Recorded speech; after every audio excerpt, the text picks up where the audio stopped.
Hello, everybody, and welcome back to the Games Done Quick Hotfix. Today we have Mystery Tournament 18 Top 3. Before we get into that, a few quick reminders. Games Done Quick will be at PAX East 2024. We will be holding the Speedrun Marathon at PAX East from the 21st through 24th. You can use exclamation PAX in Twitch chat to check out the games list. And also, Summer Games Done Quick will be live from Minneapolis, Minnesota, June 30th through July 6th. Run submissions are open right now until March 24th. If you'd like to submit a run, you can go to gamesdonequick.com/profile or visit Games Done Quick for more information about the event. With that said, I will hand it over to our lovely commentators for MT18. Thank you, Church. Welcome, everybody, to Top 3 Mystery Tournament. My name is Shrambles, and I'm joined by two wonderful co-commentators, Polari and Pone Noob, if they would like to introduce themselves. Howdy, howdy. I'm Pone Noob. I'm happy to be here starting us off on this lovely Sunday. We're down to just a few commentators. Polari, how are you doing? I'm doing fine. Breathing up, getting put on a spot. I'm cold open. But yeah, I'm Polari. Hi. Yeah, thank you both. We are here. This is Top 3. We started with 116 competitors in Mystery Tournament 18. We are down to the final 3 competitors, Maurice, Ferris V5, and Someone 325. These are the last 3 competitors in this tournament. And what is Mystery Tournament? Mystery Tournament is a blind speedrunning tournament, so none of these players have ever seen any of the games that they have played before. This is a double elimination tournament, so you do need to lose twice in order to be eliminated, and we're going to be starting with our winners finals of Adam, our Ferris V5 versus Maurice. These 2 players have not lost a single game yet, and we'll be doing a best of 3. So the format for today is going to be best of 3. We'll go down into losers finals, which will be another best of 3. And then the winner of that will play grand finals against the winner. But instead of it being a best of 5, we will give an advantage to the winner and will be a still best of 3, but with the potential of being an extra game. Did I miss anything? I think you're good there, Shrambles. We have the cards on screen, and the one thing that needs to be pointed out is if you look at the top right, the stars represent how many times these players have made top 8 before. With Maurice, he joined in MT13, and this is MT18. That is basically a star for every MT that has happened since he joined. With Ferris, we have more stars, but they started slightly earlier. You'll see at the bottom, both of them have won before. And that is going to be true for all 3 of our... no, Someone 325 has not won. That's true for both of our winners finals players here. If you're looking for a new winner, it's going to be coming from the loser's side. Yeah, usually I like to talk about the whole balance of luck and skill in Mystery Tournament and what are the chances of underdogs. And, like, we had 2 newcomers to top 8 yesterday, but at this point, with 3 people left, there are no underdogs. These are all the favorites. Yeah, if we look at the track record, Maurice won MT14, Ferris won MT16, and while Someone 325 has not won a Mystery Tournament yet, they have taken 2nd and 5th in the 2 they have previously played. So, Also, am I remembering correctly that his first tournament was one of our side tournaments that he won immediately? It was like a reject tournament or something? He's won Cusa Grande on the Brasentia channel before. He, despite only joining 3 mystery tournaments, has a lot of pedigree. All 3 of these guys do, and the 2 that we're going to be watching here now aren't our oldest competitors. Some of us have been going for way too long, but are some of our most successful. The 41-9 there for Maurice.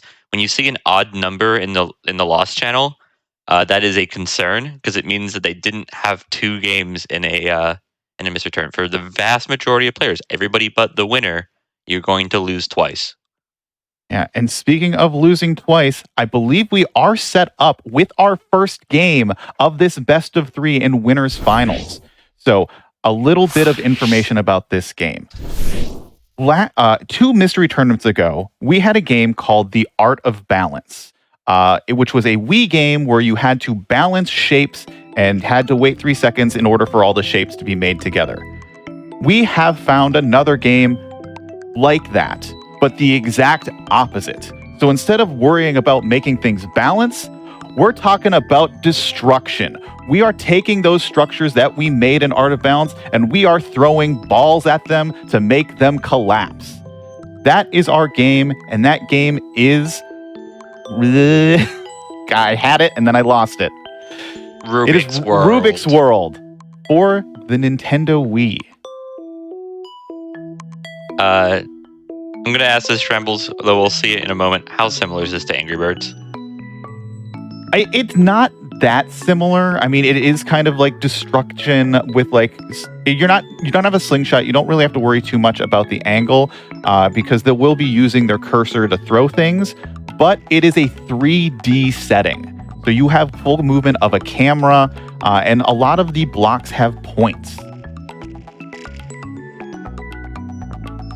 So when our racers get started, we'll get to see a little bit more about the action of the game. Right, I've heard the same introductions and seen the pace been accompanying the race, and I still have no idea what it's going to be. I'm just waiting to get the game on the screen and see what this is about. Yeah, it's going to be an exciting time since a lot of the levels end up being really wacky. The designs are very fun, and with how the point structures are set for these blocks, there is an order of operations you need to do in order to actually maximize your point value when knocking down the structures. So it'll be very interesting to see what kind of strategies both Ferris and Maurice employ in order to, get the most points.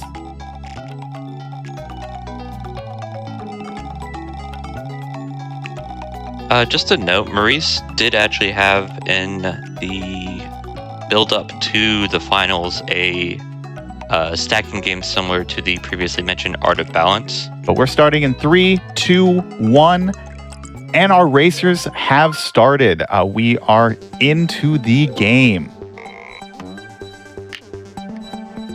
Yeah, so I'm not sure if we explicitly mentioned this, but this is a Wii game, and they're playing with the Wiimote, or rather, I'm not sure. I assume it's mouse and their emulator, so it's gonna be a little different. We didn't send them both Wiimotes. It's gonna be mouse. Yeah, budget issues. But there we go. As we can see, blocks are being thrown. We have green and blue blocks. If I look at the notes that we gave both our players, one of the blocks, I believe it is the green blocks, have a little bit more point value than the blue blocks. So you want to prioritize getting those blocks off first. Yeah, the first thing that seems to be apparent here is it really matters what angle you attack the blocks at when they're like stacked against each other and they have backing. There's less likelihood that they fall over. And I think the camera angle here is starting us at an awkward option for particularly that front stack. Yeah, so you do need to move the camera around in order to see every single block and every single angle, because your angle does matter when you're actually throwing these cubes at the other cubes. You can get some really good distance, some power, and depending on the physics that you hit the block with, it will bounce and go away in some other settings.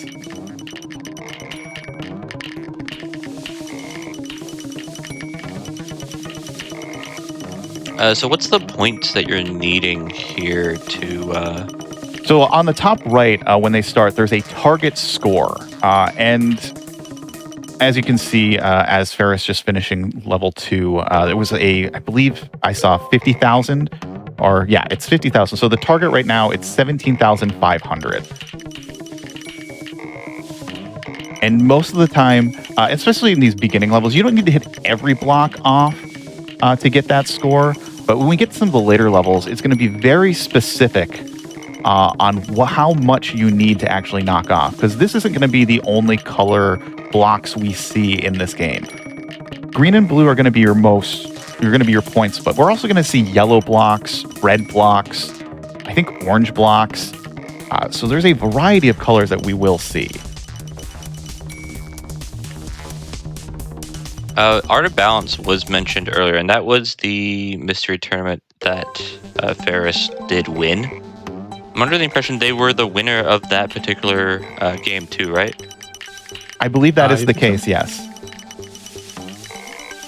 You know, for me, the game this reminds me of isn't Art of Balance, but Kumon. I'm not sure if that says anything to anyone else. It was a demo party game in like Assembly 2005 or something.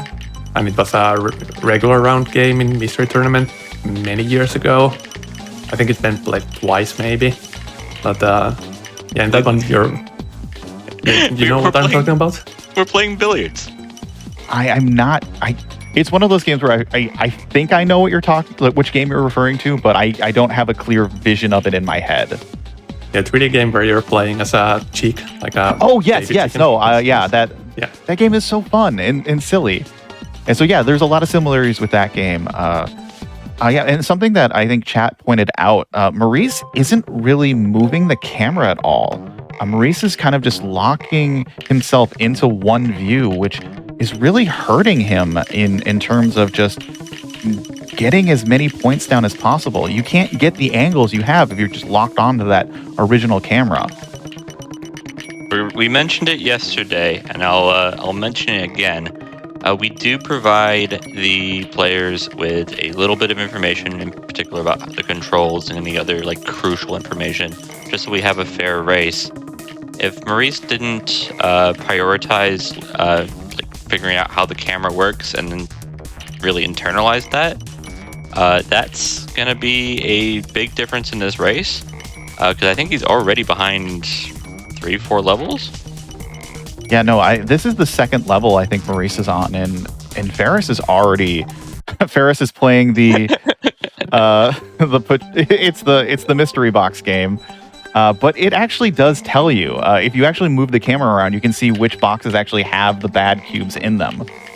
So Ferris is going to fail this specific level, but so as you can see, the reds, the greens, the blues. You don't want to do the box that the red is pointing to. And that is the exact box that Ferris is shooting first.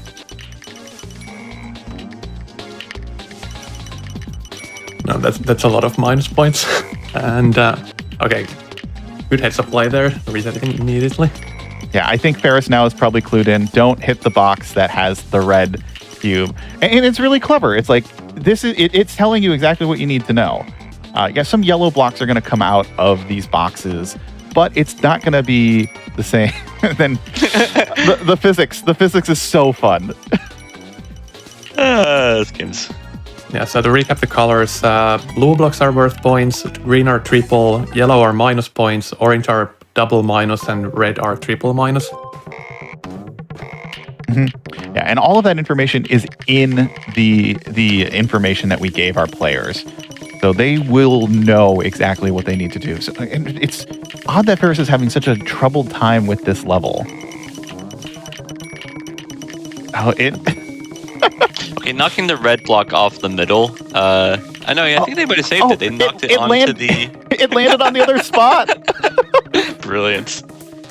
It's that sort of innovative play and or pure luck that make you get to top 3 and a potential winner here of Mystery Tournament 18. Oh, okay. You don't need to throw all your blocks in order to end the level. I saw Ferris was doing that. If you get the score threshold, you just win. You don't have to actually get rid of all of your blocks. I don't think that's correct, because he did have the required score, and that's why he started throwing them out. Well, if there's still blocks moving, the game still has those blocks moving. It has to satisfy the amount of blocks moving before it can say it's done. Yeah, the way it was... So it's still counting all of these blocks. So that's why it hasn't ended yet. Okay, the way it was in the page means that the level ends either when all the blocks are knocked out or you are out of shots yourself. Oh, well. But, well, I didn't read the pace bin either. On Maurice's side, it should be really concerning that you're getting stuck on level 2 on a children's game. He should be making a realization, and will probably do so soon, that he needs to be doing something different than what he's doing. Looking back at the information provided would be the solution, because right now he's just having a lot of trouble with the amount of block that he's given from this particular angle. Yeah, the amount of time Maurice, as soon as Maurice figures out the camera, Maurice will probably start getting the hang of this game. But until then, Ferris is going to build up this lead, and Ferris is not really having too many troubles with these levels. We have now more of these blocks that are skinny, and just kind of knocking them away is going to be... Oh, Maurice has moved the camera. Oh, Maurice is probably feels bad right now, because that is not something you want to find out like almost 10 minutes into this race. Yeah, and it's kind of about assumptions. We mentioned Art of Balance. I mentioned another game that was a less quality version with a guy from Egypt who did a little dance when you succeeded. But those were both very much 2D. Art of Balance was 3D, but it was all very like you're just looking always face on. Maurice just made an assumption about the game based on previous games that he's played, and it's up until now bit him in the butt. What is this? Is this a castle for Ferris? It's like a girder structure. I don't know. A little watchtower, maybe? A little watchtower. I think there's a little hole in the middle that you need to knock all of the cubes in. Or I might be thinking of a later level. Because some of the later levels are really, really difficult. So far I was thinking that Bart is going to blaze through the game and Morris is just too far behind. But it looks like it gets tricky towards the later stages. Yeah, so Ferris's level with this little watchtower, you need to knock out this bottom cube to make a hole so that the cubes can actually fall through and so you can get your points. Alright, so it looks like there's enough walling potential here in the later stages that we might actually have a race still. Yeah. I'm curious how Maurice is going to take this. When we talk about Mystery Tournament and like the fact that the players are blind to the games, they are also blind to everything else. Maurice doesn't know how far Ferris is into the game, and Ferris doesn't know that Maurice was messing about for the first few minutes. So does Maurice like speed up his play? Does he play more risky, knowing that if he's not behind, it would be a miracle? I think that's something you do like kind of instinctively, but it's a bad idea. I think most people just overthink it by a lot, or maybe just that people like talking about it on streams, but ultimately it just comes down to the time you take to reach the goal. It doesn't matter like how fast you go at certain spots or how you pace yourself or whatever. Ultimately it's just a time, and whatever gets you the fastest time you're capable of, that's what you should do, really. If you really want to game it, like maybe you can try to guess how fast your opponent is likely to go and kind of take a slight chance of overdoing it, doing better than you otherwise might.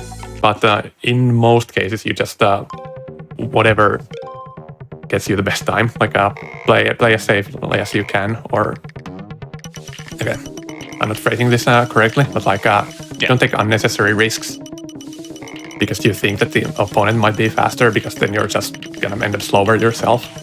We saw that yesterday with Super Sushi Roll, but really like a lot of Someone 325 are a player who's awaiting both of these players in losers finals, just taking their time, being diligent and relatively safe while still being fast.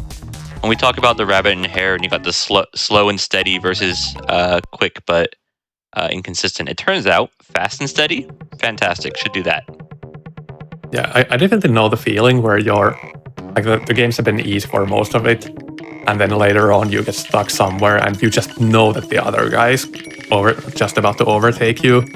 And I remember the one time I made MT top 8, there was this Twitch platformer where I just played through the game, and when I watched it back afterwards, everyone was in awe, like on the commentary, and while I was dying a few times on the final section, I was convinced that Alpha was about to dot down anytime now.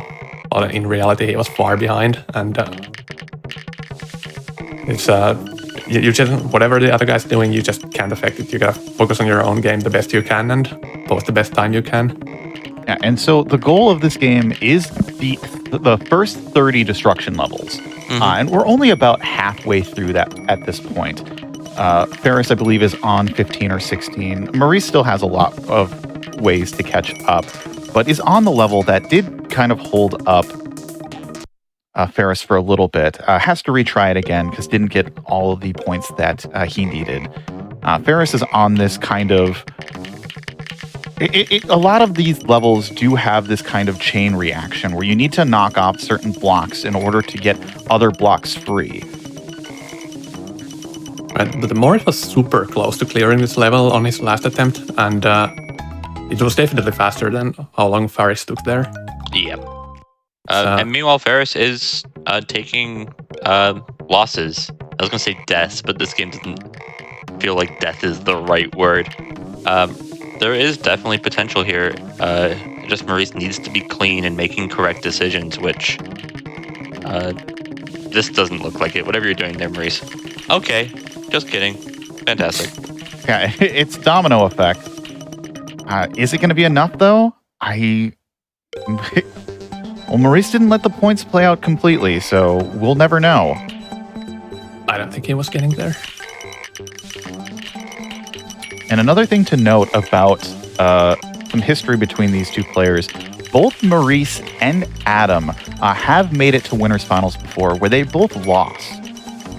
So they had to run the gauntlet back to grand finals from losers, which they did to win their 2 mystery tournaments that they've won. So neither of these players has made it to grand finals as the winner. So it's going to be very interesting to see, because the person who goes down into the lower bracket has to play potentially 3 more games and then might have to potentially play 4 more games. It is a gauntlet marathon. And you can only imagine for both of these players who Ferris is Australian, or is in Australia. Maurice is in Germany. Both of these players kind of have wonky sleep schedules right now. And so having to stay up even later, not getting that break, it's very interesting to see how they're going about how they would want that. I would assume they both want to win so they can have a break. So it's a very important winners final match right now to see who actually gets to have that break versus having to run the gauntlet.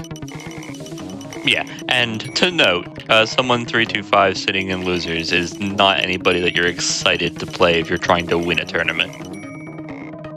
You might be excited to play to see, to test your merit, but... Yeah, getting to pace yourself is definitely a thing, but I don't think the time zones are that bad for these two. Because in Faris's case, they've just woken up, so they might be groggy now, but it's only going to get better if they're finishing at around noon or whatever. Morris is Central European time, and with daylight savings this year, and it not being even the farthest time zone, it's not going to run too super light. It's going to like a little past midnight or something. And I think Morris is on a night-old sleep schedule anyway. Yeah, I'm gonna say if Maurice has a good sleep schedule, then we all have a good sleep schedule. Also, for the last some years, we've been kind of tightening the schedule. So these days we have 2 days and they don't go super long. It's not like old days where we just have like 12-hour streams. And the 6 on Eastern European time would be finishing up at like 5 a.m. What was the first thing that you guys thought about when you saw this level that Adam's on? Or sorry, Ferris is on? So I played this. The trick here is you don't actually want to have them go like a domino effect. You just want to knock them off. Don't worry about playing to the level construct. Like, if you can knock the blocks off without having to go down the path, go for those shots. And always prioritize the green blocks, because the green blocks are going to get you, like the smaller blocks, while they don't give you as many points, they will give you more points than a bigger blue block. Just because of how triple value works. 2 shots here left for Ferris. I think this will be enough if it goes, but it does not go. Okay, so I don't actually know exactly where is his time zone, because Australia is a big country. In East, it's like 4 or 5 a.m., which is rough now, but it's not gonna get worse. Like, if you're awake now, then by noon it's not as bad as it could be if it was like a terrible hours at the end of the stream. Well, regardless, having to play 8 hours of video games straight is not something you want to do, regardless if you're tired or not. So both of these players do want to win, so they get to have that break. Yeah, the pacing is definitely real, regardless of what your time is at right now. And like, Maurice is actually doing a good job of catching up. Ferris is having a bit of trouble with some of these later levels, and Maurice is just really doing a good job of not, like, what happens a lot when you struggle to see a mechanic in a game for the first few minutes, like, you get in your head really quickly. And that can really affect your mental state when playing a game. Like, feeling like you're playing from behind is not a good sign. Maurice now entering level 15, so is only a few levels behind Ferris at this point. It depends on your mindset. I do think that if you're playing, you're like, okay, this race is over. I'm going to play for fun and just do my best. Just do your best is like actually one of the best mindsets that you can be in.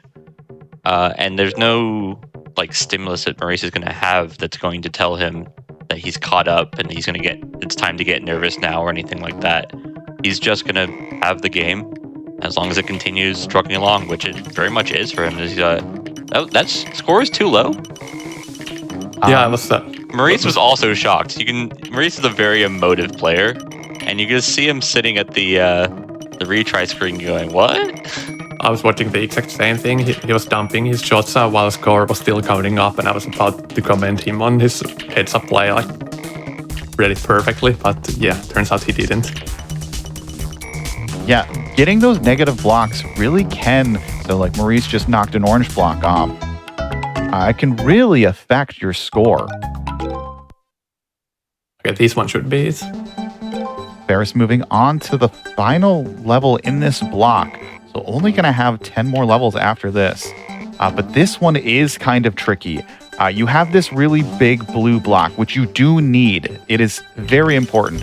But knocking these other blocks without knocking the negative ones, knocking a red block is going to absolutely destroy your chances of winning this level.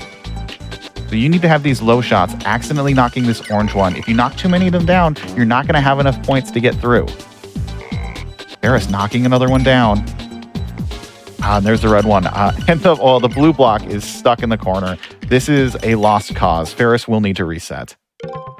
With the blue block being very large, do we have anything that says that's worth more points? Or is it just kind of trolling and in the way? I mean, it's assumed. Like, the bigger the block, the more... Oh, like, yeah, there we go. Okay, like that is 8,000. And then you do want to get these green ones that are floating on the orange guys. They are also needed. Accidentally knocks the orange one off with the green shot. Stay there, red. Yeah, that's really good.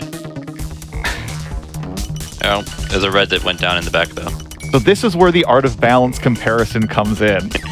You don't... Like, you want to hit this block, but not the red one, and you want to hope that red one stays on.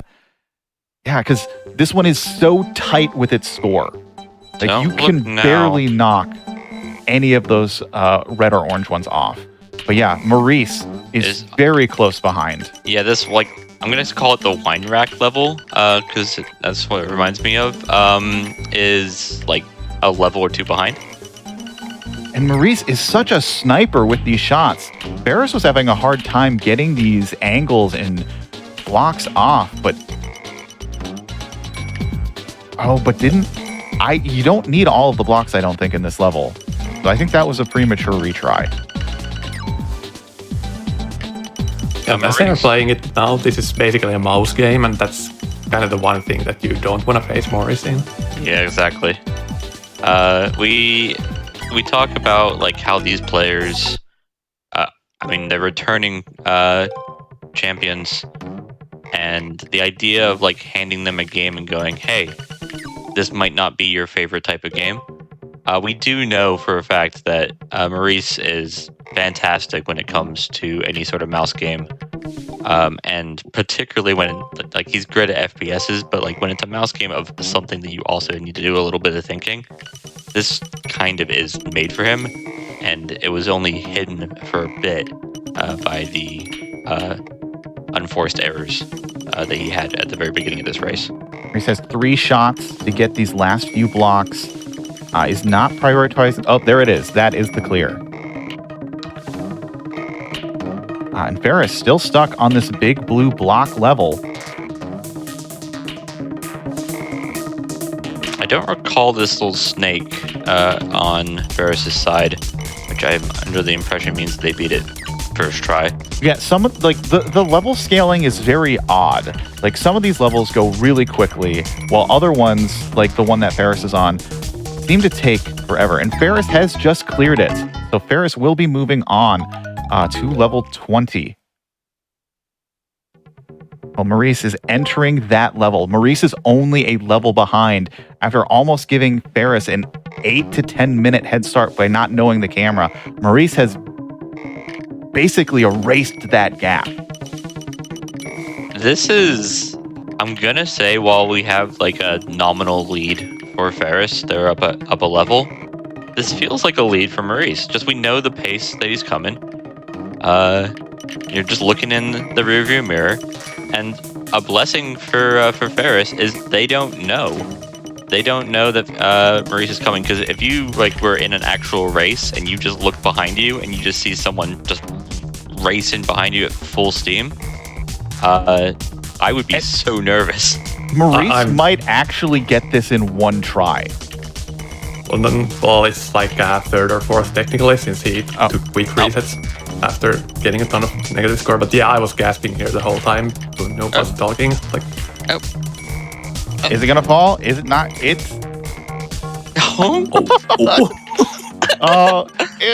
Just push it down, Maurice. Push it. One shot. No. But like with the accuracy that Maurice had with all of these like single shots. It was less about accuracy and more about cracking the code of the angle you need to do it. Yeah, well, essentially just that. Yeah, like hitting what you want isn't that hard since you have the perfect aiming line. Like Ferris didn't have issues with that either, but Maurice just immediately turned the camera down and started hitting these shots from below. It's one of those lessons that you learn by trial and error. In this case, very much error on Maurice's side, where the first thing he learned in this game was, oh yeah, you can change the camera angle. Yeah, camera is important. Yeah, camera is important, and now Maurice is prioritizing that, and especially on that level in particular, that was, as far as I can tell, the trick. Yeah, Ferris is now on this kind of like push block level where you need to push a red block into these other blocks to get the good blocks off. I was about to say blocks like 7 times in a row. What is the level trying to be? Would you like to send a What? Would you like our email subscription? Yeah, now we're on this kind of puzzle level on Ferris. So how this one works is you can actually look underneath this level, and then you need to push the certain these white blocks, and you need to kind of figure out which white blocks are actually going to push the green and blue blocks off. Yeah, so with the way that they're going about it right now, they're just taking away all the information that they need to solve the puzzle, right? No, so the information is actually within the cube. So if you will go the camera underneath it, there'll be an open gap that you can actually spy into this cube to see which cubes you actually need to shoot. Okay, things are coming out. Ferris is just trying to brute force it, though. Yeah, that is not going to work. Reds are coming out, which is bad. Yeah, you need to actually hit pretty much every green one out of this spot. And if you hit a single negative QB, as Internet Dirigible in chat is correcting me, they're called QBs, not blocks, because this is Cubic's world. I was just about to say, Faris was still missing the tech of looking at the state from below, but gets it right while you were talking. So this is going to be a little slow to execute, but they should have it now. Pass the knowledge check.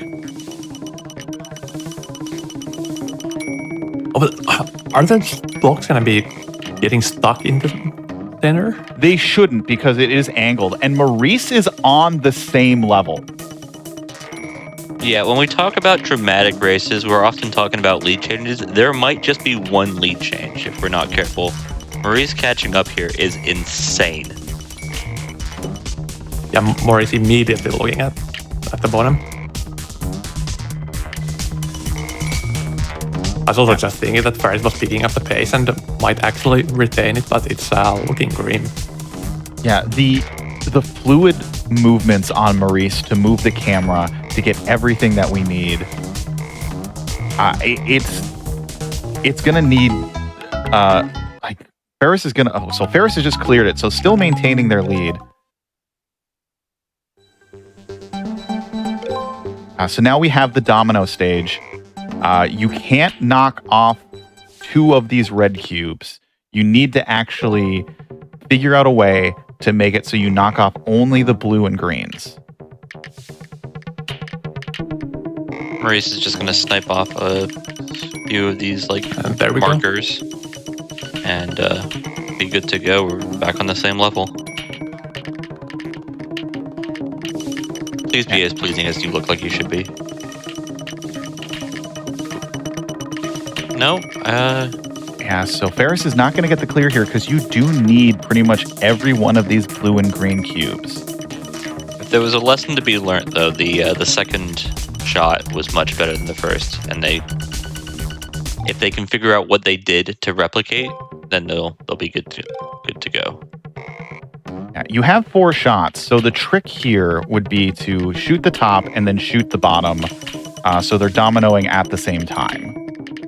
Yeah, and Maurice, unfortunately, having one of the blue cubes just fall onto the red cube. These competent racers know that you don't have to wait for the whole domino to go down before you start working on the other structure. Yeah, so Maurice already figured out that the strat of knocked out the second from the bottom to prevent the bottom red from falling, and then start the chain reaction from the top. And it... yeah, Maurice is going to clear this level before Ferris. A lead change when you were kind enough to give 8 minutes to your opponent. Yeah. Let's go, Maurice.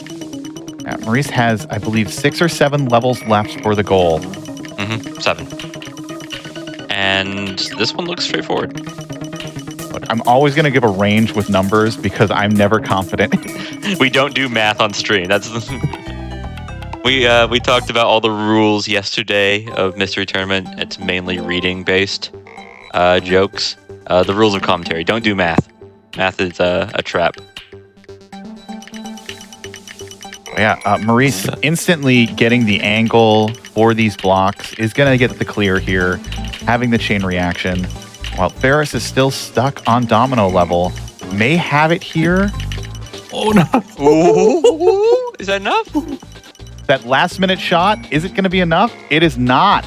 And I don't think 1 green here is enough either. Yeah, you do need a majority of those cubies in order to get the clear. What is Maurice doing wrong? He just got unlucky. 3 of those blocks got stuck with each other and didn't fall down. Is Ferris going to do the same thing again of just nope, the reds fell? Yeah, I think you can get by if one of the reds falls, but I'm not positive. But Maurice, moving on to the next level in the set. is showing no sign of stopping. It's also an interesting game in that some of the levels are more of an execution check, like you just have a pile of QBs and a ton of blocks and you need to throw them and get enough hits. And then some of them are just puzzles where you have a low number of shots and need to do them just the right way. And I'm not sure if Faris is changing gears here.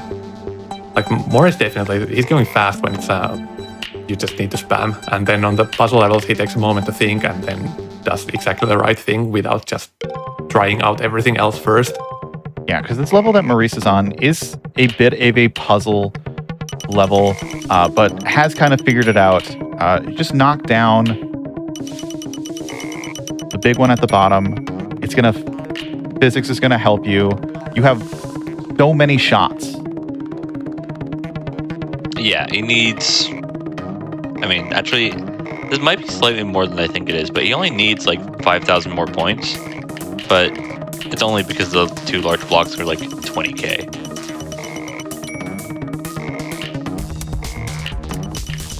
Okay, while I was trashing Faris for not approaching levels the right way, it's actually they're doing exactly the same thing as Morris. It's just not working. The physics aren't on their side. The physics of this level is so painful sometimes. I don't know, it was so smooth for Morris.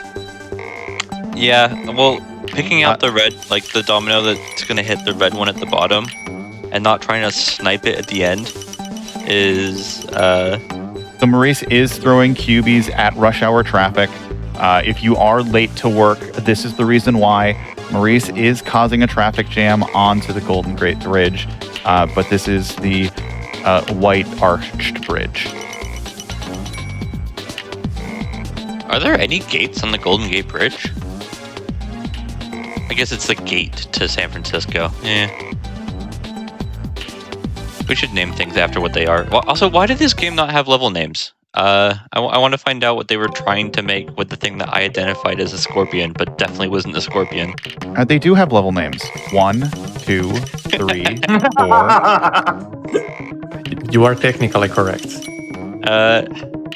Paris has just like not learned the angle lesson as well as Maurice. Like coming at these big blocks and doing it from the anything but like head on is seemingly not working, while Maurice immediately just intuited the angle that you need to take. Here you go. This only takes 1 hit actually if you do it perfectly. No, it blocks it blocks all of them because, yeah, Maurice did take a bit of time to get both of these blocks off.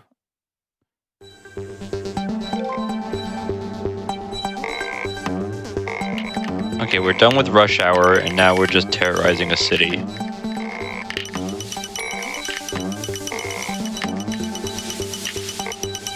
Okay, so Faris should have this one unless they get stuck the same way as Morris did at the one time. Nope, that should be a clear. Ferris really needs to kick it into high gear if they really want to make this comeback happen, which is really odd with just how... It just shows how well Maurice has really picked up on this game. Yeah, and it's kind of just a full picture for Maurice. It's his controls and like movement of the camera and the cursor is really smooth. His understanding of the puzzles, if it's going to be an execution-heavy puzzle or if it's going to be a puzzly puzzle, is seemingly figuring it out immediately. So the last 2 levels, sorry to interrupt you, Pwn Noob, are kind of this almost quick time event style game. So you have to knock off the white QB that is holding the cell of all the green QBs, and you need to knock them all off before they get into their safe little box down at the bottom. So it is kind of a shooting gallery. Of things that Maurice is going to be good at, this seems... Oh no! Nope. I complimented him and then he missed it. 1 short. Too bad. Your score is too low.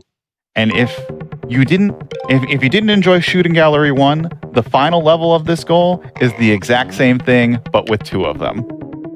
Let's go. Do we happen to know how many levels are in this game?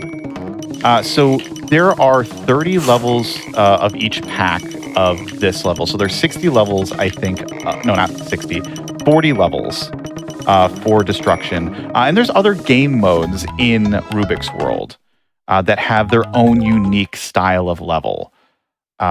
It's just that this is the most interesting and fun. So the trick with this shooting level, that's the last level of the goal. So if Maurice gets this, Maurice will win. Let the red go and shoot the greens. Yeah, so you now have different colored cubies. So you need to kind of accurately shoot only the green ones off. That was going to be rough. Oh, that green one. Get down, Mr. President. Mr. President, no. Got him. This is the last few shots. If Maurice gets this, Maurice will take game 1. Maurice must be so confused that the race isn't already over, by the way. Maurice has the score, is just getting rid of his cubies. This is GG's. That should be a GG.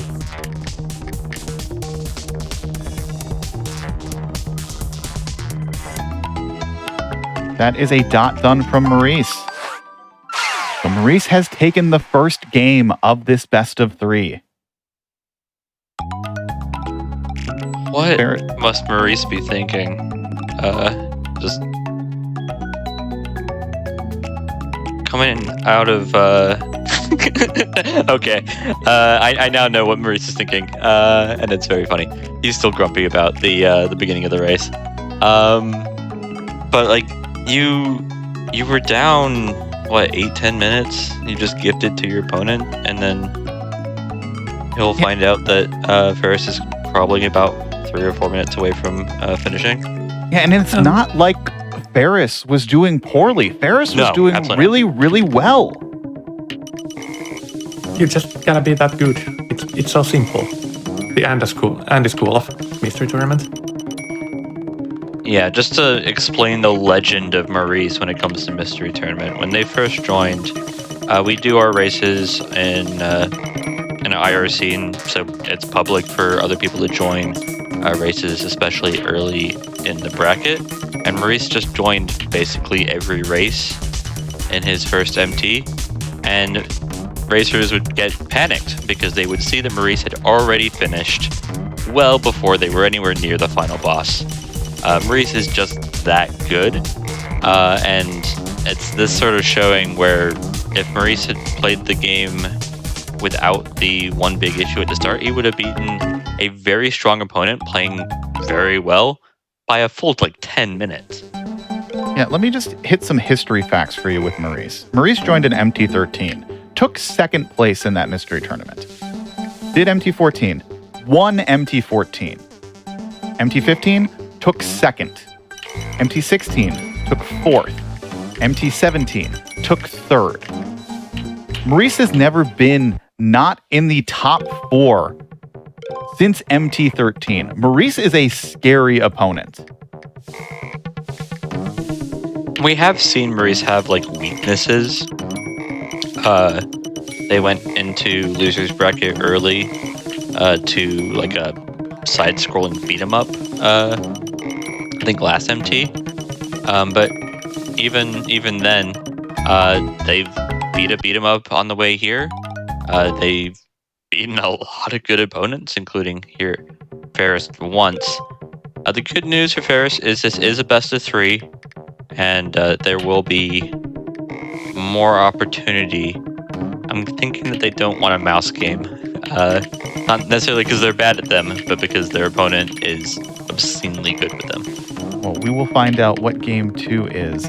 Ferris is going to finish this up very shortly. Maurice didn't have too many troubles with this level. By the way, just shot a block from one bridge to the other. A lot of blocks even. Yeah. But now the last level had a lot of leeway in the scoring. Both of these players just decided if you can see on Maurice's screen, this level is not fun to play. There's a reason why this level is specifically not in the goal. Okay. Turns out that Maurice won this by about 3 minutes. And this is such a start to like a story too. There's such a narrative here if Maurice wins the whole thing. It's just very anime, I think is probably the word I'll go with it. Just like a very storybook. Oh, I was down but not out. But yeah, that will wrap up our first game. Church, if you want to take it away. Yeah, so while the runners, racers, not contestants, not making that mistake yet. While they get set up for the second game, we're going to take a quick break, just so everybody has a little bit of time. Just have a reminder, though, we do have 2 job postings up, so if you are interested in our mainline event volunteer coordination or our host coordinator positions, you can go to gamesdonequick.com/jobs if you're interested. Take a look at them and apply. With that said, we will take a break and we'll be back with game 2 of Winners Finals. Hello, everybody, and welcome back to the Games Done Quick Hotfix. Today is Mystery Tournament 18. I almost said Mystery 18 Tournament. I don't know what's... Anyway, it is top 3. I'll hand it right back over to the commentary here. Thank you, Church. We just saw an incredible race of Rubik's World where Maurice takes the first game of this best of 3 in Winners Finals against Ferris. But there are still potentially 2 more games left in this Winners Finals. So Ferris has a chance to come back and take the victory from Maurice. But we will wait to see that. How did you both, my co-commentators, Pone Noob and Polari, how did you feel about that first race? I was thinking about it afterwards, and we were talking about how it would feel so bad for Ferris to know how Maurice came from behind and how it was so dramatic. But, if Maurice just didn't get stuck there and just straight up won by 10 minutes, nobody would bat an eye. That was such a Maurice game. Yeah. Maurice just doing it for the drama. He's making us entertained, and I appreciate him for it. Yeah. So we're moving on to game 2. So game 2. So we like to kind of give a little bit more variety. So we just kind of had something that our players weren't really expecting, a block shooter game. So what do you think is the next genre that we should pull? And it's a genre I don't think we've seen yet in top 8. Golf. It should be golf. Oh, golf. I'm not sure if I should feign. Yeah, feign. Please feign. I can't do this. I just played that game for a minute. Well, then don't feign, Polari. What is the genre then that we're going to be seeing next? So I'm going to say something different. It's the game is only full screen, and I had to jump out of it to actually do anything else. But I played for 1 minute, and it's also a mouse game, and it's a racer. You use your mouse to control your ship, and it goes fast. It goes super fast. I was just shocked just jumping into the actual gameplay for a minute. Yeah, so our next game is a racing game, and we're going to transition over to it. It is a freeware racing game that you can get on Steam, so anybody who would like to play this game, they are more than welcome to. It is called Vacuum Pilot. And as Polari was saying, it is fast. It is intense. You are doing a racing game with mouse movements. It is going to be incredible. And as we've seen, Ferris is very, very good at racing games. But as we alluded, Maurice is very good at mouse games. So this is going to be a very interesting tug and pull of whose preferred genre is actually going to win out this time. If I had to pull out 2 players, just based on the very minimal information that you guys have mentioned and what I can see on screen, I think I might have pulled out Adam and Maurice as the 2 players to be our champions of Vacuum Pilot. Yeah, so one thing I'm going to be watching out for based on just playing 1.5 stages in the tutorial is are players going to go try to go no deaths, or are they going to abuse the checkpoints? Because basically you can pretty easily go at a moderate speed, just click carefully and manage your momentum, or you can just blast off. You just go 1,000 miles an hour immediately. And since there are a lot of checkpoints, at least in the early stages, you can just do that. You can launch yourself into a wall and then spawn right there. Like, I'm sorry if we have the players' menu screens on stream yet. I don't think so, but you'll see it in a moment. Like the menu will show the stage layouts, and there are those yellow areas which are checkpoints. And if you die, you just spawn immediately at the last one. So yeah, so immediately there's two approaches that you can realistically go fast with. And we are I want to see starting which one they pick. in 5, 4, 3, 2, 1, and our racers are going to be vacuum piloting. So the goal is to beat. So fast! Yeah. You move very, very, very quickly. And there are checkpoints. So some levels will have checkpoints. But just the accuracy of figuring out exactly how to move, how to gain control, is going to be very interesting. So Ferris takes the early lead. Maurice is still kind of, finagling, getting everything together. But as we saw with the last race, it's not who has the first lead, it's who has it at the end.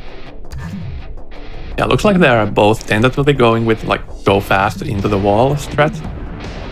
But the first hit from Ferris was insane. I thought they were gonna do that, like just go maximum speed and crash, but then they somehow brought the ship under control and went back speed and didn't crash.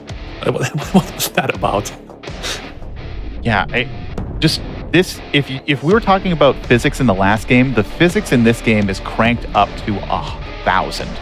As we can see on Ferris' screen, now we have these little pink kind of zones. You cannot actually move while you're in, move in the sense of like you can't gain acceleration in the pink zones. So you can end up just getting stuck in those zones if you're not fast enough. These players are so quick at the racing portion, it feels like the menu is actually like important for the moment. You can just see Ferris's cursor just whipping around. Any concerns there they wouldn't be able to keep up with Maurice's mouse play are, for the moment, being quelled. Yeah, but we are only in these kind of like tutorial season 1 levels. These ones are going to be built a little bit easier, especially these first few levels. They're not as technically precise as we'll see with some of these later levels. The one thing I'm finding notable here is that this is mostly just like many other most precision games, and it would be if they just implemented the reasonable maximum speed, but they didn't.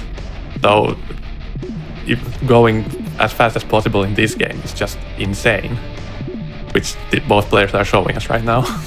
Yeah, this is a game where like we took the limiters off. Like if you want to go 1,000,000 miles an hour, you certainly can.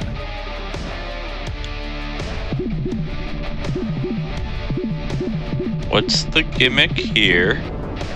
Do we have to go through every path? Yes. So there are some levels where you need to hit every checkpoint in order to move on. Oh, right. Just going with like this like very like slow approach of just moving around a lot instead of just going up and down the aisles. I'm curious to see how Maurice approaches it. Yeah, so far these levels are so short that you kind of need to just identify one method of completing it and then stick to it, and you're going to be finished. Maurice is doing it the way I would have done it, which is to say probably the wrong way, because if I'm doing it, I'm not in top 8. About 3 levels ahead for Ferris. But these levels are so quick, and we've already seen Maurice is capable of mentally pulling himself together for a comeback. Right, but like in this level, either way you want to do it, the fastest way is to pick one and stick with it, and just finish it.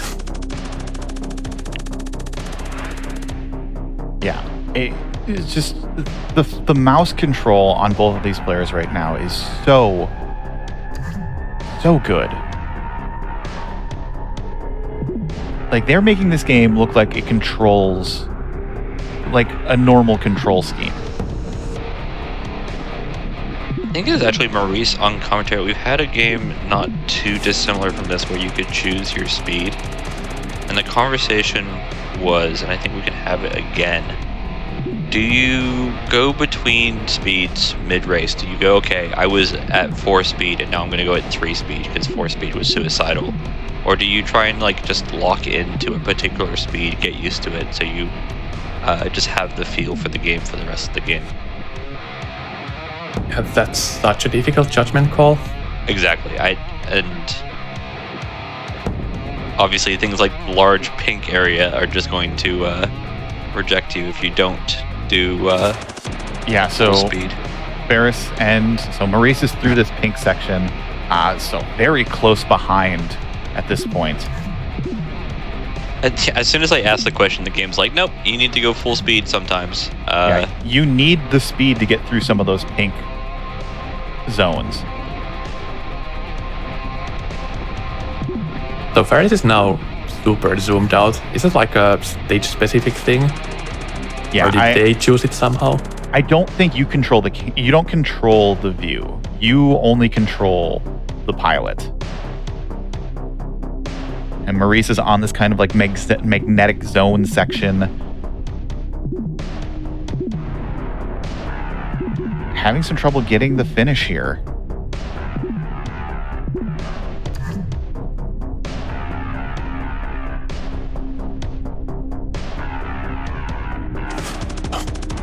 Yeah, the retries are so quick though. It's more the frustration and like knowing that this mechanic is going to come up in the future too.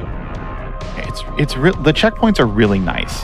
So it's not like a lot of times when we have racing games where you need to like take first in order to win. That's a lot of content that you have to replay in order to catch back up.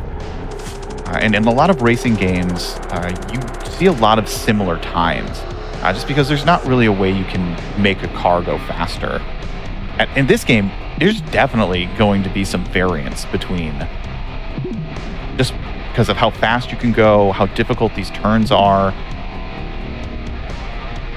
And it's something that I don't think we've noticed. When they do hit these buttons to open the red doors, they're on a time limit. You have to actually get to the door in that time limit. It's not just a collect key door opens. It's not been a huge issue, and it usually isn't because our racers are trying to go as fast as possible. But in this particular race, where like being consistent, going steady might be the best way to win the marathon, and you don't need to try and IL every level. Doors could actually be an issue, right? Yeah, there's going to be a few instances where I think there's going to be some gates that you need to actually hit all in a row in a certain time limit. Ferris, I think, is on a level that Maurice has already done, but has definitely done more levels. The level select, I think, is throwing our players a little bit for a loop. Yeah, we will need to make sure that they have played all the levels. Yeah, having some trouble with this magnetic zone section. Maurice did this already. Oh, so close.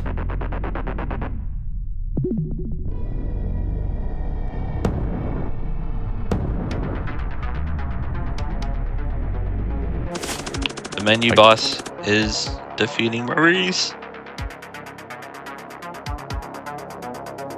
Yeah, Ferris has been going through them kind of in order, or Maurice is just almost clicking as they see. So here we have those gates. Like, you need to hit 2 buttons at once in order to actually get the door to open, and you have a time limit to that door.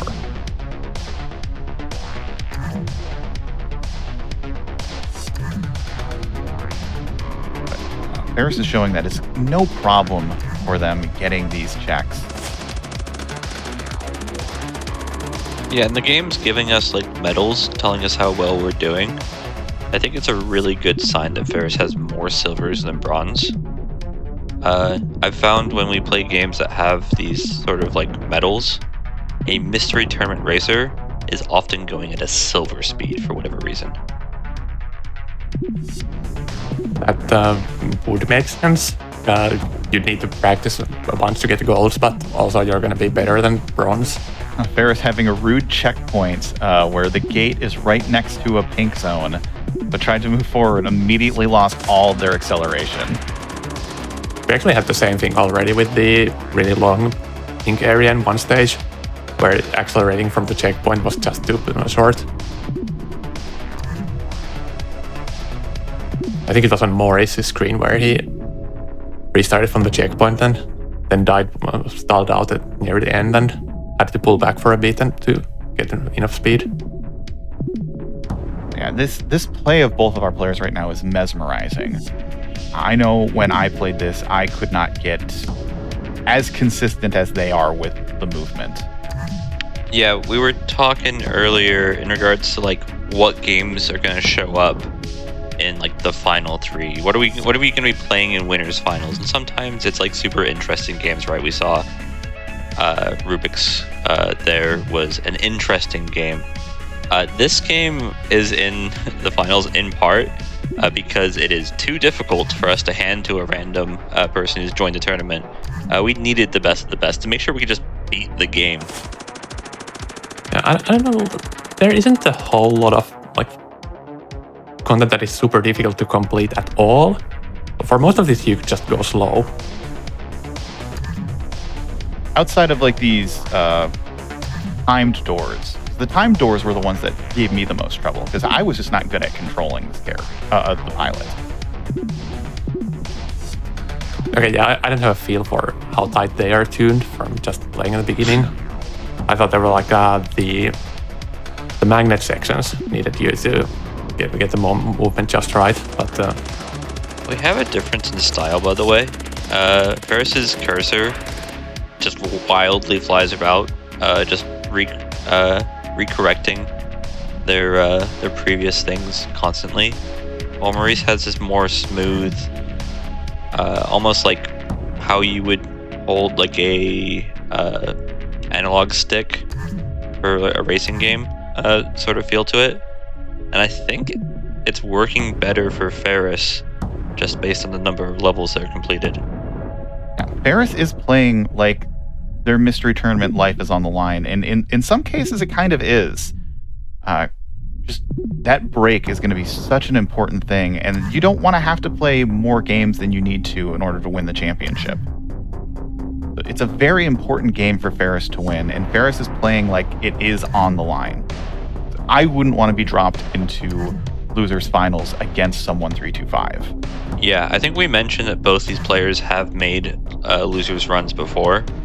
That isn't the typical way that somebody wins a tournament, but until very recently with these two being able to pull it off, I don't think we had very many mystery tournaments with losers runs at all. I mean, ironically, in both the mystery tournaments that Maurice and Ferris won, they were both dropped into losers finals from winners finals. So there is a precedent on the line. So whoever gets dropped into losers finals has a good shot of repeating as a mystery tournament champion. So it's interesting, like if you're playing with that, like, you know, psychological, ritualistic, like if you believe in that kind of stuff. It's a debate to be had.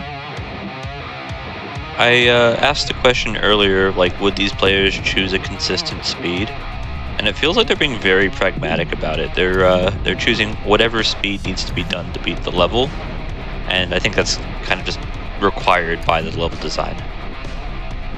Right, I talked in the beginning about just crashing into walls and picking up the checkpoints, and there were maybe 4 stages or so where that was a thing. And then, well, there's the occasional stages still, but most of here, it's gone back to giving checkpoints very sparingly.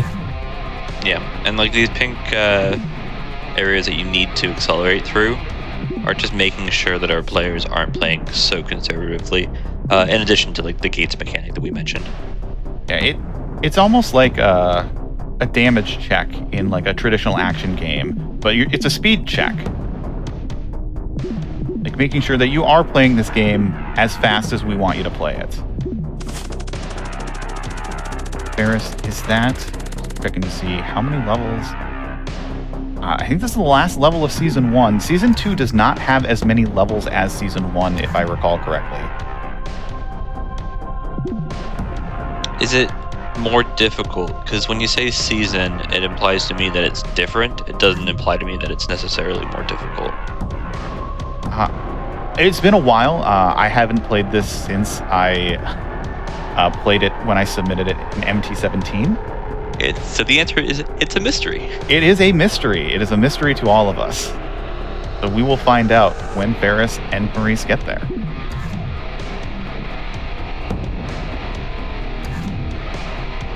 Maurice pumping their acceleration, making sure...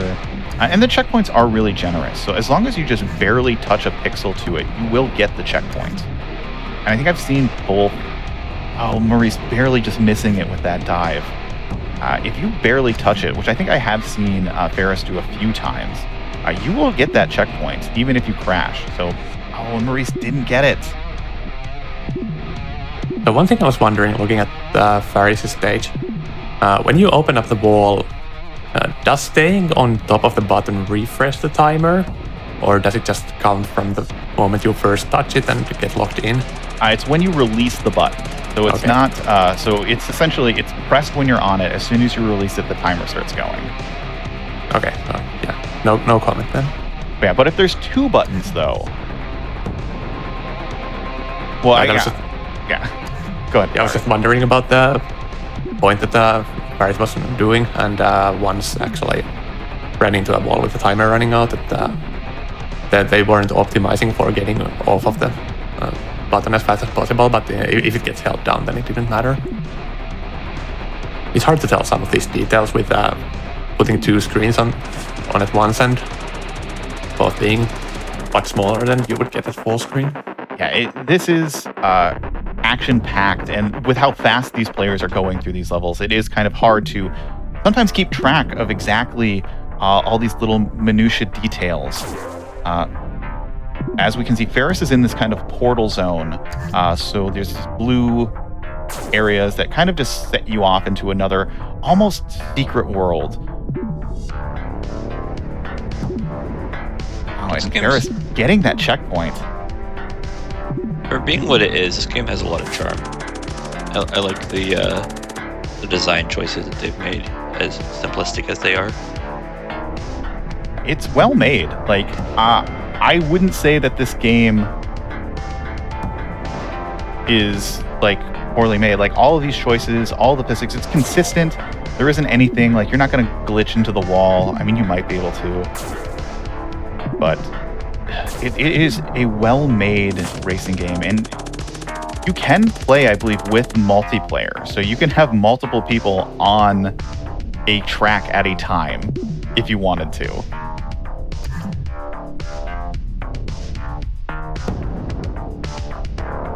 So what's the situation in a race? I've been mostly watching Ferris' side, but I was just trying to... Ferris has completed more levels. Maurice is jumping around a bit, but with Ferris moving into Season 2 and just consistently playing levels that Maurice hasn't seen yet.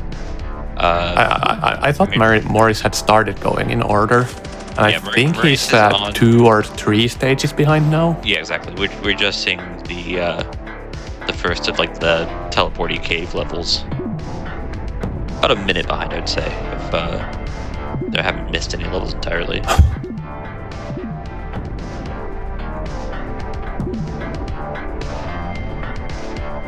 I'm having trouble placing it exactly since there's so much to keep track of, but it's 2 or 3 stages, something like that. I'm kind of just enjoying the ride. I'm enjoying seeing them play at this, and it's just as fast as they're going. Ferris completing another level. Maurice kind of finishing up this blue portal zone. I'm going to make the declaration that Season 2 isn't any more difficult than Season 1. It just has more aesthetics. We've got these, feels like a snake that's gone into a bush. It's definitely adding a few new mechanics. Like the portal mechanic wasn't here in Season 1. It's now in Season 2. I think we might see a few more interesting things like that. Because at least in the snake level, we didn't see anything this like specifically movement based in season 1. Like we're probably gonna get some more portals here in Ferris's level. And you have like, and some of these have like optional paths. Like you can see on Ferris's screen, there was a shortcut path if you wanted to take that really skinny route. Right, the game seems to mark them with the blue tint. I saw much easier ones in season 1. Looks like they're tightening them up now.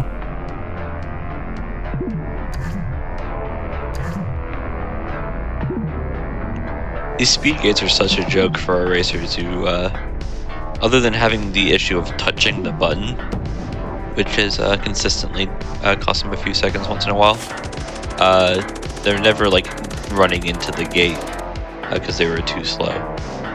There was one gate where that happened that was actually pretty tight, but for most part, yes. We're doing cave teleporter. Yeah, so now we've mixed a lot of different mechanics right now. We have the buttons that open the gates, we have the teleporters, and these buttons are going to stay pressed. We'll see. Oh, Ferris taking a crash.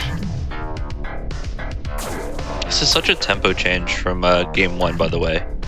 When you're dealing with a puzzle and angles, and now it's brain off, just go fast. Like, this is like the most complicated puzzly level that we've had, and it's only because things just aren't on screen immediately because of the portals. I mean, the dichotomy between the first game was not a game that was meant to go fast, but we made them go fast in it. This game is designed for you to go fast. Game explicitly will not let you go slow. Yeah.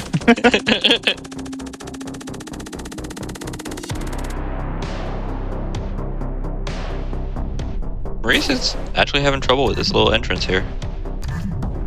There we go. Because your acceleration and just like even the tiniest mouse movement will make your vacuum pilot go. God, I think it was barely like a pixel hitting into these walls that Maurice is dealing with right now.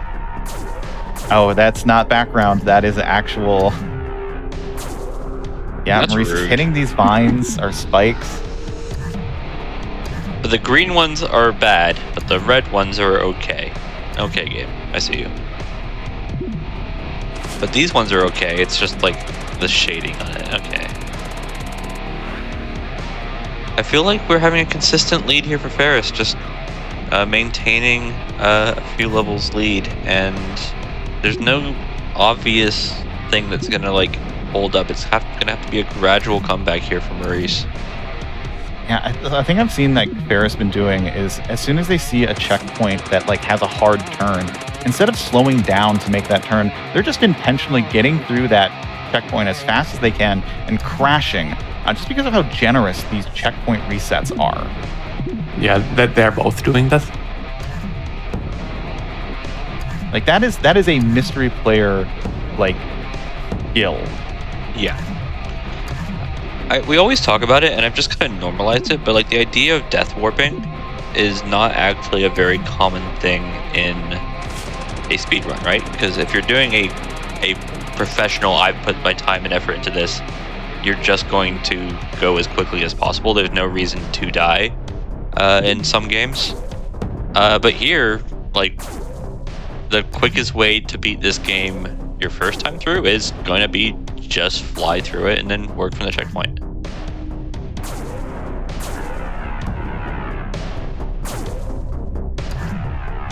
Yeah, I think there's only a few more levels left for Ferris, so this might be a win for Ferris. We might be seeing a game 3. Yeah, and the concern there was with Maurice being so good with a mouse, despite Ferris being very good at racing games, that we might have just had a quick 2-0. Honestly, if you told me, like, okay, look at these two mice. Is the plural of mouse the animal mice, but is it also true for when you're talking about computer mice? I'm pretty sure it is. Some like to call it Mises. Mises. If you look at the Mises, Ferris's is just so much more sporadic and like just moving faster, while Maurice's is smooth. And perhaps smoothness is actually like something that should be applauded. But for this particular game, just the quick reactions to the situation that Ferris is doing is, as far as I can tell, the small difference between two very skilled racers. I don't know. I think it's more that Morris took a while in the beginning to adjust, because it's hard to tell because the level length changes so much, and I haven't been taking checkpoints or anything. But I feel the difference between them has been more or less constant for like at least the second half of the race. Yeah. And I know Maurice says that he likes shorter games. He likes shorter races. Since I think that he feels like he has an advantage in that case. But Adam seems to be having a bigger advantage of having shorter games. Because Adam is cluing in on mechanics a little bit faster than Maurice. But right, but it's an advantage against who? Yeah. Like most of the genres that I would say at best that are not that what I would pick against these guys, because. But I think that is it. Ferris has finished, has completed all the levels. I think we'll just double check to make sure. But Maurice not far behind, because I just saw this race on, at least this level on Ferris. Sorry about almost the anticlimactic finish there, but just being so zoomed in on both of these racers at the same time, it's kind of hard to tell. And I believe, we're just going through all these levels just to make sure. And I think there's one more for Maurice, or I believe, this is, I think, the last level for Maurice.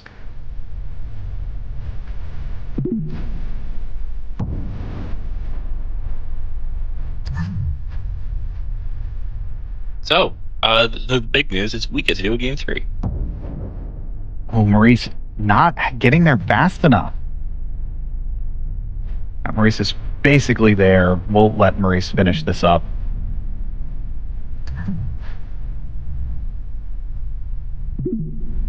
And yet another close race between our two winners finals players.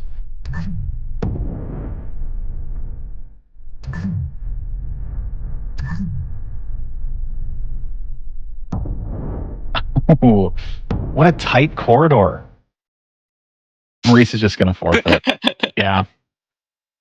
Maurice just wants to get on with the next race. But we do have one more race on the docket. And it's going to be exciting. We're going to let our racers set up. So, Church, if you want to take it away. Yeah, sure. So we are going to go to a quick break, everybody. This game needs a little bit of a setup, so we'll see you in just a few minutes here with Game 3 of Winners Finals. I am excited.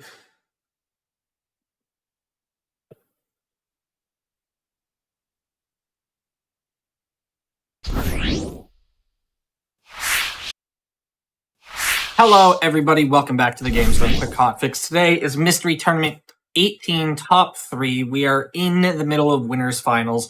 Before we get into Game 3, though, why don't you all talk to me a little bit about how anybody could get into the Mystery Tournament community, how they could join, participate, stuff like that? Yeah, so we have a Discord, which is called the Mystery Fun House. So in the Mystery Fun House, we have obviously our flagship tournament, which is Mystery Tournament, where we host all of these games, mystery games that are submitted by the players in the tournament. And you can join the Discord and get aware. We'll have signups for MT19, probably in fall around that time. But we have a whole bunch of side tournaments and side events that are fun for the whole community. We have the RPG Book Club, so where every month or 2 months, we will play a random role-playing game from a wide variety of systems, which is actually hosted by Ferris. So you can give your thoughts and opinions on some really cool, innovative, and sometimes just forgotten RPG games. Ponoob, if you want to talk about some of the tournaments we have coming up. Actually, I want to interrupt here. Blurry, to be clear. ahead. So you said we play random RPGs, which like in a sense, yes, but not in the same sense as the Mystery Tournament games. Yes, if you want to be more clear, it's not random in the sense that we pull a random one, but they're user submitted, and then we'll vote on which one they will play for that month. Yeah, to talk about tournaments, Mystery Tournament is the big one, and I will note because we continue to have this conversation with people who are peripheral to the scene. Um, show up early. Put a notification on the announcements. People just miss the signups because it turns out doing them yearly means they don't happen too often. That being said, we do have plenty of other tournaments and just events that are happening on the regular. There's been discussions about what's going to be our next event, but I know we have a more casual, friendly Friend Fest that is coming up.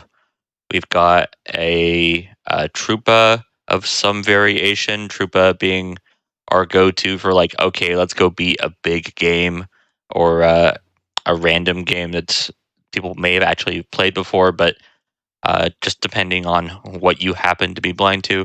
And probably most importantly, weekly blinds are happening. I know there's been a lot of excitement about games that we've already seen yesterday and presumably games that we'll see today where people are like, that looked fun. I want to see how good I'm at it. Let's do a weekly blind. But we pull games from every genre, every era, and Yeah, so every we're week we have Muware, who is kind of facilitating all of that. You heard Muware yesterday on commentary. Muware is kind of getting together every Saturday around, I believe, 3 o'clock Eastern, or is it 4 o'clock Eastern? One of those times. If you join the Discord, you'll get more specifics. I'm trying to do time math, which is wrong. But we host a lot of different kind of side events like those, like Ponu mentioned, the Trupa tournament. We have the tournament that we have coming up that Muware is also hosting is called Retro Trupa, Achievement Trupa, or what is it called? Trophy Trupa, which is using the Retro Achievements database for a tournament. So we'll pull random retro achievement games that you'll race potentially a different retro achievement. And then outside of that, we have just a fun community that we love playing and racing games, as weird and random as they are. Yeah, I feel like every speedrunning community goes and says our game's great, and I think it's in part because speedrunning in general, just the working on yourself and trying to improve is a very healthy thing to do. And that being said, we aren't working on ourselves. We are just tossing games at each other, and it ends up being a very friendly and fun community. And if you are looking to play some games that you've seen before and you want other people to play, or if you want to play games that you've never seen before, we're both the right place to do it. Right, so we're tossing out a lot of different events here, but most of our content isn't very structured outside of the mystery tournament itself. It's more about when someone steps up and decides to go through the trouble of organizing something, then people join and we have a tournament. Oh, I remember when I joined this community, actually, it was Round Guard, a Peggle roguelike game. And I was like, I want people to play this, and I want more people to play this. And then I jumped into Discord and said, hey, you guys should play this. And then I was like, oops, now I'm stuck here for years because it's friendly and fun. Yeah, and we'll race about anything. It's like, if you want to race something, we'll do it. Yeah, one thing that might be happening again, we had 2 Mystery Fun Fests, which is a same format that has been done in some other communities. You arrange 2 or more teams with certain tasks to complete and earn points for your team over a span of a couple of weeks in races, general goals, or whatever. And it's been fun. And the Mystery Friend Fest that was mentioned earlier was we're getting the same idea. Hey, how about we do this except one team, like all working together, co-op. And it's been in the works for a while. I think it's actually happening soonish. Not sure what the latest status is. Yeah, it turns out with Mystery Tournament being our like premier event, everybody who has a good idea likes to come in soon after it's finished, and so you're coming in at the exact right time if you're looking to have a good time, because there's just going to be a lot of things going on here directly after Mystery Tournament. Real quick, somebody in chat just asked, what's it take to participate? For Mystery Tournament, nothing. You just need to have a working computer and a a notice on your phone to check in October, November to make sure that you sign up. In regards to a race, we will get you set up here in regards to like what's needed to be done. But really, it's just willingness and being able to play video games. I mean, the things that we've seen so far are things that are available for free on itch or Steam. So you can do that too. You know, I really appreciate you. You've like 3 times now you've said set an alarm to check, and you haven't like called me out once. I really appreciate that. Not once have you gone, don't be church. So, church and sword. You're a tale that I've heard many a times. We talk to people and they're like, "Oh, I wanted to sign up this year," and then I didn't. I didn't need to call you out because it happens every time. Unless you're like super active in the community, you just miss these things. And speaking of missing things, we don't want to miss our next race. Our racers are set up. So we are going to get ready to play a 3rd game for our best of 3 winners finals. So we've had kind of a block blasting game. We've had a vacuum racing game. I think we should just go back to the classics. Let's just do a regular old platformer. Something simple with no weird twists whatsoever. The game is called 50 Pinch Barrage. It's just a regular platformer. Nothing weird or strange about it. And our race is about to get started. We have it in 5, 4, 3, 2, 1, and we are off.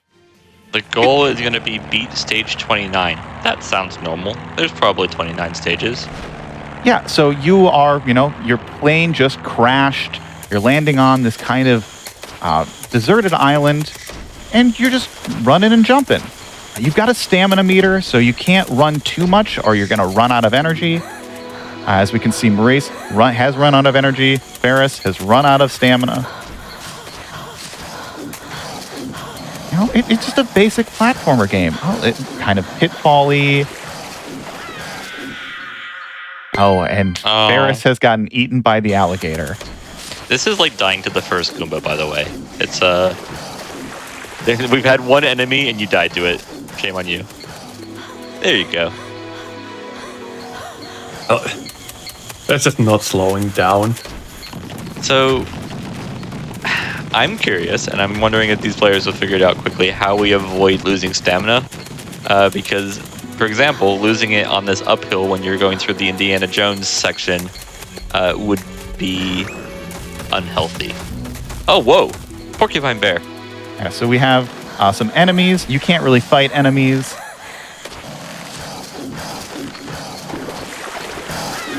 But missing the jump, Ferris gets chomped by the alligator. Or it could be a crocodile. I can't tell which ones are saying see you later or see you in a while.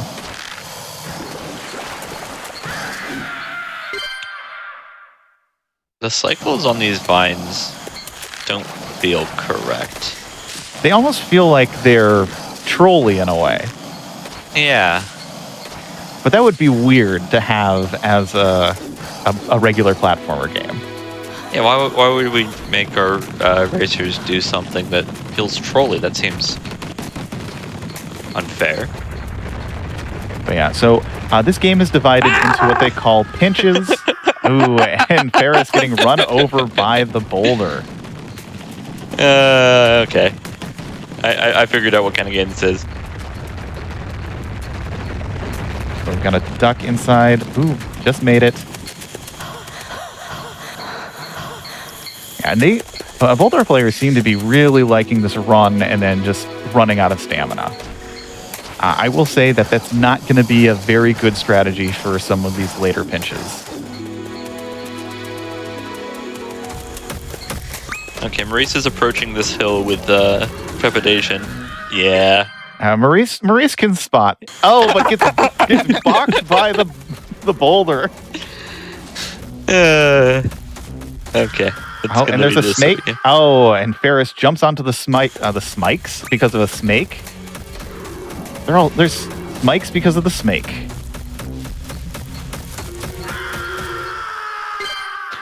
Okay, I think at no point should we ever be crawling.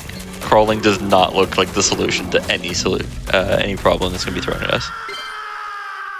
Oh, Ferris having some trouble getting by this snake vine bike trap. But So the game is called 50 Pinch Barrage, but is this a Japanese game by chance? Or? This is a Japanese game, yes. Okay. It gives me Takeshi's Castle, like just a little bit of silliness, but like not inspired by I Want to Be the Guy, which is often the case when we have like these slightly trollier platforming games. Yeah, it's not like completely against the player. It's more or less like these are almost platforming gags that you kind of have to figure out your way around. Like this is what Indiana Jones video games should be like. Oh, Ferris getting grabbed. I mentioned it yesterday, and I think it's a good time to mention it. This is a par 2 game. It's okay for you to die once to the snapping, jumping alligators. Alligators don't jump like that in real life. You're fine. It's when you die a second time that you have to feel a bit of shame. And I think Ferris has just learned a very important mechanic. If you jump too high, you will be stunned because you're a human being. You can't just land on your feet after that big of a jump. Yeah, your knees are a mechanic in this game. I'm still trying to get my bearings on what this game is like, but when you said this is not like I Want to Be the Guy, I couldn't disagree more so far. I mean, no, the spikes aren't coming out of the ground. No, well, I guess it's kind of a thing about what the game actually is and what people's perception on it. It's a kind of pet peeve when people reduce I Want to Be the Guy to just a spike fest. It's the fan games are often much like that, but the original is more about subverting expectations and trolling the player than just doing other things like that's a big boulder coming at you and forcing you to fall back and alligators jumping higher than you expected and stuff like that. Like that's precisely I Want to Be the Guy. Now Ferris is entering the first set of cave sections. We've got these kind of dripping acid drops. You don't want to be touching that. You got to time your jumps just perfectly to make sure you're not going to touch these drops. Maurice, though, still on this boulder section, so not too far behind Ferris at this point. Has learned the lesson about his knees.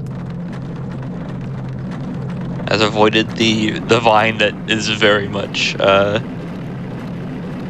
trying to troll him, and oh, good spike right at the end. And Ferris is on the minecart section. Didn't get enough of a jump. If we were doing mystery tournament bingo, I think minecart section had to just be on there. It's the sort of thing that we kind of just expect to show up at some point. I just love the part about pushing the minecart yourself. Yes, you have to push it yourself. I mean, this game is rooted in reality. Where he's finally through. Yeah, we've all been there exploring caves, and then suddenly you find out that half the floor is spikes.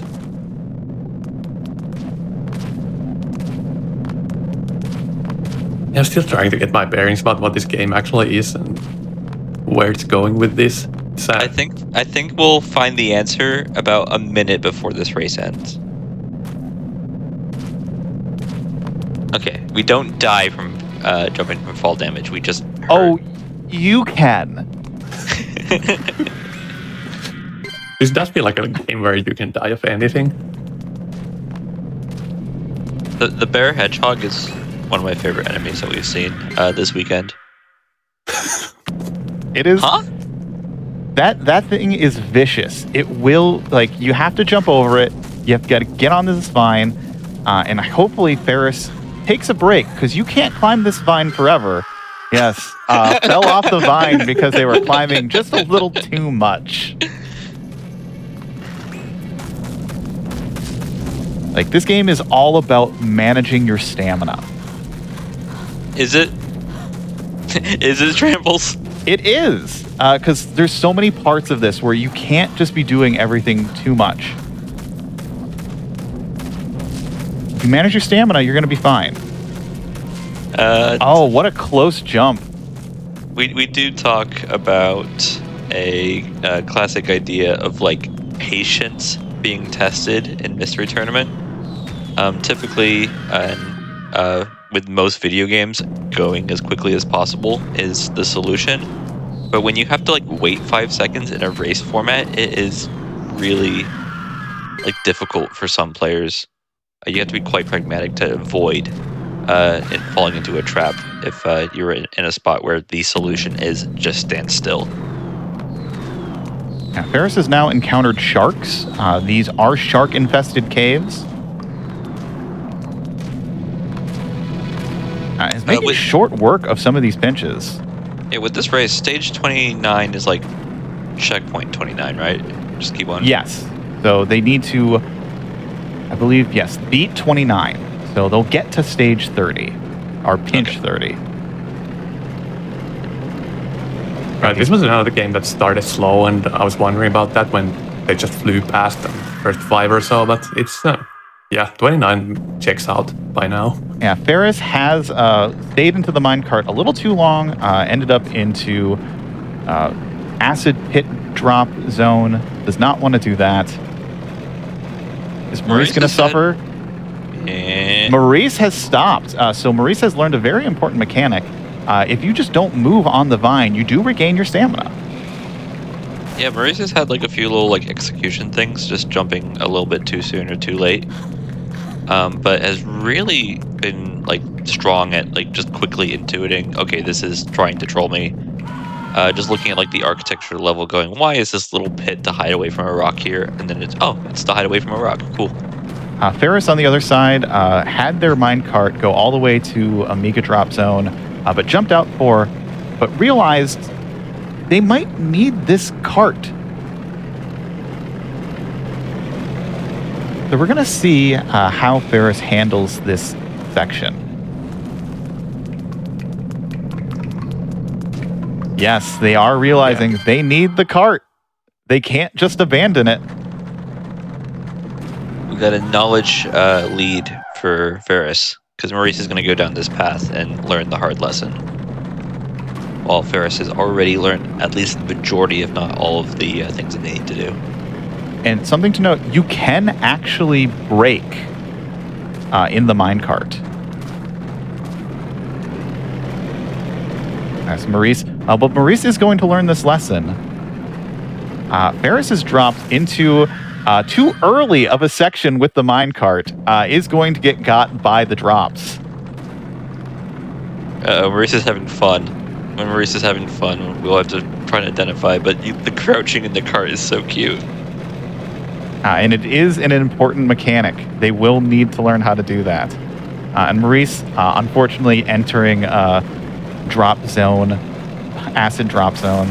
Ferris, getting to the end, drops on top of Ferris. I'm seeing the solution to this. I'm just curious to what they're going to do here. Okay, Maurice is looking for something different. Maurice is doing the exact same thing Ferris has just done, and has dropped too early into the cave. And of course, jumping back into the cart doesn't work because we have to push the cart.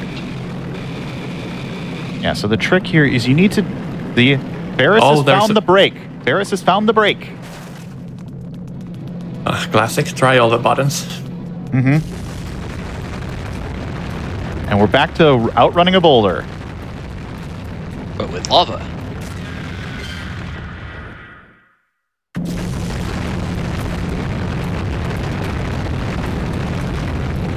Yeah, and unfortunately, if the minecart is against the wall, you're not going to be able to push it back. Ferris makes the jump. But that is not the correct choice. So they're going to have to find out another mechanic that this game has. That I don't think we've seen too much of yet. Is the mechanic go left? No. We haven't seen any mechanic of go left. We're going to see if our players can figure it out. They've technically done it. But will they realize they can do it this way as well? Is it just crouch? Well, we'll find out. It's And not that. Whatever is that not was, that. is not that. It is not jumping over the barrel. Railcoon in chat has it correct. Railcoon could be a Mystery Tournament champion if they joined Mystery Tournament. Is it? Yes, Railcoon in chat saying, does Ferris have to hang on the ledge? That is the exact thing you have to do. The boulder does not go all the way over the edge. It will just get to the top and then roll all the way back. Okay, that was my solution. Was cower like a child playing hide and seek right under the ridge and just cope. So now we're in the out of ideas zone, and I'm curious if Ferris is gonna immediately jump to Oh, there it is. Yeah, you need to hold on to the ledge and then wait for that weird platform to pop out. Maurice still has not found the brake button. Yeah, this game accelerated in difficulty. The first 10 were just like Indiana Jones, the most basic platformer ever, and now we're like solving puzzles. But also, Ferris already tried hanging onto the ledge, and they just dropped down. Yes, but you can just hold on to it without dropping down. So it's going to be... Go ahead, Flori. Yeah, is there like a different... Do they need to press a button? Or... Oh. I mean, that works too. That works too.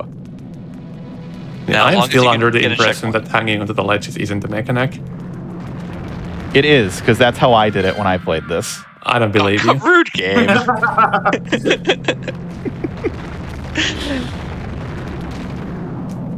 I mean, that's lovely. Yeah. And Maurice is on this boulder section. Will Maurice figure out how to get onto that platform like Ferris? Ferris has dodged the boulder, is now on to an even faster falling block section. And of course there's going to be another boulder, but gets it first try. What a gamer moment. On to pinch 20. Uh-oh. We've got a real enemy. Yeah, so now we have archers. Ferris, you don't want to touch the archer. This is not a zone where you can touch other people. Okay, but now they know, and they lost like 10 seconds. Okay, that guy aimed at us, and that's not fair. That guy rotates their shooting pattern. They will shoot down, horizontal, and up. I love this game.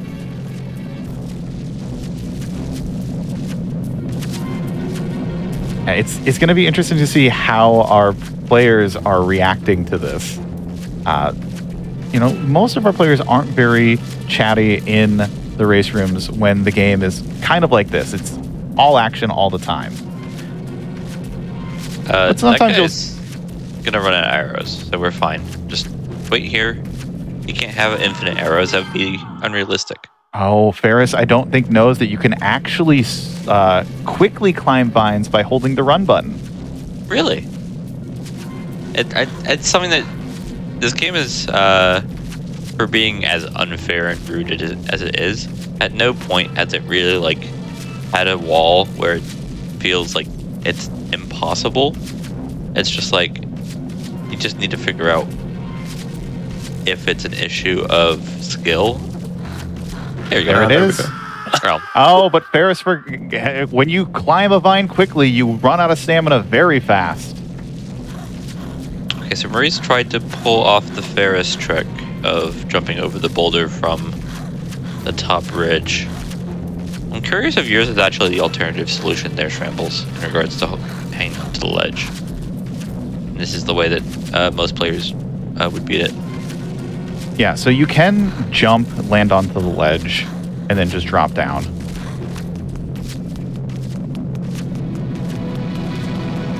I find it interesting, like what kind of things people call fair or unfair. Because this game, and also I Want to Be the Guy, they're very fair in their mechanics. like you die once to the surprise gags, but the second time it's all on you. It's all execution in both games. Yeah, there's no real RNG in this game. Like everything is doing exactly what it says.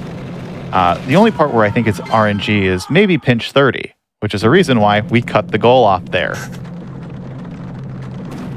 I'm assuming that there's 50 pinches given the There are 50 pinches, yes. title of the game. Some of those last ones are really difficult. Oh, and Ferris took the minecart a little too far. You do need to time the jump onto a vine. And Maurice has caught up, is on this falling block section.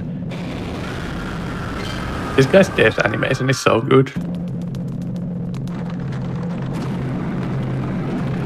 What's the plot here? Are we like a prisoner escaping?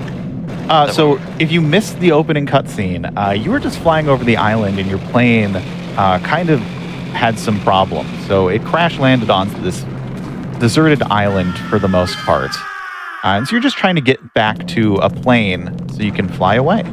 So this is our pilot orange jumpsuit? Yes. Okay. Maurice making it to pinch 20. So is still a little bit behind Ferris right now. No, not the snake. Yeah, you just got to assume that most vines are going to have snakes from now on. Unless they just drop down. Unless they just drop down. But those ones vine. are differently colored, so you can notice when those ones are going to drop. Welcome to Mystery Tournament, where you're just going to get more mechanics tossed at you. This game does not need swimming, it has swimming. Yes, and now we have an oxygen meter, so you have to manage your oxygen.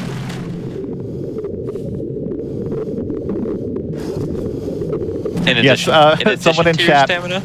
Someone in chat pointing out, this is what happens when you don't wear your seatbelt. So yesterday we played a game called Pre-Flight Panic, where if you didn't wear your seatbelt, your plane would crash. So this is exactly what happened. Our main character forgot to wear their seatbelt, so that's why they have crash landed on this island. But why are we alone, Trambles? Why is nobody else platforming with us? It was a solo plane. It wasn't one of those. Oh, okay. It's not a commercial plane. I thought the answer is they just all died. We were still lucky. Ferris realizing you cannot actually ledge grab onto these moving platforms.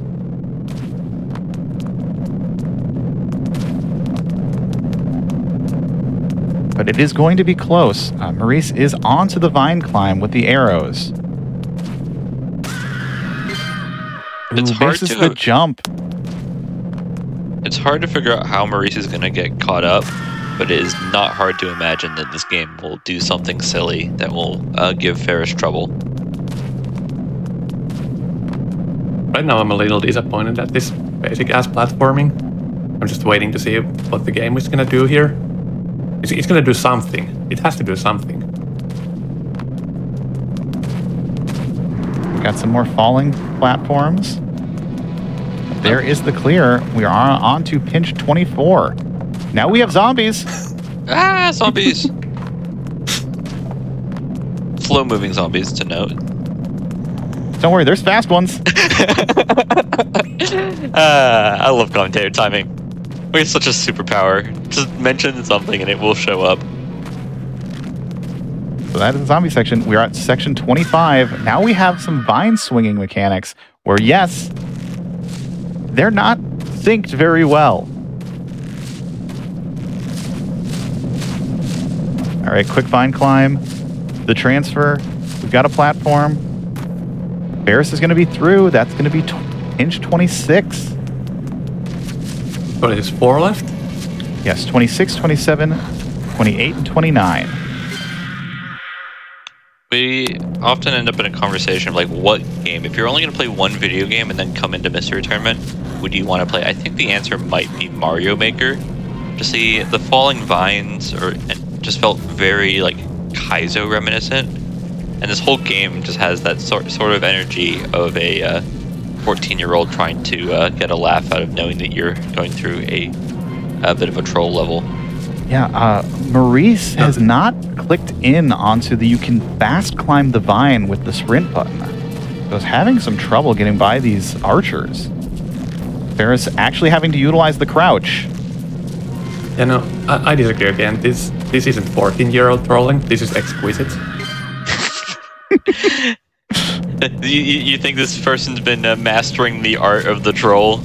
Yes, absolutely. That they climbed the mountain and talked to a large man sitting with his legs crossed and said, "Yeah, you should put a thwomp there." Right. They meditated until an apple fell below them, hit them from below. Yeah, the final vine jump in this section that Ferris is on is deceptively difficult.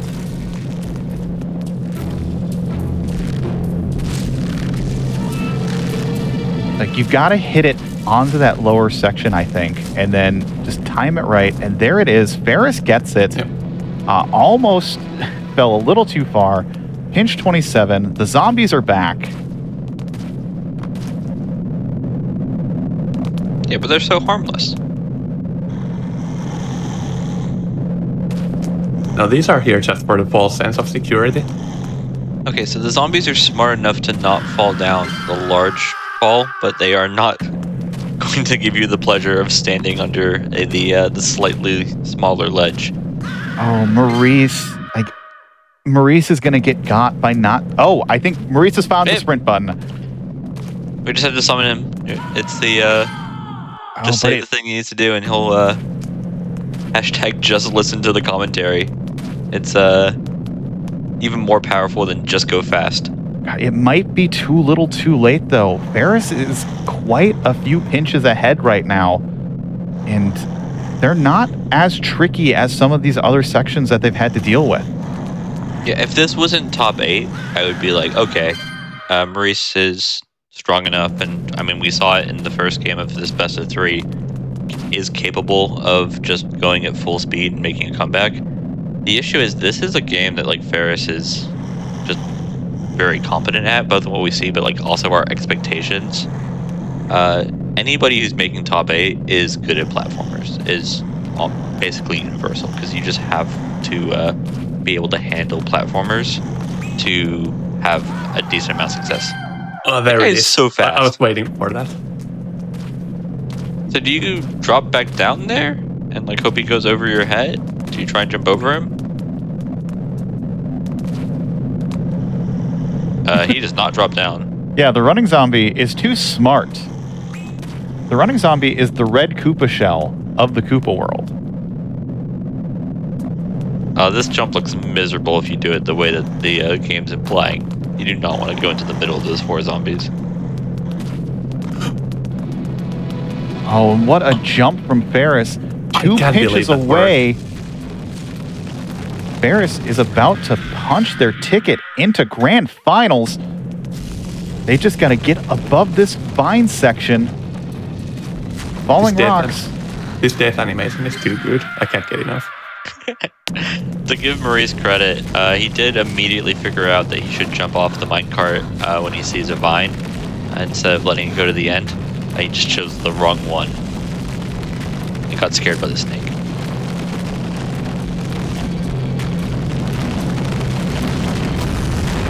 Ferris is getting these patterns. There's a big rock. Dodges the rock.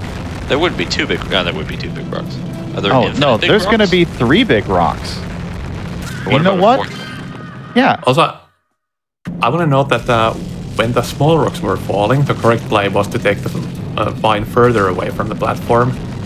And Ferris correctly read that that one was going to give you something different that inverted it.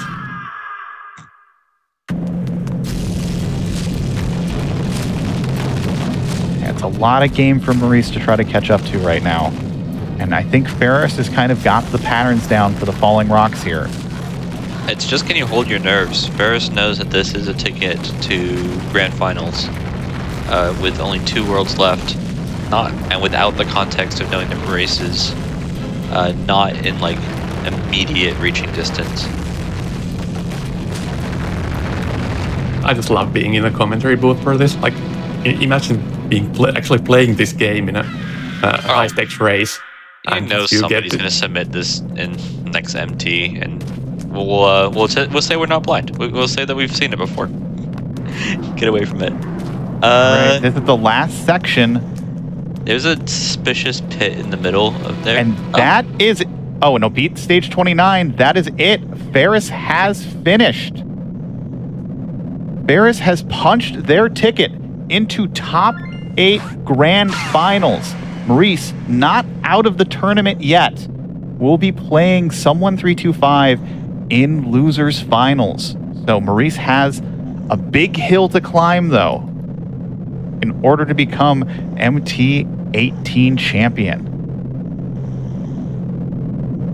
But wow, what a stunning race. Just a nice little comedic game, completely demolished by players that we knew were going to demolish it. Ferris, I cannot recall, though may have had situations where they had to do a 3rd try, but basically every time that the game was like, haha, I trolled you, they learned their lesson and immediately applied it. For Maurice, honestly, they were sometimes intuing it faster, but a large part of this game was also just learning the mechanics on the fly, learning the ledge trick, learning the fast climb, learning the crouch in the cart, and I think they really just need to get their mental right, because they still have to play more games. I was about to mention that too. Like, this game was largely a mental state check. Like, I'm watching this and I think I would enjoy this. It would be a great time. But if you had to play this in a high stakes setting, high pressure setting, you need to keep it together and not end up tilting. Yeah. But we still have a lot of games left to play. Maurice is going to be dropping into losers finals, so we'll be seeing him play Someone 325 in another best of 3. And then after that, we will be seeing the winner of that match play Ferris for the grand finals, for the title of Mystery Tournament 18 champion. There is so much to be held and so much to see for MT18 still.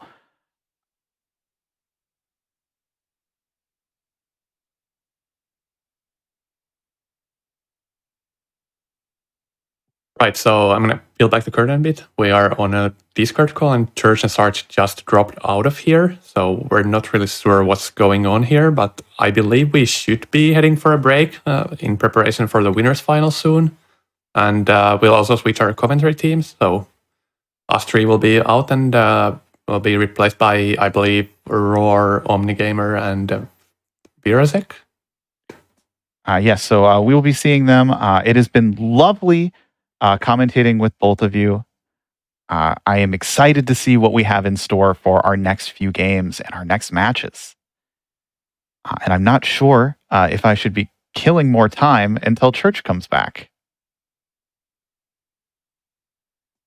But if I am, I'm going to say it has been lovely to be here. I love Mystery Tournament a lot. I love seeing all the unique games and all of the fun times we've had. It's a pleasure talking with all the fun commentators, all the work that goes putting into testing the games, restreaming the games. Just all fun, and I'm happy to be a part of it. Okay, I'll do our Sarge impression. Thank you to our contestants. We'll see more of you. All right, yes. So we will see you all after a break, and we will be switching out commentators. Thank you so much. We will see you soon. What's that, Drew? Hello, everybody, and welcome back to the Games Done Quick Hotfix. Today, we are showcasing Mystery Tournament 18 top 3. This is losers finals. We have a new set of commentary. I will hand it over. Let Blasphemous introduce himself and everybody else. Ladies and... Roar. What? You can't say that. That's got... No, don't get them on us. Don't get them on us. People of Earth, are you ready for a slam down top 8 match losers final? We have on commentary Omni Gamer. Woohoo! And on the other side, we have Veritech. I'm stylish. So, here in Mystery Tournament Top 8, what on earth is a Mystery Tournament Top 8 anyway, OmniGamer?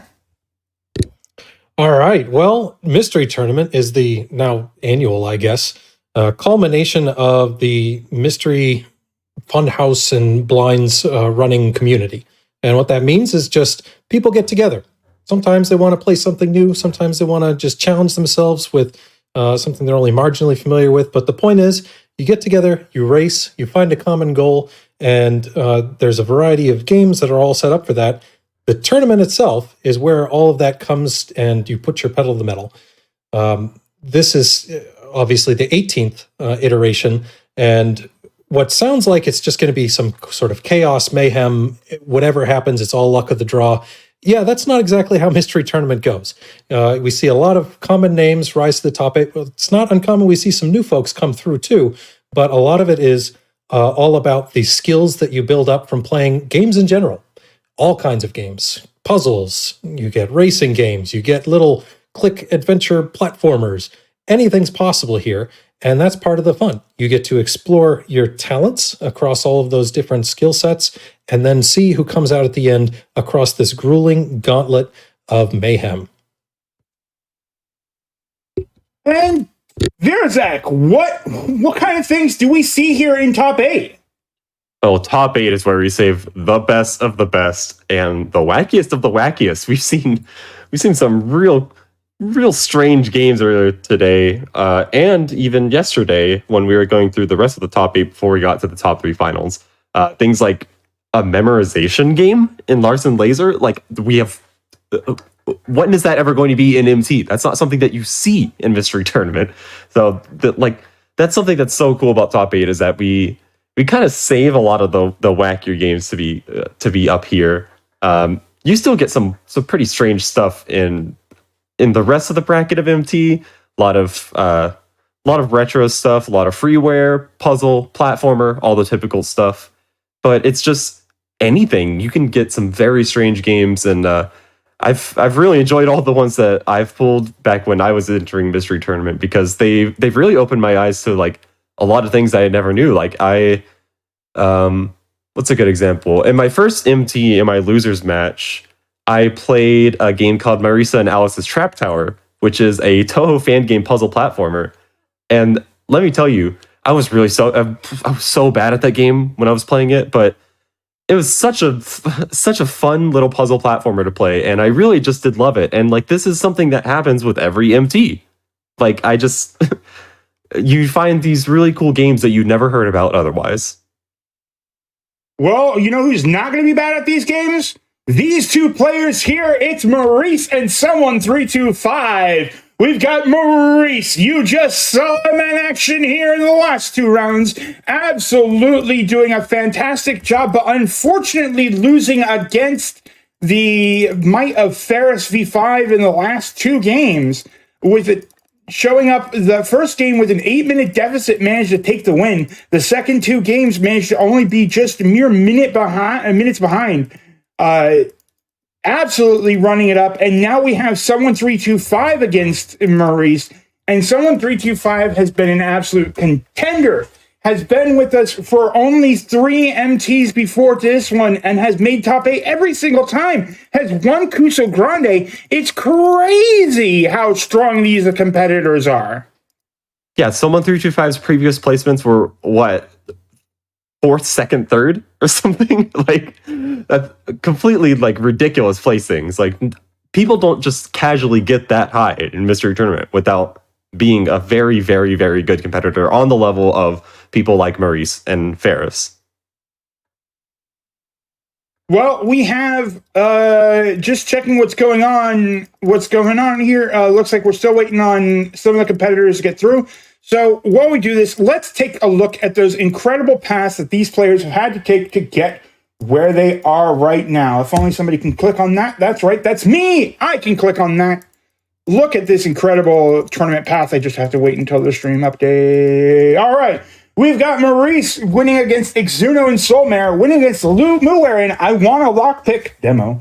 Econ in 1000 Tiny Claws. The Whitley in Babel, the King of the Blocks. Furt Turret in Unknown and Adam5396 in Unknown. Those were some incredible games. Unknown. I remember, I think my favorite part was when unknowingly unknowned, and then they caught an unknown from Pokemon and used it to spell out MT18. It was great because I didn't even know numbered unknowns existed.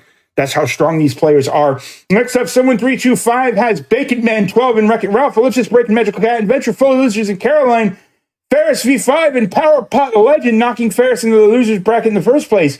Losing to Ferris, which is the only loss of this tournament thus far. Can they do the match? Both of these players only losing to Ferris. Econ in Bento, Okami Games in Unknown, Fur Turret in Unknown, and Zex in Unknown. And I'm being called out in chat saying, I remember what those games were. They were just an hour ago, but hear me out. It's funnier to say Unknown. It was in Rubik's World. It was in, we were in Rubik's World. We were in 29 or 50 Small Pinches, and actually Vacuum Pilot. So these were incredible matches today that we've done. And this next game is actually, I believe we've seen this a little bit before, possibly, according to our records. Yeah, I believe that we have. If I go and look, there's these wonderful career sheets for Mystery Tournament that show a big kind of overview of the entire tournament. They're really impressive if you go and ask in our Discord, which I'm sure you could ask a mod for in a link up there. I see you all in chat. You might be able to find them, and they actually have a record of every single submission that's been in Mystery Tournament. We've actually seen this before in Mystery Tournament twice, which is not something that commonly happens for top 8 games.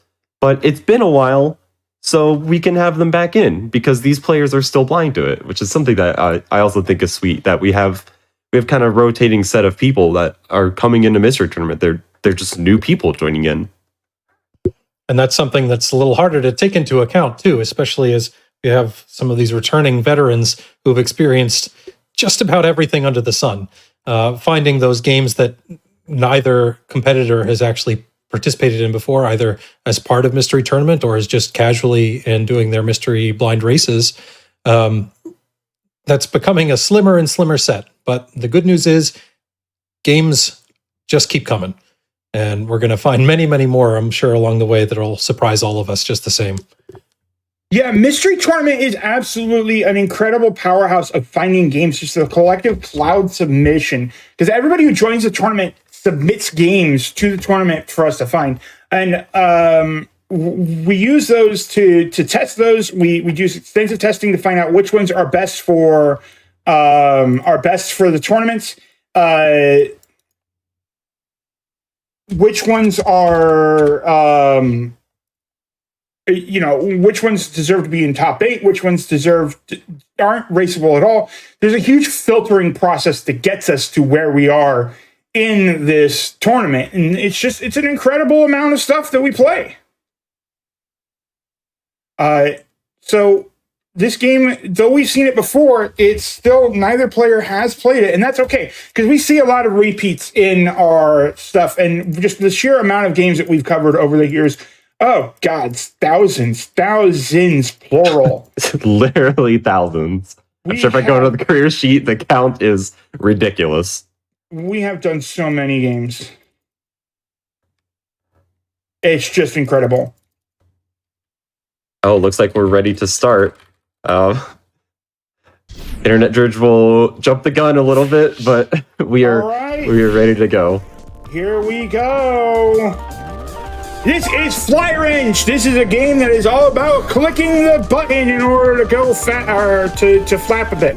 This is Flappy Bird on a lot of stuff that we are not allowed to talk about here in GDQ. So basically, we're going to have to go quickly through the stages, and there's these red lasers. I believe that you need to be. How do you get through the red lasers?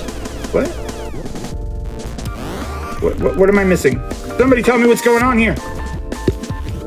Looks like you need to be positioned so that you are red in order to go through, which is, I guess, just collapsing yourself well enough. You need to be flapped. So you have to be flat in order to get through the white lasers. You have to be holding yourself and flapping in order to get through the red lasers. If a lot of you out here are saying, hey, this Fly Wrench character looks recognizable, it's probably because you played Super Meat Boy. And this character is completely broken in Super Meat Boy. So, but you probably didn't know how to use them in that game. Ah, yes. Okay. That much is coming back to me. I did not even know that. I very much did not know that. So our goal is, as we said, people of Earth, we're going to beat Earth. It's almost like it comes back full circle. I don't know. What did Earth ever do to you? You know what Earth did to me? It made a Full House edition, and honestly, I'm playing for flushes, and I'm tired of seeing it in the shop.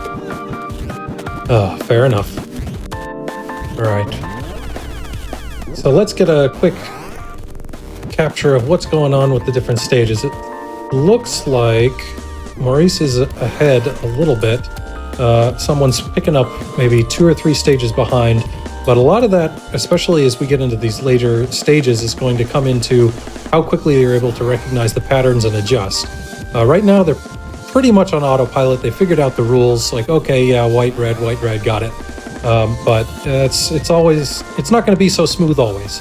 So let's see how the adaptability comes into play when they start to reach some of those harder elements. Yeah, there's a significant amount of momentum that you have to play with in this game. Just an unreasonable amount of it. And by that, I mean totally reasonable. But it does get you up there. Now, we do have the note that it's beat all Earth levels. Do we have to... Let's check the Rentry, Pace Bin, or whatever we got here. Do we have a link to that? Let me see if I can find that real quick. Let's find out if they have to beat all the stages in all of the levels, or if they just need to get to Earth and beat all the stages in Earth. You need to complete a certain level, a certain number of levels to unlock the next planet, aka the next set of levels. Fly Wrench defaults you to go to the next planet as soon as you have unlocked it. You can go back to earlier planets to do more of the levels there. So it sounds like they only have to do all the levels in Earth. As long as they unlock Earth, they're good. Well, isn't that kind of them? Setting it up so we don't even have to fight Menu Boss. And yet, we still have to fight Menu Boss, because it is going to move you straight through. And it's just easier to get the higher level medals on some of the earlier levels, possibly. Or is it harder? Because I think it's mostly they just introduces new gimmicks. So, like, yeah, right now we have just the red and white lasers, but you can bet that we're going to see everybody's favorite color of lasers, whatever your favorite color is, unless it's black, because that's the background, or yellow, because that's the barriers. Pluto signal maxed. Okay, it was incorrect. They have to do all levels up to Earth, so they're going to kick out to the next planet. They need to actually go back, and here is green lasers. Can you guess what green lasers do? They make you spin around really fast. Yeah, they make you they spin boost around you really fast, and you conveniently bounce off of things.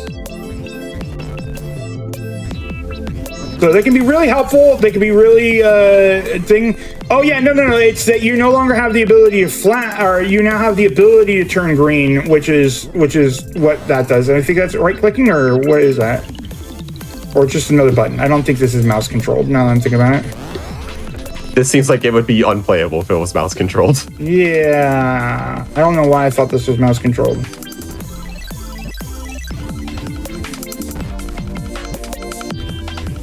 We are spinning. Oh, what is in these green lasers that is causing them to do that? No, it's not. It's a button. You press a button, and then you go spinny spin. So it's less about the green lasers and just the way you bypass them is going into crazy mode. Yeah, you have to spin to get past them. Gosh, and it looks like it is trying to pay attention to physics.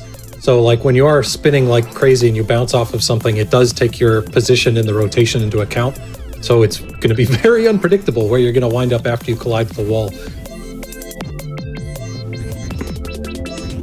Now, it looks like there's the dust or smoke trails that come out over the lasers and you go through them.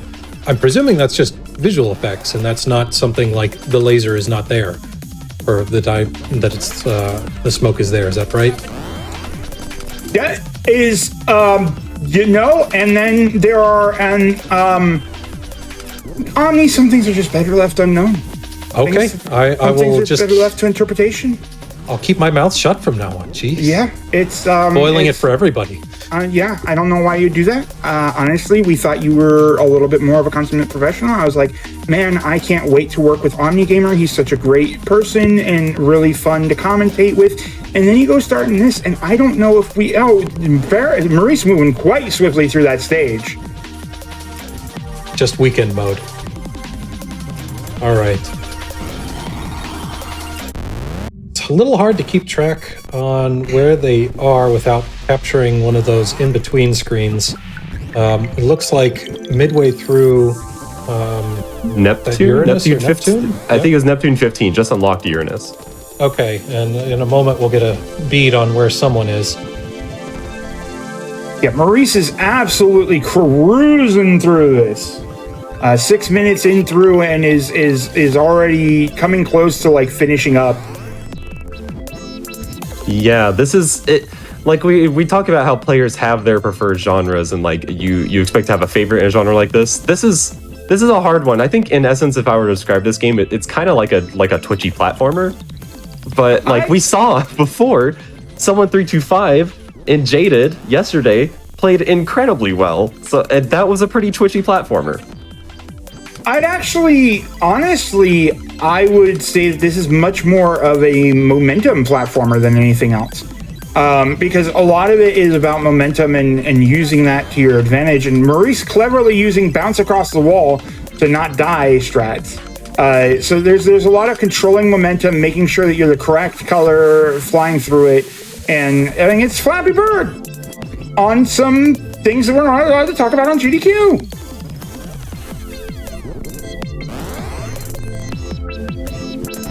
It's very, very good. I did test this game actually a long time ago. I think I tested this when it was initially done in 10. 4 and 10. What? 4 and 10? 4 and 10. 4 and 10. I did not test this in 4 and 10. When did I test this? You played it on your own because you are just a wonderful gamer person. Apparently. I played this on my own because I am just a wonderful gamer person. Let's see, Maurice is moving on to Uranus. Oh, now he got laser mazes. Okay, so laser mazes. This is pink. Pink is don't touch and don't bounce. You can't bounce off pink. That seems rude. They only gave you the ability to bounce last stage. And now they have taken it away. They taketh this cruelest mistress. Wabbit season. There's Saturn unlock. Where's Someone 325? I haven't seen an unlock in a while. Neptune Signal he Max. just finished Neptune. Okay. Yep, that's a Neptune finish. There's only actually about 6 levels behind, and these are really, really quick levels. Yeah, it's one of those games where it's like Hop Owl that we saw in the short best of threes, is that the penalty for death is not very high, so it's not too bad to go for something drastic at the beginning of a stage, or like try something kind of wacky to try and save yourself in a bad situation, just because the death restarts aren't too big. Of course, when you're playing against players of this caliber, you you don't want to die because they will capitalize on any mistake. Both of them will. But sometimes you kind of have to do stuff like that. Very tight lineup and drop down, and you're good to go. It's also worth mentioning, if they're, playing on the up and up, neither player is paying attention to the other. They're all just focused on their own performance, and at the end of the day, whoever hits the dot done first is the victor. And that's kind of how we like to keep it, just so that there's not any of those expectations of like, oh, okay, I can take it easy now, I'm that much further ahead or whichever. But a lot of things in Mystery Tournament, it's taken on good faith. We're here to have fun and enjoy the process, not necessarily just to slam through and try to come victory at whatever cost. That actually brings up a really interesting point that we rarely do cover around here, is that the blind races that we do are actually, it's actually, you're not required to be blind to the games that you play. It's encouraged. We all do it because we like to play them with a sight unseen. But it's not actually a requirement like it is in some other terms, because honestly, it's a case of we can only take your word at it. Otherwise, maybe check some play history on stuff, and it's just so much research and stuff. But for the most part, the reason that people actively like not having played a game in their arsenal here as they go into another match. Yeah, that's sure. something Go ahead. I was just going to say that's something that we ask all the competitors as the game is revealed to them. It's just we are operating under the assumption that they haven't played it, and if they have, they need to speak up right then. But I was going to pose a quick question, and so normally if your opponent has played the game and you have not, you have the option to request a reroll, so long as they're not super familiar with it and anything like that. But I'm curious, has there been a case where both competitors were familiar with the game and were okay with doing it anyways? Yes, actually, we have seen that. At least I know in Reject Tournament we did. The Grand Finals was a Pokemon Red speed run. That was the best Grand Finals ever. But we have seen that event before, and yeah, it's on a competitor. It's actually the other way around. It's a competitor who has seen the game before offers the redraw, rather than the other player requesting it. Though to be fair, the other player can say, "Hey, okay, so you have seen this before. Do you mind redrawing it?" And it's kind of just it's interesting where the onus is, because again, we want to play the games that we haven't played. That's our whole thing. Yeah, I mean, everybody's been asked that question. What's the one game that you wish that you could erase all of your knowledge of and go and replay it? Portal for me. But it's just we like playing games that we haven't played before here. That's the whole point. It'd be kind of defeating the entire point if we didn't do that. Yeah, it's a much different feeling than a lot of other speedrunning communities, like the prior racers had kind of commented on, or the prior commentators had mentioned. The other speedrunning communities, they're all about, come play our game, learn our techniques with us, learn how to do things with us. And that is great. There is an absolutely amazing sense of accomplishment in learning a run and doing better on that run. Contributing to speedruns. Join FriendFest if you want to contribute to a speedrun. And there's a lot of fun in that, but there's also something really cathartic about. I mean, I'm going to do the selfish thing and tell my story a little bit in terms of how I joined Mystery Tournament and got to where I am. I have really severe ADHD. I cannot speedrun a game. I can barely play through many of my games because I can't play. It's really hard for me to play them for more than an hour. By the way, the next gimmick that we have is spinny spin spin lasers. Things move. So, I can't actually speedrun a game, and it was when I saw this done on GDQ 2016, yeah, I think. Yeah, they did with the bongos. Yeah, with the bongos. Yeah, the bongos. They did a Mystery Tournament showcase, and I was like, okay, that sounds like something that maybe I can do and try. And I started playing. I beat one of the better. I beat Used Pizza in a race, and I'd been hooked pretty quickly after that. Because you never know how you're going to perform in a race. You never know what you're going to do, who you're going to beat. And, you know, I started running, we built Mystery Funhouse because a few of us had been broadcasting Mystery Tournament 11, because not all the races were broadcast before. It used to be just the top 8 was broadcast on another channel, and then we kind of built up our own little channel, our own little group of people volunteering for it. And Mystery Funhouse has become a strong community channel that does a lot of stuff and pulls things through. So it's a really good time to join in and see what you can do, what's going on with it, and just have a good time. Just come have a good time. And oh my God, the tie! Someone 325 has caught up entirely. I think that there was a fair bit of struggle from Maurice on a couple of stages, but yeah, whatever it is, it's just clicked now with someone, and yeah, we're basically matching. Now this is the race I was expecting to see from these two players. I know definitely it's going to be a tight struggle. You know, some make time here, make time there, a few seconds here. Just it's mostly about just not making mistakes at this point. And look, someone 325 is pulling ahead 2 or 3 stages. Oh my. Did we confirm that they completed all of the stages leading up to this, and we have max signal in all the planets as well?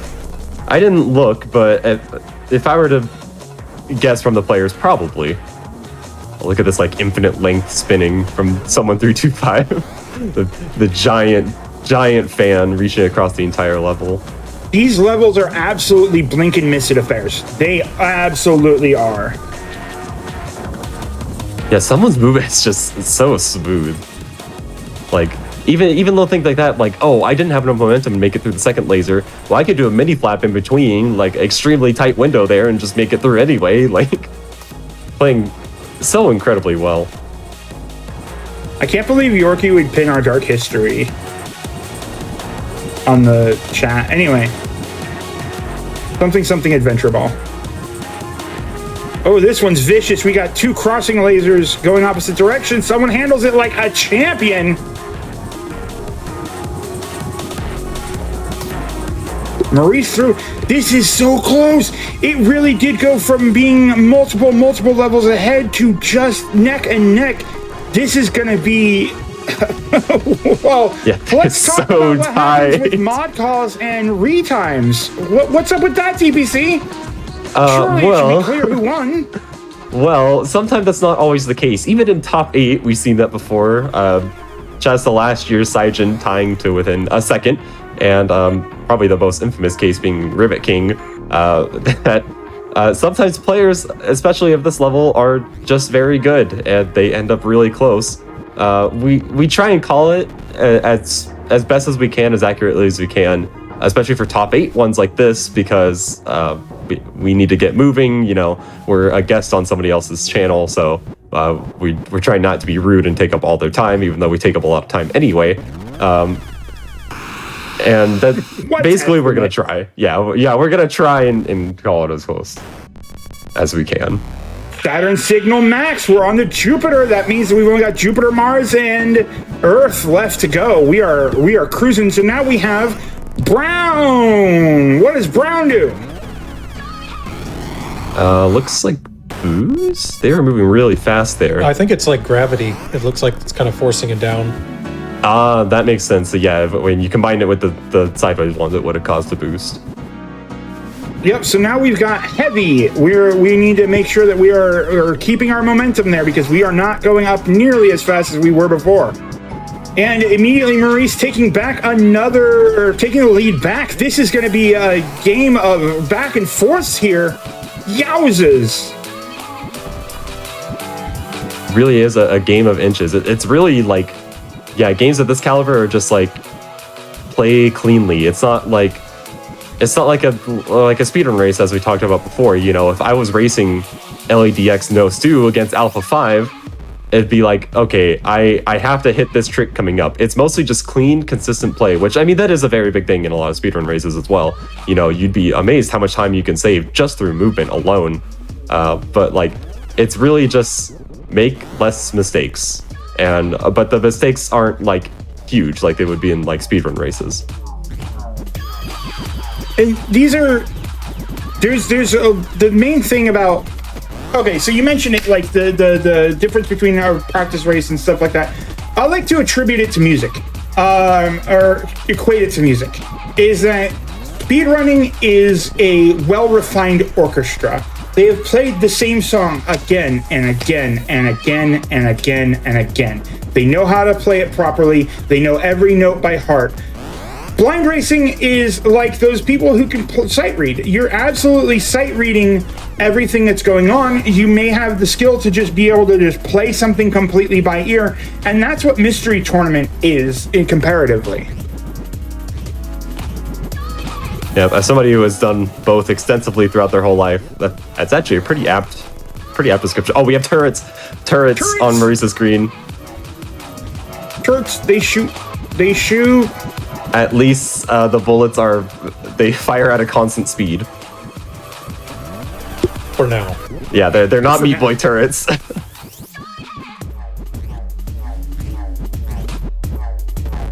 I'm a little bit curious because is this a new planet? Did the signal get maxed? Yeah. I think Maurice went past the levels earlier. I don't. Maurice did not finish Jupiter. Okay, we're gonna have to find out if that was an accident or if it was a intended decision. Probably intentional. That's something that Maurice likes to do a lot, and is actually a pretty good idea for blind races. Is that if you're just annoyed with the gimmick of a world, or like there's just something blocking you, just move on ahead. If you can move past that part of the goal, you probably should, and then just come back to it later. That's also where some of the differences in mindset might come in for different players too. Maybe Maurice just understands that that's the better way to go about it for him. But another player might instead want to specialize. You're stuck on that gimmick for now. Yes, it's going to be the main gimmick and maybe it sucks, but it's not going to be any easier when you come back to it. And it's at least fresh in your mind, so it's not being put out by something else. So many different ways to go about it, and part of it is just knowing yourself, knowing what your strengths are and how you're going to be able to respond to that. Yeah, I think it's I've got folks, I'm adding Rule 7 today. I'm adding Rule 7A and Rule 7B. Don't tilt and don't keep playing the same level if you have the opportunity to switch to another level if it's making you tilt. So that's Rule 7 of how to win Mystery Tournament. Rule number 1, of course, JPC, what are my rules for winning Mystery Tournament? Let's see. 1 and 2 should be read the pace spin. 3, okay, you know what? I'll add a third one just for Maurice. I'm pretty sure I added like 3 yesterday. Just for Maurice's sake, please don't recrop your game after we already captured it for stream. Because that's somebody who's restreamed that's really annoying. But that's a really nice thing for you to do. It's a good thing to not get Maurice mad at you, because he will just beat you in a race then, and then you're not going to win. Watch the attract mode. That's a very good one. 4 could be read the pace spin again. Or no, that would be 5. Let's see, there's read the attract mode. Oh, press all the buttons. That if you have time to kill at the start of the game, press all the buttons. Try out everything. That's another very good one.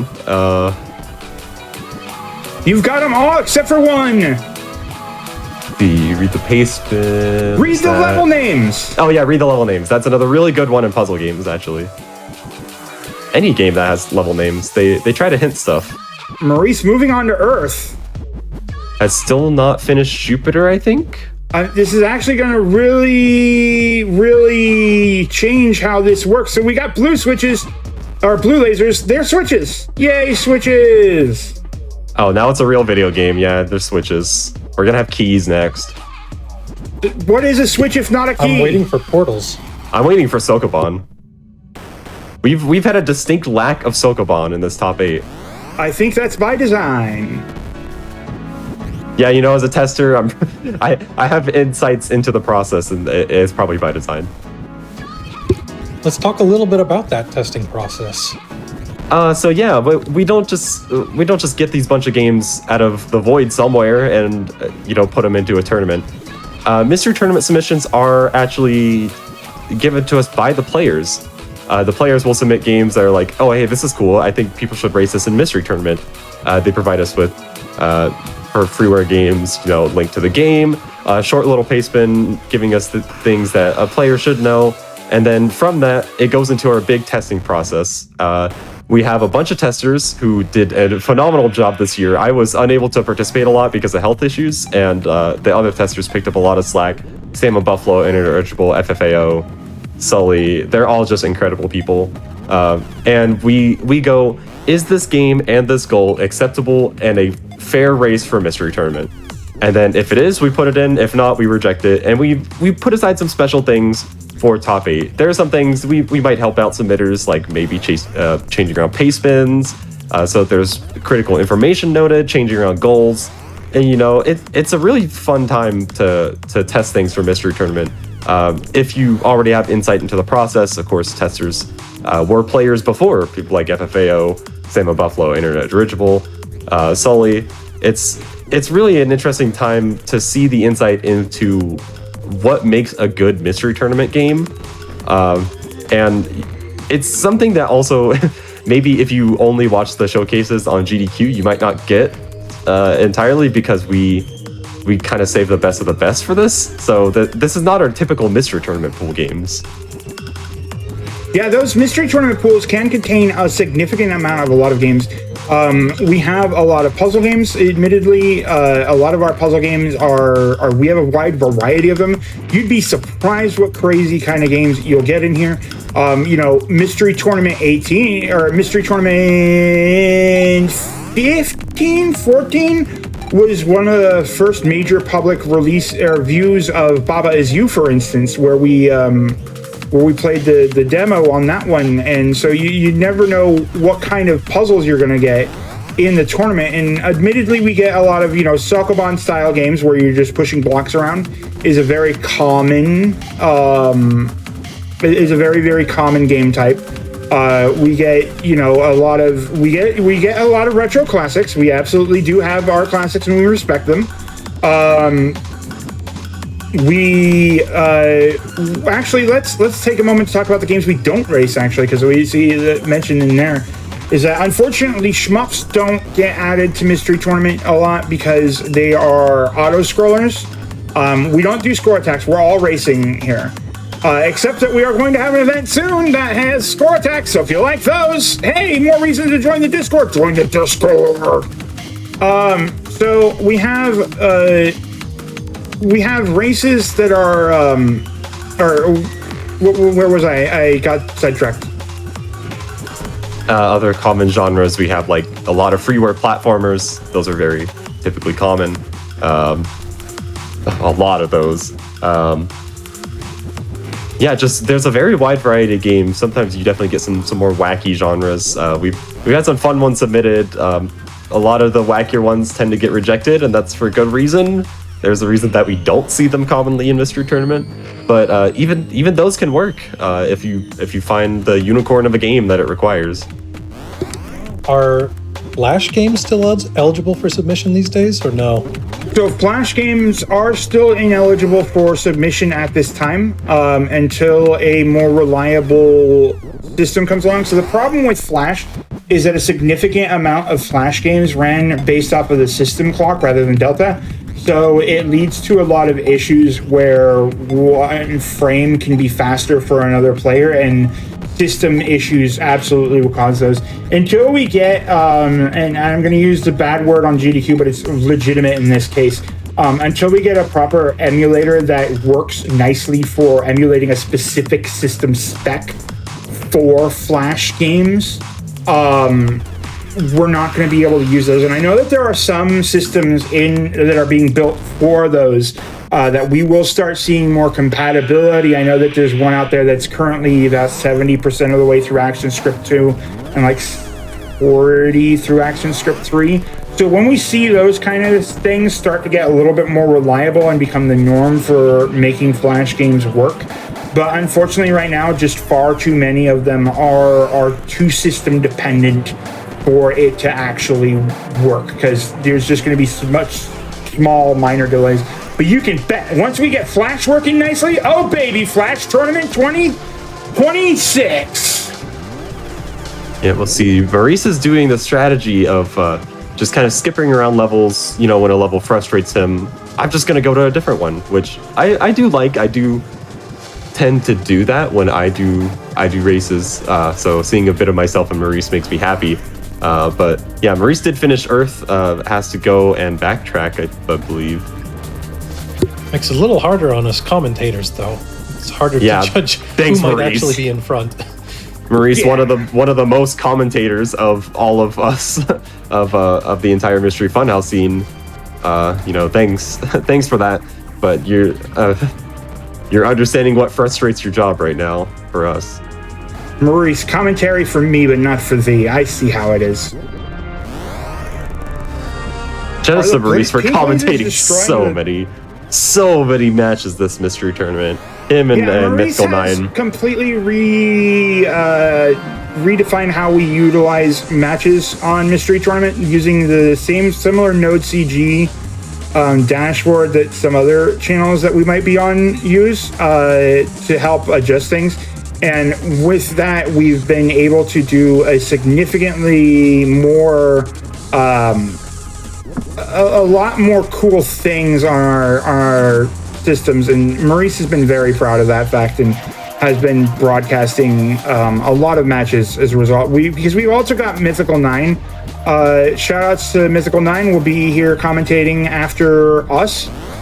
Is an absolutely stellar commentator, and Maurice and Myth have been knocking it out of the park throughout this entire tournament. So, you know, good job to them. Yeah, Maurice did clean up Mars. All of us. OmniGamer. Sorry, what was the question? Hi. I was just showing love. Yeah, they're both so close to the end of this. Maurice is in the last set of cleanup. Someone 325 is trying to finish up Earth right now. Now the question is, how many worlds does Maurice still have to clean up? Just this one. Okay, so this Maurice is has going to be finished intense. Earth and Mars. I'm feeling it then. Yeah, this is incredibly close right now. We'll have to see. It's going to come down to cleaner play on the last few sets of tricky levels, which, I mean, Maurice had to skip some of these earlier, so we've already seen they have tripped him up before. At this rate, it looks like both will plausibly clear the estimate.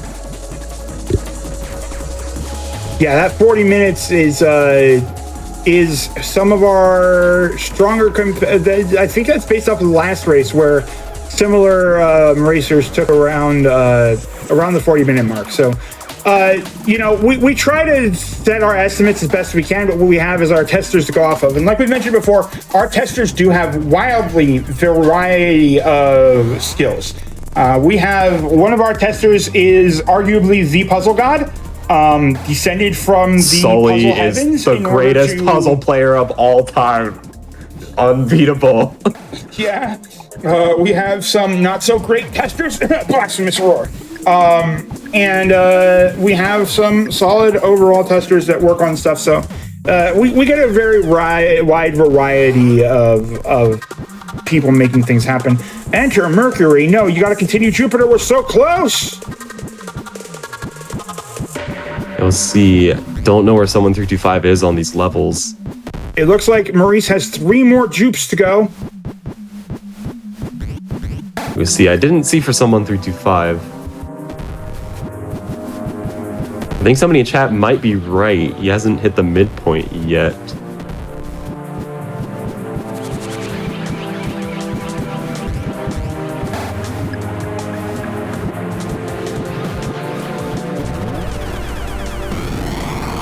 Okay, we got Mercury. Okay.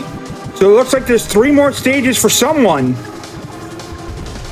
This will be close. This is not could be territory. This is absolutely going to be territory. This will be crazy close.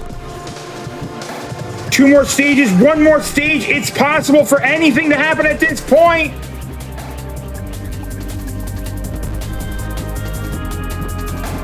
The bouncing, so much bouncing. I'm flipping my eyes left and right between these between these streams. It's just so intense. This is.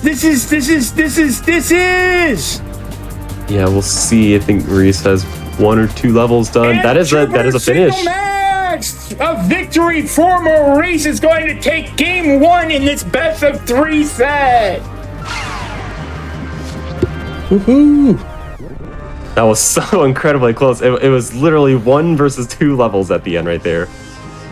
Look, someone 2-5 has 1 level left. Yeah, and going through to complete it. It's not necessarily that the race is over as soon as one person wins here. It's still, for personal, whatever personal reasons you might want to go through and just finish it out, have your own feelings of victory with the game. But a lot of times, too, these aren't the only 2 people racing. There might be other people who jump on. These are the only 2 people that we're focusing on, but there can be any number of other folks joining in, participating in the race for their own purposes. So just whatever the case may be, everything going on here is, all about getting the good feels for yourself. Yeah, so these races are entirely open to the public, folks. We use the Speedruns Live IRC system in order to track the races and gain a little bit of race history. They are open to the public whenever we're racing. So during Mystery Tournament, you can absolutely join as many races as you absolutely possibly want to. The only rule is please don't hold up the race for the racers. But if you can jump in, join in, and we have weekly blinds coming up here. Every week we have a new set of games, or every other week we have a new set of games curated sort of by our friend Muware and voted on by the public. It's an absolutely incredible time. And so while we're getting the next game set up, like I said, we'll talk a moment about what we have coming up. We have the Mystery Trophy Troopa coming up, where we race games that are inside the Retro Achievement database. These can either be races that you choose with your opponent, whether or not you want to just race the game outright, or if you want to pick an achievement and race to that achievement. This is a game, a little bit more of a lax tournament with a little bit less strenuous testing going on, so it allows us to fire it off shortly after a Mystery Tournament. Much more casual affair. We also have Friend Fest coming up. Friend Fest is a series of tasks that me and a few co-conspirators have put together that are challenging the entire Discord to take on our challenges and see if they can defeat our stuff. And then we also have weekly blinds. Those are going on every week in the Discord. We have you see kind of like 45-minute goal is pretty much our average for Mystery Tournament. Blind races of the weekly caliber are kind of more around the 1.5 to 2 hour range, and there's not really like, they don't have to be Mystery Tournament quality games, or I guess not quality, but they don't have to fit into the Mystery Tournament paradigm. They could be blind races of pretty much any game. And those are also user submitted, so we have some fun ones coming up. I know after Top 8 is one of a game that we actually saw in Top 8 a few years ago, Onoire no Shinzuru Michio UK on the PSP, which is a fun game where you play as multiple iterations of a ninja and solve puzzles and beat levels. That game was really fun. I really enjoyed testing that. We have I and Ferris. You see Ferris in the chat right there. Really awesome. We run something called RPG Book Club, which, as the name suggests, is a book club, except we play RPGs instead. Very casual. Just join in the Discord. Talk about your thoughts on games. I believe the current game is Robopon Sun version on the Game Boy Color. Thank you to Sir Nico for submitting that one. We have randomizers going on all the time in the Discord. You will always find people fiending it up on Archipelago, playing their favorite games. You'll be able to find those at any point, any time throughout the whole day. You can. Yeah, just way too much Balatro too. Oh yeah, I'm just gonna blame the Gons anyway, even if it's not his fault. And even then, like, you can just find people, go to the Hash Blind Racing channel and just say, hey, anybody want to race this? And you'll probably find people that'll say yes. And if you can't, ping me and I will say yes to you. Ooh. Oh, you go Roar, go.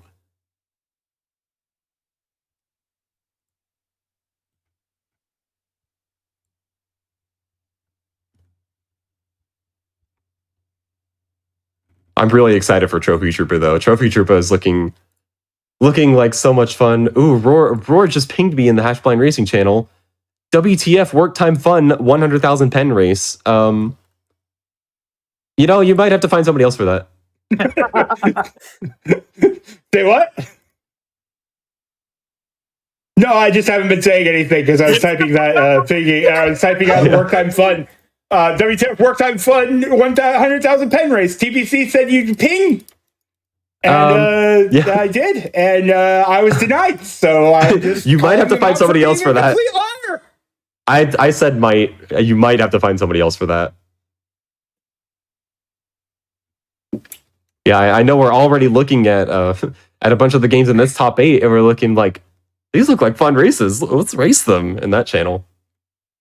Yeah, Trophy Trooper is going to be so much fun, though. It looks incredible. So many random games. I've got my record 1,000 pen capping time. I've never played to 100,000 pens, so that must be a blind race, right? So this next game we have is a game that I managed to test completely independently. I saw it was on Steam. I said, oh, this looks like a fun little game. Let me play it. Oh my God, this is very good. I must go see if these are the things that I've seen in game and whatnot. And then I went to go check the testing sheet and saw it was submitted. And I was like, oh yeah. Oh, very yes. We are playing this. I will push for it to be in top 8. It is a very good game with a lot of good tech. And we're going to see how much of that tech the players will figure out. Yeah, I did not test this one, and I saw it on the testing sheet when we were commenting this, and I went and looked at the preview for it on Steam. This is a freeware game, and I just like, why did I not test this? Like, this looks awesome. That's another important thing to bring up in general, is just that nowadays, sure, you've got all the normal games that you can go out and purchase with your monies and all the rest of that fun, but just as easily, there's a lot of free games that are still good games, lots of fun. Maybe it's not going to sink your time for a couple of weeks at a time, but the main point is that it's something out you can get a new experience, a fresh perspective on it, and really roll with it. And Steam makes that easier. Looking through just things like Mystery Tournament, I have no idea where some of these people find these games, but at the end of the day, just there's so much kind of untapped potential out there that is perfectly free and, well, legal on the end of that too. Yeah, there is an incredible plethora of free-to-play games that a lot of people just put out. Go play 20 Small Mazes. Just do that, for instance. There's just games that I need to now check the mystery tournament testing sheet just to make sure that nobody submitted that. I don't know why they would have, but I'm concerned now that I just said something stupid. But like it's a lot of good stuff that it gets put out there, and there's just absolutely cute games. There's incredible games. There's games. There's just, and you browse itch finding these things, and Steam finding these things. In Epic Game Store, pick up the freebies that they give you every week. It's never been an easier time. Like, I grew up on the early 2000s internet world, where finding free-to-play games was a trial in and of itself. So a lot of those more niche games were really hidden and deep in the depths of the internet. And, you know, you find like some games, some companies like Heckware, which were making interesting free-to-play games, or shoot, what was another really... Does anybody remember another really strong free-to-play game releaser back in the day? Games Too Jolly. Too young for this. Oh, I played like late 2000s internet. That was when I was a child. I mean, my free games were demo discs, so it's a bit of a different era. I had those too. Yeah, definitely. The demo disc era was a thing. I certainly remember my days of walking 2 miles to go to Walmart and just breaking my neck looking up above me at the GameCube. There's so much free stuff out there, you guys. Go find. Yeah, there you go. The Japanese dude who made Movie Jet. Yeah, well, it looks like, are we ready to swap over to our next game?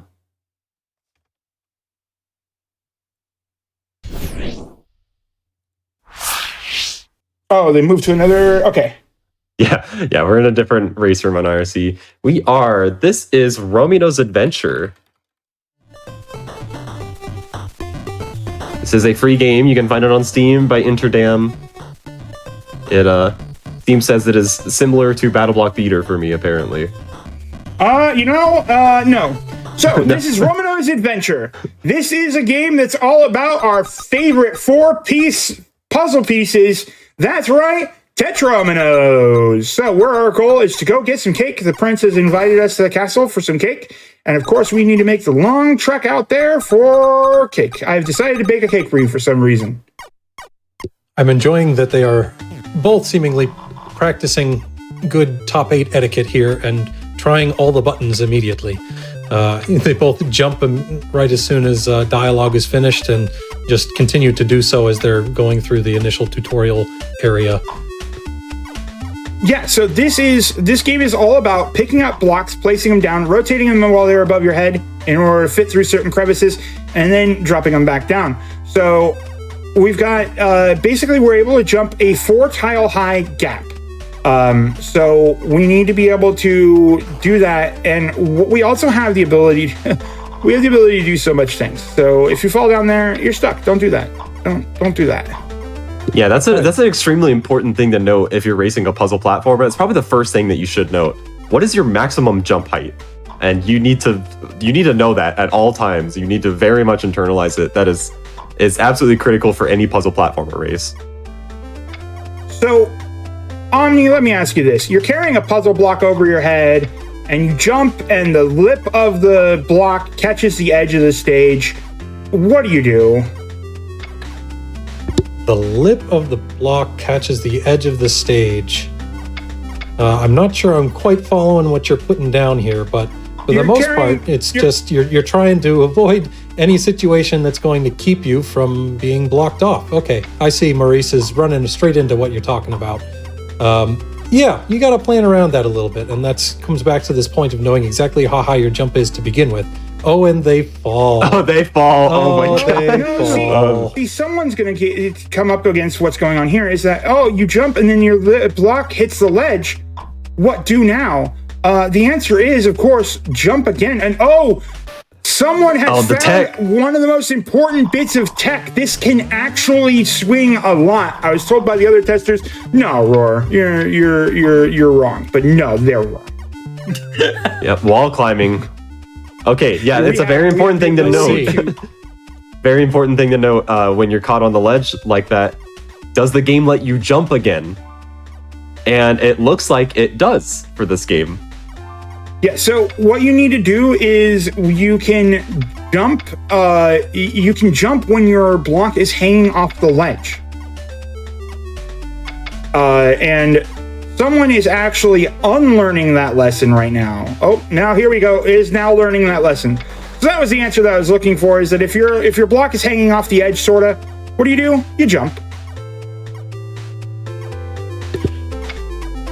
I'm trying really hard not to think about the physics of that, but that's okay. Who needs legs to touch the ground to jump? Come on now. Yeah, I've played a Source game. This is Source tech. This is called wall climbing in a Source game. So there's a lot of video games that let you do this. So basically with the technique that someone has, you can actually utilize it to get across this stage, for instance, without needing both blocks. Though to be fair, if you just jump nicely like that, which Maurice just did, you don't need both blocks. So we're going to be doing 15 stages that have 3 little mini stages inside them. So a total of 45 little rooms for the most part. Anybody want to guess some of the mechanics that we're going to be working with in this game that are going to show up? Switches. Keys? Oh, Omni, you and those keys, man. Portals? I don't. Portals? No, I We can't don't- wait to see more of the falling blocks actually become a core mechanic. Oh yeah. Oh my god, I can't wait to see that. So yeah, Omni did catch into the fact that the blocks fall like they do in Tetris. They don't drop instantly. When you put them down, they drop instantly.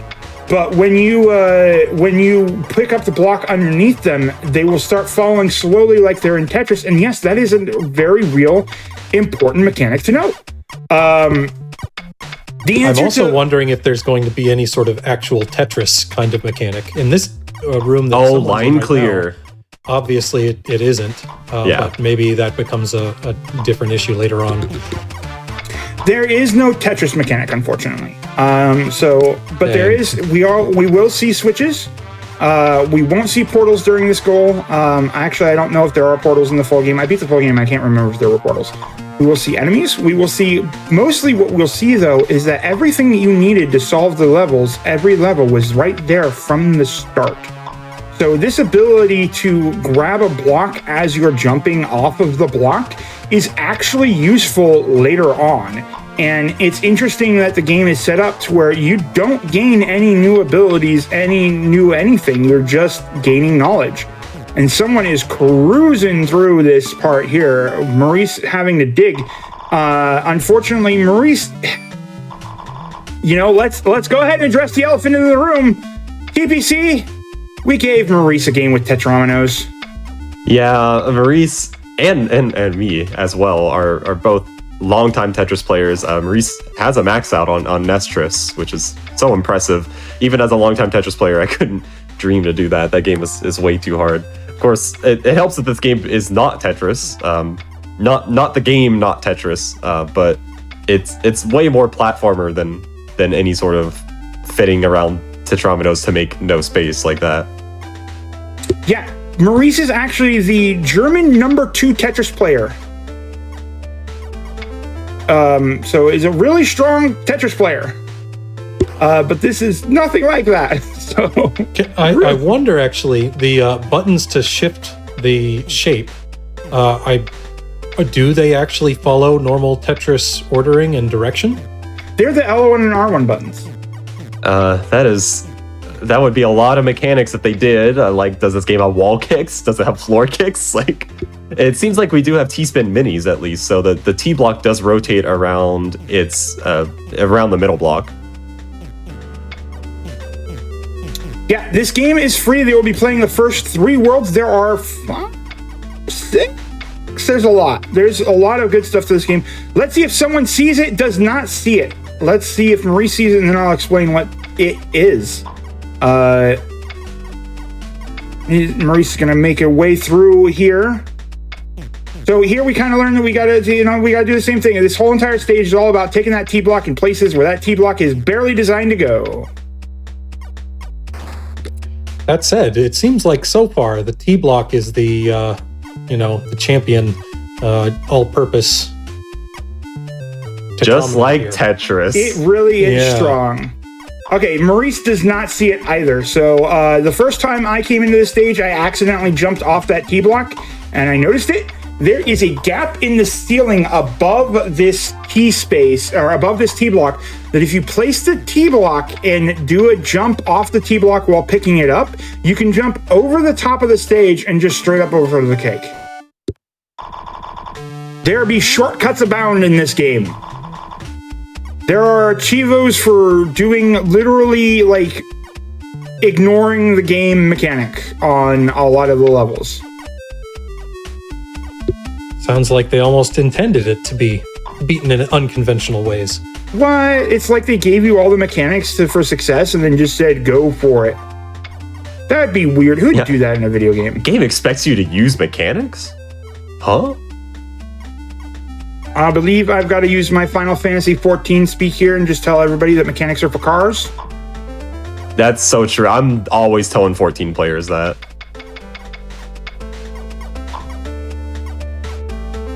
So someone is building up a little bit of bridge. Is someone wanting to get the red block? Wants the eye piece. Okay. Is that useful is the question. No, wants it all. Someone wants it all. This is not necessary at all. Yeah, that's something that's useful about puzzle games, about racing puzzle games that you might need to know is when you're looking at the puzzle, and it's something that requires resources like this. You need to identify what's the minimal amount of resources that I can clear this with, and the really, really good puzzlers will be able to take that and say, well, this is the minimum that I can do it with, but if I have this additional resource, I can actually do it quicker. And that's what kind of separates the really strong puzzlers from just an average puzzler. Okay, it looks like is trying to do an interesting little setup here is not going to be able to use that T the way you want to. That is a side option here. If you can get it in the right spot, you can still do that jump. Yeah, it looks like maybe you could wall climb off of it. Or, well, not wall climb. I say wall climb because that's what the source game technique is called, but it's actually not a wall climb in this game. That's actually a completely separate mechanic. Looks like Maurice is going for it on the right-hand side, is not actually getting there. So both of these players getting stuck here at this one point. Yeah, they're both so close close again. Mystery games is that you never know who's going to get stuck where, and for why, and that's kind of funny sometimes.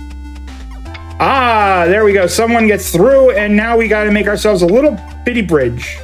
Oh, Maurice was utilizing the fact that the block falls to jump on it in midair and use that to gain additional height that wasn't possible before. Yeah, so you do gain that when the block's falling, you do gain the ability to jump off of it just like it had full force momentum. I'm pretty sure that they don't, but the jumps here are not always full height, right? You have some control over how high it goes? Yeah, you do have some degree over how high it goes. You can absolutely hold down to jump higher, etc., etc. And look, someone using that ability to just immediately zoom for the cake. Entering the forest. All right, now that we're in the forest, we've got enemies. It's a real video game about now. their business. Yeah, I do agree with Ferris. Someone is trying to conserve blocks a lot, just always trying to have like maximum resource. But I mean, it's very important to note when you don't need that. Yeah, geez, someone just realizing that T block is the truth and just taking it through the whole stage, not bothering with anything else. T is indeed for truth. The T block is the most malleable, usable block of all the blocks in this game. They are like, look at this. They have the stack. I was certain that if somebody had figured out that technique, that they would be zooming through this game a little bit faster than their opponent.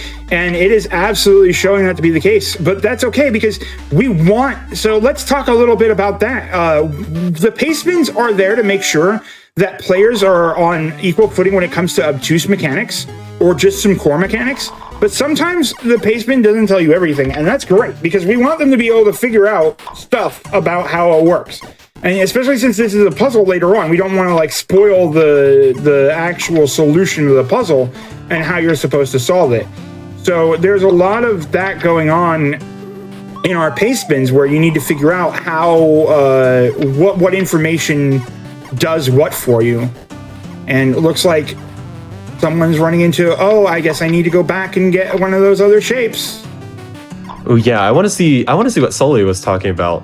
Because the second that I see that falling blocks have collision, a thought pops into my head that it sounds like with 2 pieces you could make an infinite height jump with that. So, almost. It's really hard to infinite bridges on falling blocks vertically, yeah, or horizontally, yes, you can. Vertically, it's not so much the case because of how you have to jump off of and readjust them. They don't really make you get infinite height as well. But you can absolutely do some fun vertical or horizontal bridge building nonsense in this.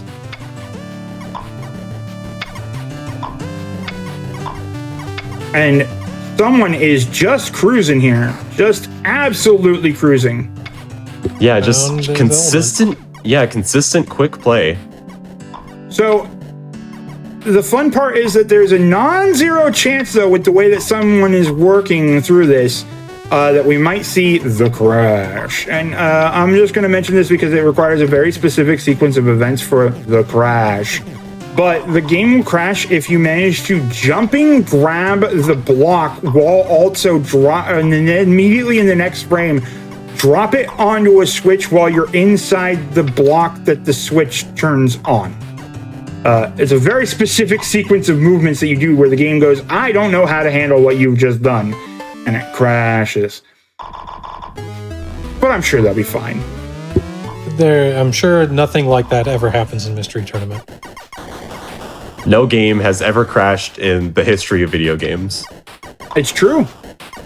If you thought that they did, you made it up. This reminds me of the old days when the games when crashes happened in Windows 98 would be like, your game is performed an illegal action, and then I freaked out and was like, oh, yeah. Call the cops on me! Illegal action. But then it was also great because the game would be like, the game is performed an illegal action, now needs to close, and then you just like drag it off screen, keep playing. Okay. This is it. This is what you need to do. That's it. You're good. Someone. Bye-bye.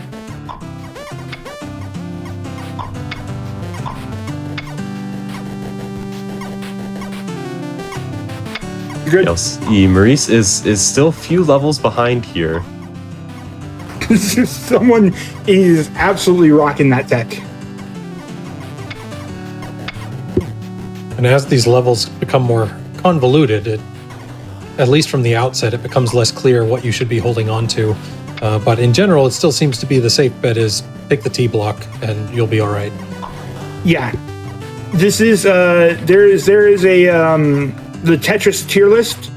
And honestly, I blocks in this game are not as high tier. Well, it's all about them T's.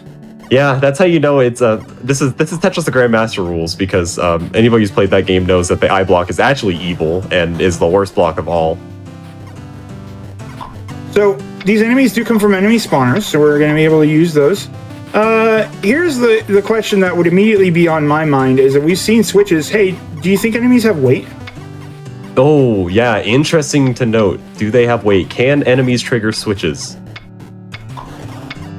Well, I'm going to go with yes, if there's a reason to respawn them at all. Yeah, I'm going to go with yes as well. There'd be no reason to respawn otherwise. So here we can build our way up, or we can kind of build our way horizontally. We do a number of ways to solve this. Let's see how someone handles it.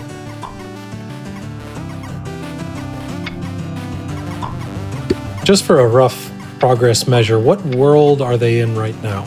They are in World 2.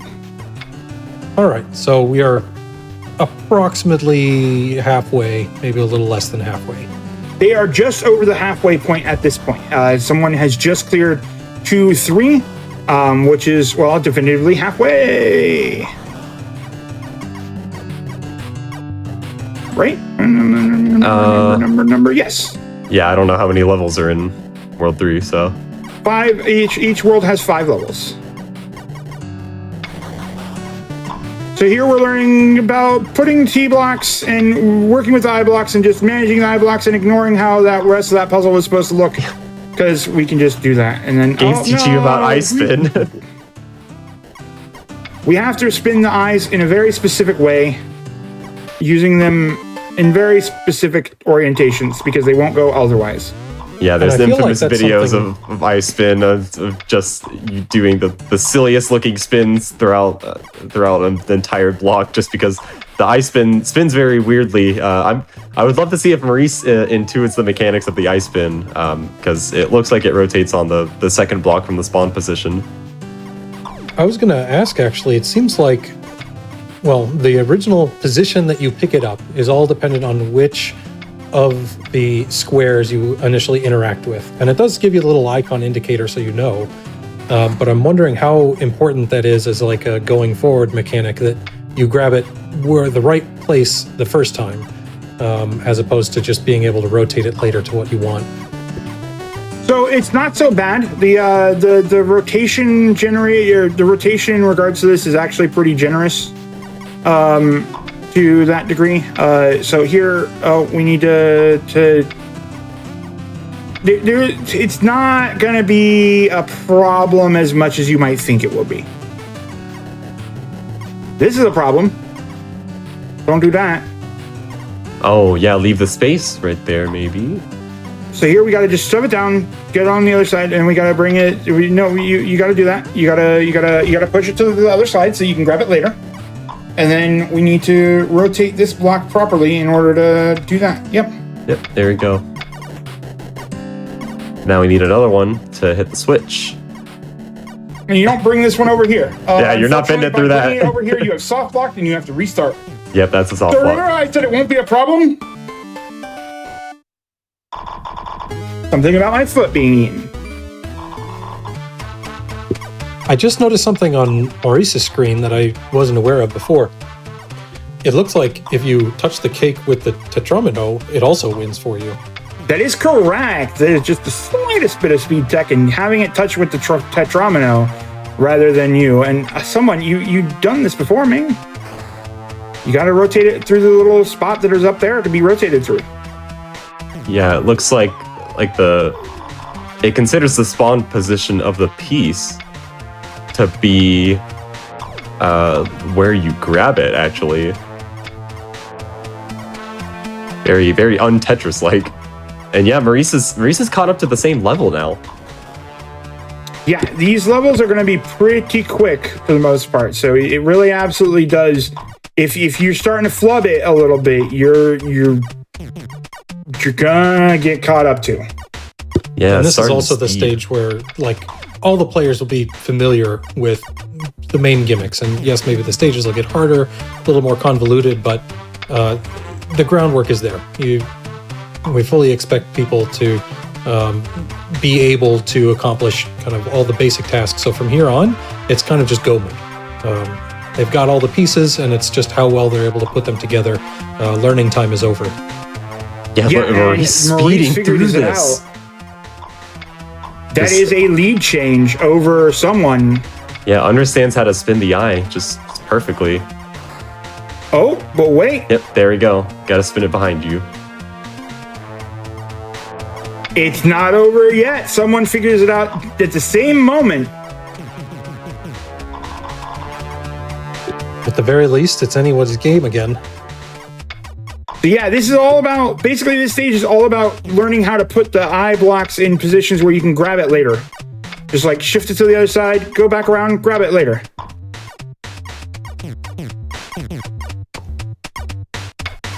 Yeah, Maurice has made some impressive time. Was actually quite a bit behind there for a while. And you got to recognize that you cannot go through a 3, or that Ramino herself is a 4 or is a 2 block high entity. You cannot go higher than that. Or you cannot carry things through a 2 block space. I don't like this from Maurice. There was an eye block earlier in the level. This might be doable with just the 1, but that eye block being there... Okay, yeah, totally doable with just the 1. Cake! Very, very anti-puzzle game, because they put the block there and you're thinking like, okay, I need the mechanic. Yeah, I think that's what's hanging up someone right now, is just thinking, oh, I need both of these. I'm going to need both of these without realizing the rest of the level layout.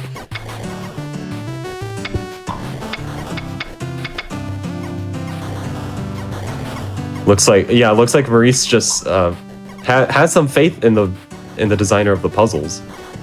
And enemies can hit switches as a required mechanic right there.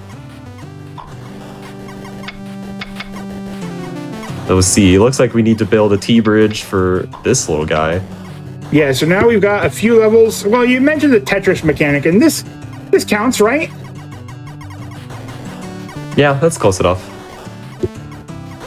So aside from the crash, what happens if you are inside one of the disappearing walls when it comes online?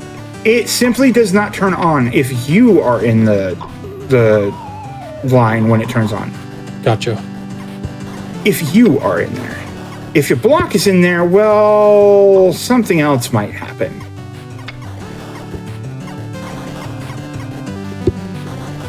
And Maurice is doing this the intended way, where you trap the guy in and do the thing. You can just run and do the jumps without doing it. It gives you an achievement for doing it. You're just like, well, whatever. Yeah, Maurice is just... He's in the zone now. He's blazing through this now. That's at least one stage ahead of someone? Yeah, is on the same stage, is one screen ahead, yeah. Yeah, okay. Now it's got to pick up the J, drop the J. Gonna need to block this guy off, I think. So there we saw it for a moment with someone. You just get in there. Or you just get stuck there.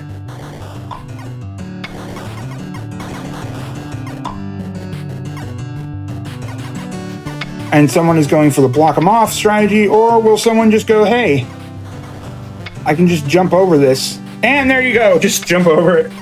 Who cares? Yep, back onto the same stage. Oh, I love that. The mid-air turn and drop from Maurice. Gonna make it through here. Yeah. Has to wait on another cycle. Yep. Yeah. That's one of the things. If you put it a little bit closer, then, be able to get through this much faster. Now just have to wait. But you don't know that until you see the rest of the stage. Yeah, pretty much half a stage, maybe a little more than half ahead of someone 325. Oh, build a bridge.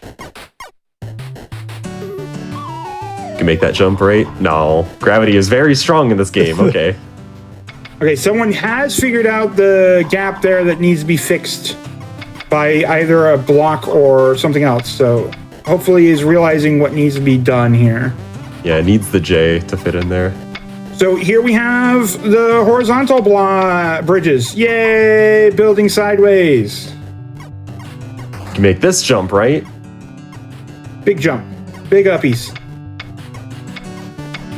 Aha, linear not acceleration. No acceleration for Tetris pieces, but it is for Romino. Really makes you think. How do the laws of physics work in this world? So if someone just did not, or someone's going to try to trap the dude in the hole, but that's not what you want to do, or is someone just going to make his trek smaller? Might be trying to make the trek smaller. That's what it looks like for right now. Just tracking them slowly. Yeah, there we go. And this was I was mentioning earlier, just realizing that, a smaller cycle will get you through in much less time, because those enemies don't really move. They're trying their darndest, just not happening. Oh, that's bad for someone. That's real bad. That's a restart thing. All right, so let's see if Maurice does this. Just drop him. That was a particularly long stage, too. Nope, Maurice is just going to let square block fall. I don't need it. Snip. That's what happens, by the way, when you press a button. It goes snip. Oh, so then they're not Petrominos. They're not Tetrominos anymore. They're not Tetrominos anymore. Now they're That's your line clear, I suppose. Yeah. I wonder if there's an achievement for getting a line clear or for getting 10 blocks broken at the same time in this room. That'd be so awesome.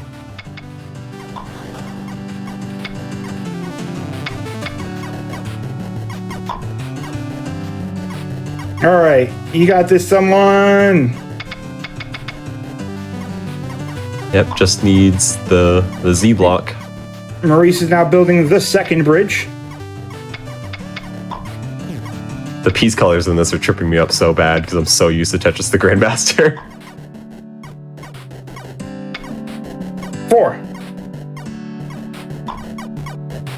All right, someone is now onto the building blocks, but this is quite the lead for Maurice here. Tries to make the preemptive jump.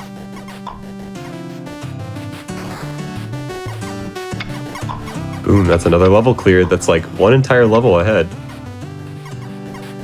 So now we get to the point where Church Time was falls. hoping for. Utilize the time falling of the blocks. Yep. They set it up right at the beginning. So they're telling you at least that that's how it works and probably something you're supposed to do. But yeah, it feels a little unintuitive about how that actually is meant to work. Pick it up, go for a T jump. Oh, And didn't we're even through. need the T jump. Nope, just needs to interact with the falling. So now we're going into the castle. We've come across the bridge into the castle. Welcome to reception. I hope this game gets good reception from the players. My puns have been killing Church today. But for real though, do we have any feedback forms for the games that players play? We sort of do. We have actually a little bit of a feedback form that has been put together to help us determine whether or not a game should be coming back into Mystery Tournament in the future. So we like to post that at the end of the tournament for some of the players to give a little bit of information on regards to that. Oh, 7225 snip the block. It's a try on me now. Yeah, no more T spins. Now it's just an mini I spin. Now just is It almost feels safer in some ways. doesn't take up vertical space. Gosh, I wonder, I'm sure that there's going to be some stages later on that kind of expect you to trim, and good luck. Yeah. Basically, yeah. That's exactly what they're going to ask you to do. That is Awesome. not where you want to go with that. Nice Yeah, attempt, though. gravity way too strong in this game for that.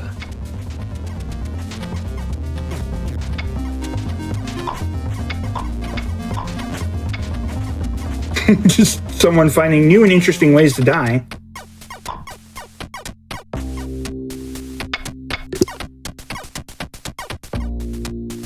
Oh, so the room that Maurice is in now would be... Oh, totally doable. But Yeah. there you go. There it is. Yeah, so that one you can actually use the the dropping mechanic to really get things done quickly if you do it that way. Here, for instance, you can just set up a nice little eye drop put the square on top of the eyepiece and then remove the eyepiece from it in order to just yoink and go. But don't do this. Don't do this exact sequence of jumping, placing. Okay, we're good. Yeah, if he mistimed that, would have gotten stuck. That would have been a crash. That would have been And a a crash crash. if he mistimed it. That was... Yeah, either a crash or getting stuck. And is there any kind of saving of progress in this? Yes, the progress is saved for the full levels. Would have to go back through the starting room again, though. Okay. So here, now, this is where the game is like, wait a second, you can't do this way. How can I possibly do this? And this is where the game is going to teach you the snipping tool. Yep, someone 325 is caught back up, by the way. Same stage. Pretty Let's much see at the which same one of them time. figures this mechanic out first.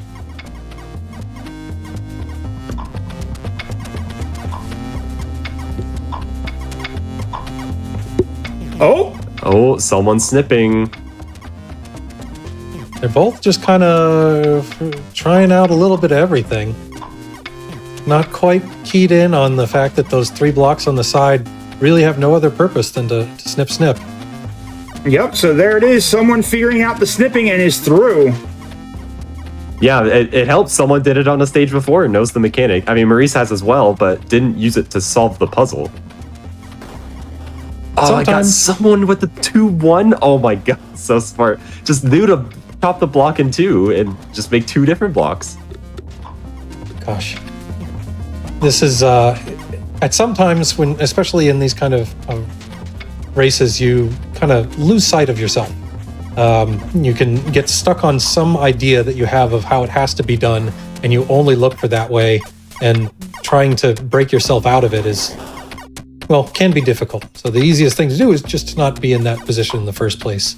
I think Maurice was stuck in that a little bit, just with the idea of like, oh, I have to figure out some way to twist the blocks to get them in without really exploring the other opportunities or what the stage is trying to tell you by its design and layout. To quote our good friend Saiho, put the puzzle in a new state. Yeah, also, Roar, I'm remembering one of the other rules of MT that I was forgetting, which is if you're playing a puzzle game, always voice your assumptions out loud. Ah, yes, the duck. Yep. It does help. There's a lot of ways that you can really work with stuff here in MT and make progress. And Maurice is swiftly moving through this stage as well here, but did get to the end there.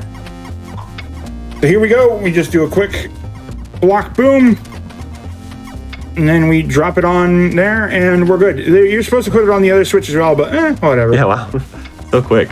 Who cares?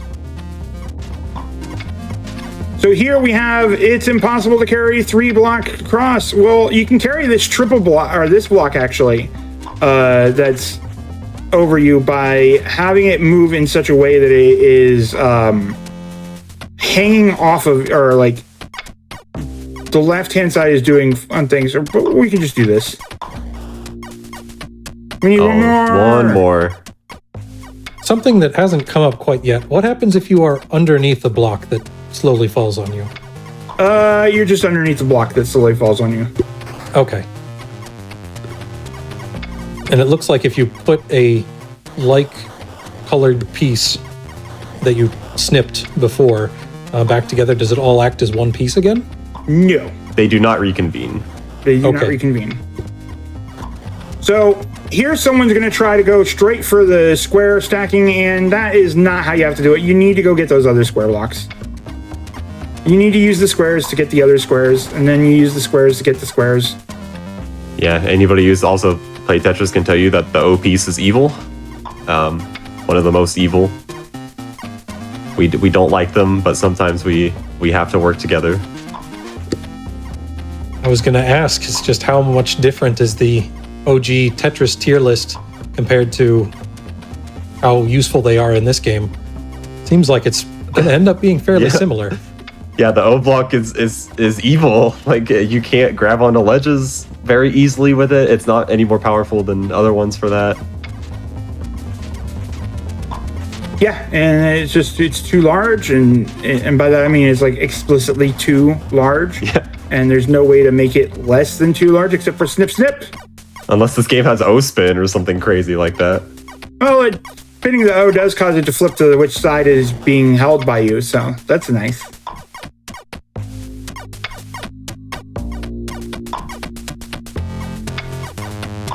All right, so now we got to get all these squares into the square hole. That's right, the squares do go in the square hole, which requires you to just kind of switch it the way that it's being held. Maurice coming up behind here with the blocks is going to make the same mistake that someone made early on, where you can't get those other squares if you don't grab the squares from the start and use the squares to get the squares.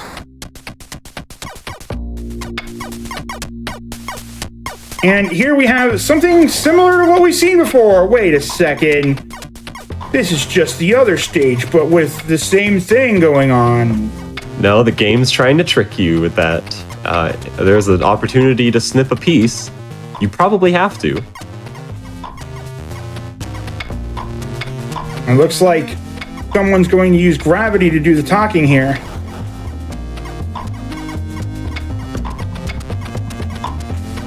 He sees a piece that's a little bit too large to get through the crack.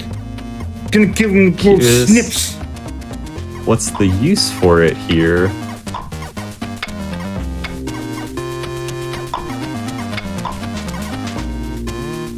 The problem, you can't get up now.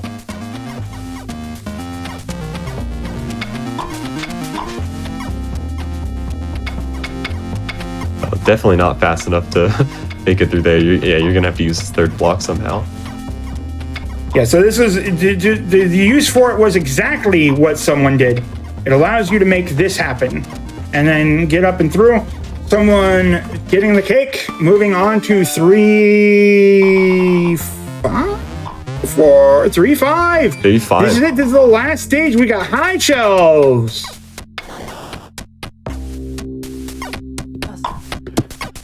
I will say that one of my least favorite aspects of doing a lot of puzzle games is those situations like we just had where in those rooms with the O blocks, it's just like, oh yeah, it's kind of the same thing but different now.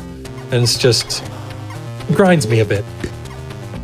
Yes, so here we're using the mechanic that you were wanting to see the most, Church. Portals.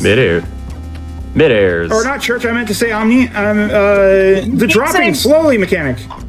You keep saying church, and I'm like, there's no portals. Yeah, my bad. I meant to say Omni. Omni wanted to use the falling block mechanic, and unfortunately someone gave it the snips. You ain't supposed to give it the snips. Go, go, go, go, go, go, Oh, go. yeah, you could maybe That's it. slimly make this. But what happens if they raise the difficulty level? Oh, yeah, not enough time. You definitely need that eye to act as your buffer, basically. This is the fuse. That's it. You're gone. Just go, go, go, go. You're good. You're through. Yeah, so this stage is all about using the falling blocks to your advantage and how they fall.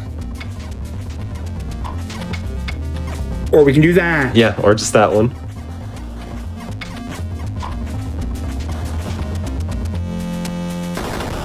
Snip a block, grab a block, move it on through. Oh, now that's another fuse. And then You're here on. we go. This is going to be a clear for someone 3-2-5, taking the win over Maurice, forcing it into game 3. Woo! Very impressive clear. That was a really fun race. Definitely, someone 3-2-5 picking up on the snipping mechanics quicker. That's pretty much what made the race at the end. Yeah, in the end, Maurice took the lead back for a little while, moving on forward, but then ended up losing time to the snipping mechanic, and that is what a puzzle game is all about here. A lot of people like to argue that that puzzle platformers are the best races in MT, honestly. Because they're better than puzzles because you're using and look, Maurice understands the fuse. They're better than straight up puzzles because they use a lot of other mechanics and the like. Maurice dropping the GG. They utilize the perfect efficiency between puzzles and movement tech. And finding that movement tech early on for someone allowed someone to do some really cool stuff.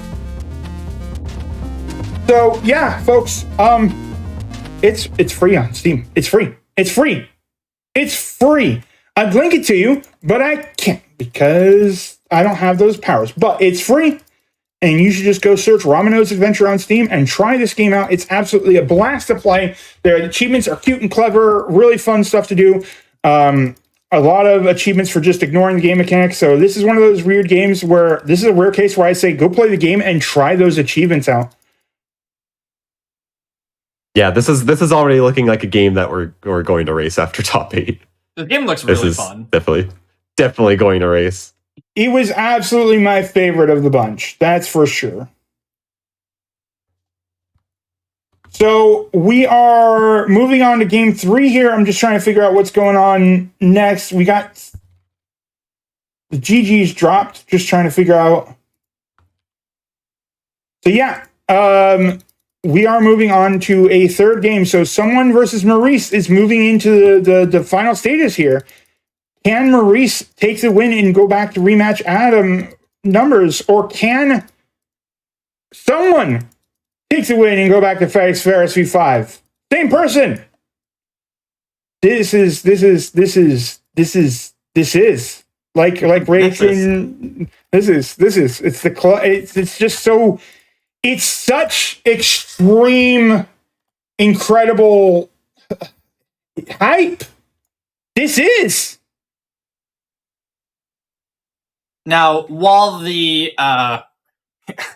racers get set up for this third game, we are going to take a quick break just so that we don't ruin all of your voices here. So we'll see you in a few minutes, everybody.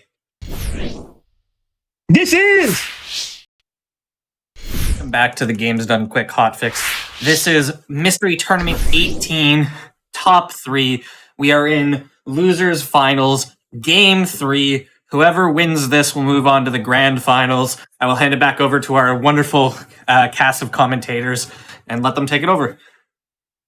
Hello, everybody, and welcome. Church said it all. It's game 3 of a best of 3 in Mystery Tournament 18. Gosh, 18 mystery tournaments. Can you believe it? I joined in MC10, and it has been an incredible ride.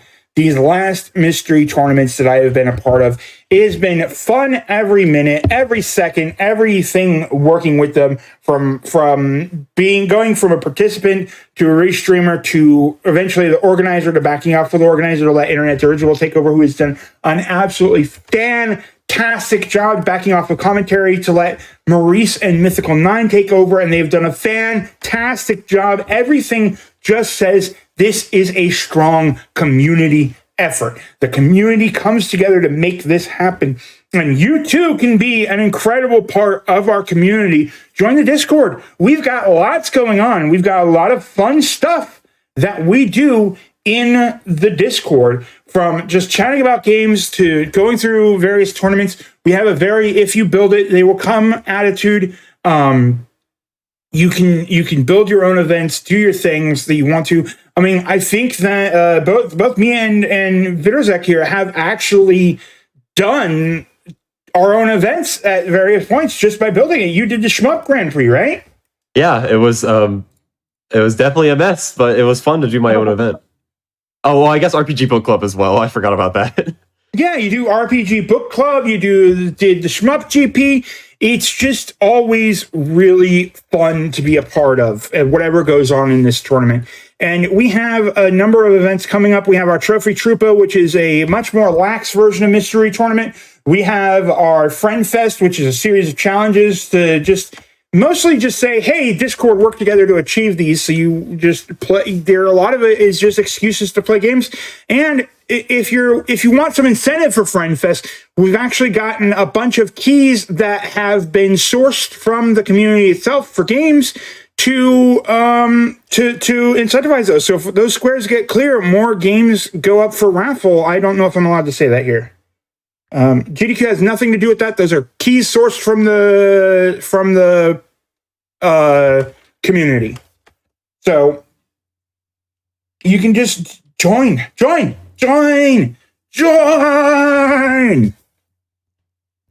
mean, you should join. Yeah, I will consider it. But yeah, it looks like we are mostly ready to swap over to our final game. It's tough. I'm sure anybody who's ever tried to restream anything out there knows this one doesn't have audio until you go into game. But so it's always like, oh, I'm a little scared of the audio, you know. But we have our game here, and this is one that I've actually played. It's the big red dog. Yeah, it's Clifford. There he is. I'm going to let the players go ahead and play the game. That's what they're here to do. So I'm sure a lot of people remember from previous top 8, I think it was last year, a game called The Professional. It's a genre game that I like to call wobbly, because there's a lot of freeform wobbly physics in it. This is a very wobbly game. We are a rock climber here, and we have to make it to the goal up there. We have to grab the goal with our hands, and that is to clear the level. There are a few important rules. Don't run out of stamina. Moving anything off of anything for any reason takes stamina off. And you can relax and hang with one hand. And the other hand, a rule is don't let both hands off the rock, even if you have both your legs stable. Yep, so you can kind of just sit there and regain stamina. It's obviously a time loss, but sometimes it may be necessary to do some things. Yeah, other than that, it's just make it to the goal. Very freeform game. Definitely requires a lot of puzzle thinking to get around this. So like we see the players already kind of stumped on this level. There we go. Maurice makes it through. You got to do some very weird things with your legs. My first thought is just something that I would want to explore if I were playing this game myself is just how much can I abuse physics in this? Am I able to spin the whole body and launch myself, do some dynos, get it going? But I'm pretty sure they kind of look down upon that for right now. Yeah, gravity is quite strong in this game, but you still can go for some kind of creative flings with your body. You can definitely make it probably farther than you were intending it to.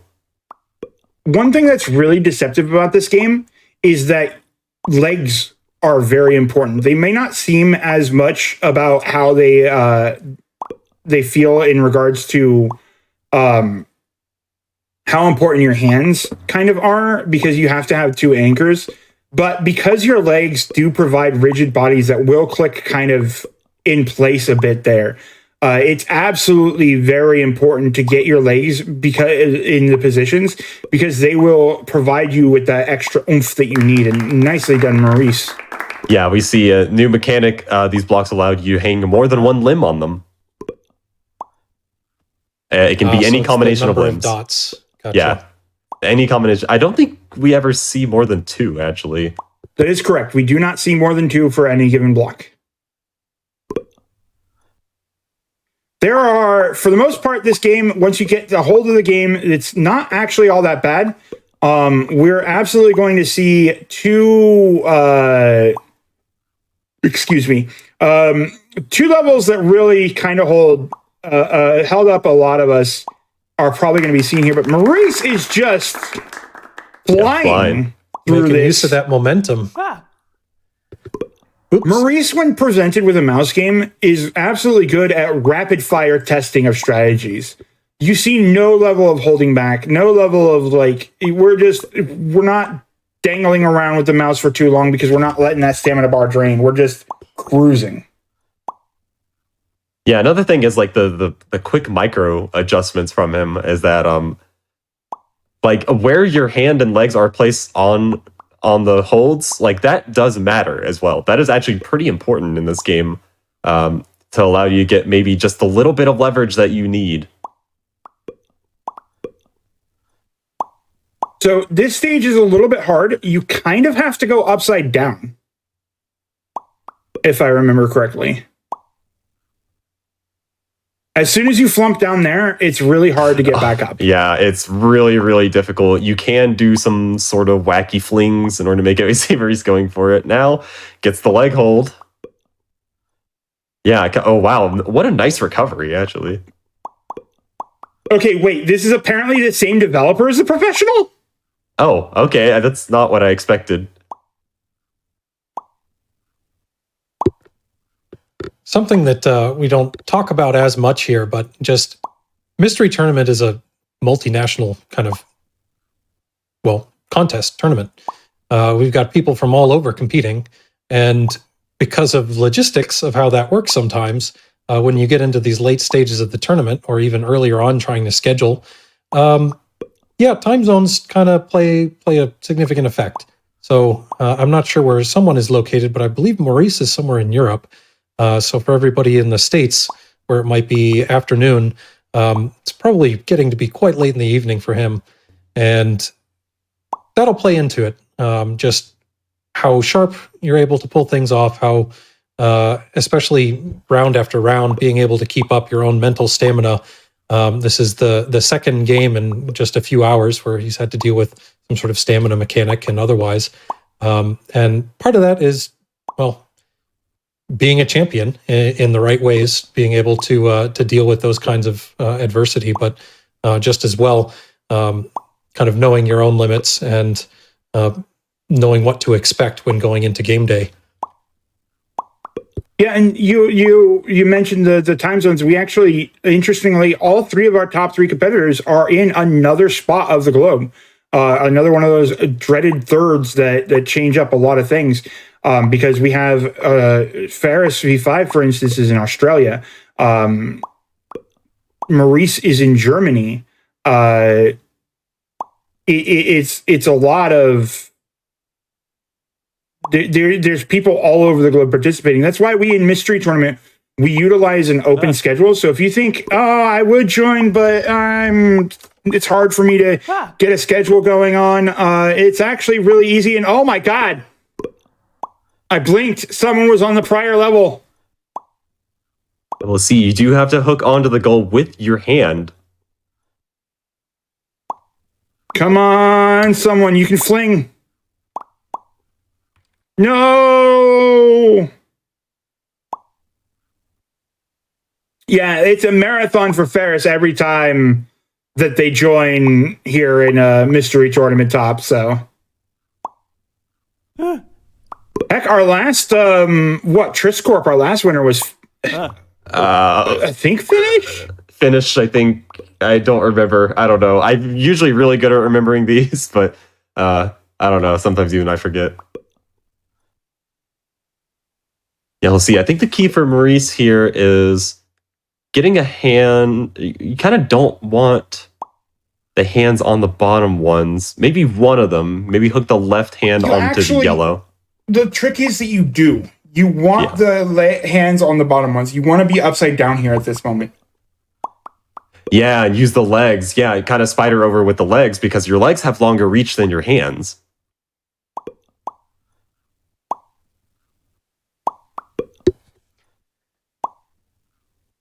Gosh, all these wobbly limbs just...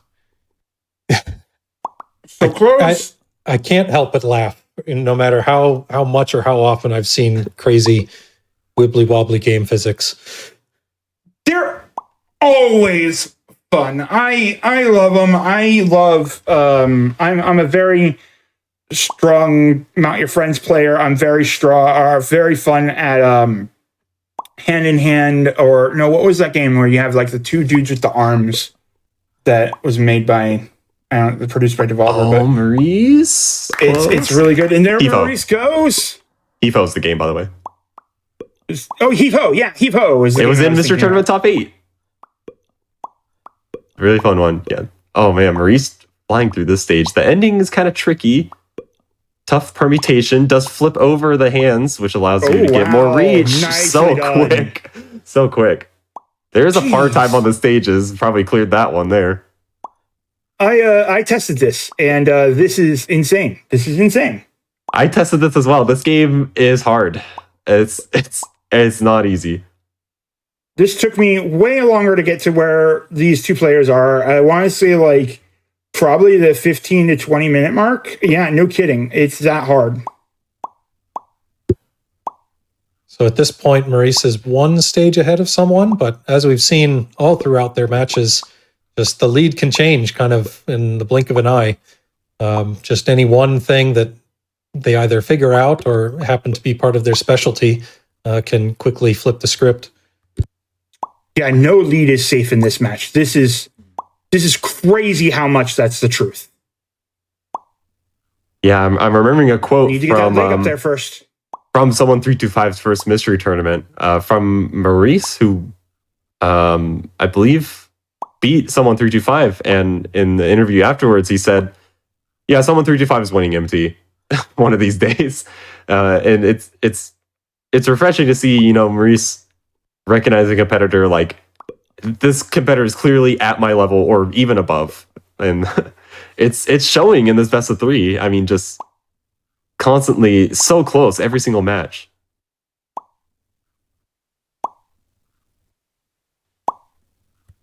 I'm not sure what Maurice is going for here. This is really hard to determine. Part of me wonders if this game would be easier if they took the humanoid shape out of it, and if you were just a collection of kind of long, strappy arm bits. Because I think there's a natural inclination to be like, we want to stay vertical. We want to, keep some sort of sensible gravity here. But really, it's just a puzzle of connecting this limb to this section and trying to be stuck around like, what would a human reasonably do here is actually something that might hold you back. Yeah, Maurice was so close going for like a really creative fling right there, but just didn't have enough stamina to keep it through multiple cycles. Back onto level sync. Right here, I feel like if Maurice let go of the leg and moved the arm down there, might be able to do weird, like, flippy things. Close. Okay. If that other leg was not where it's at, if you just adjust that other leg. Reposition by a few pixels can maybe make it. It's a very useful technique. Oh, there you go. The fling. Flings the leg over. Just barely needed like a pixel to make it over. That's the first major hurdle, is getting to this big red one.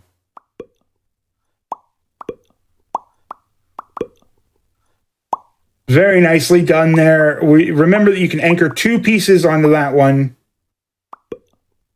And we're going to go upside down and flip around all the dozies. Whatever that means. I was trying to do some sort of like square dancing line, and then it messed up. So don't worry about what reach. Okay, reaching. Wow, Reese is killing. The latter half of the stage is really hard, by the way. Reese is killing this. No way you're going to reach there. You're going to need a leg to anchor somewhere. Wait for that. You can see the frustration. Curse you, stamina! Are we hook the left leg because the right leg has more reach here? Or maybe going to go for a fling. Your stamina does drain proportional to how many limbs you have attached. So it is important if you're going for stuff like that. You want to have as many attached as possible. Probably want to bring that other leg up to that green.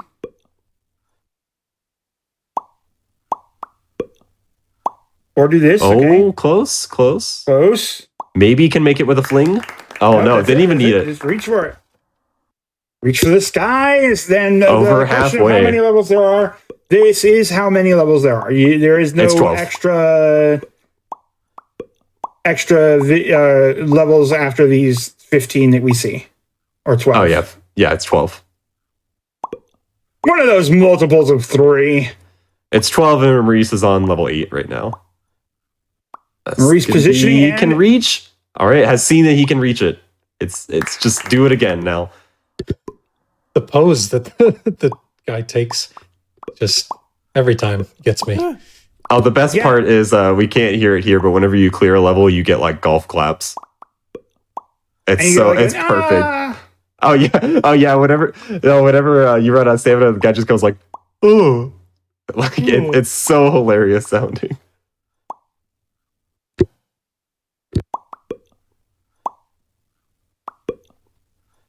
Barely reaches. Oh, that's so creative. I didn't even think about that. Maurice is killing this a lot of levels ahead now. Someone kind of getting stumped on this one. Oh, but it does clear the first major hurdle. Yeah, someone does clear the first major hurdle. Is into the second half of the level. Is Maurice just going to handlebars across? No. I tried some monkey bars, but it doesn't work. There you go. Use the legs. Use the leg stamina. Yeah, it's monkey bars. Tough. Since you run out of stamina so quick. Use the leg. If you only have one arm attached.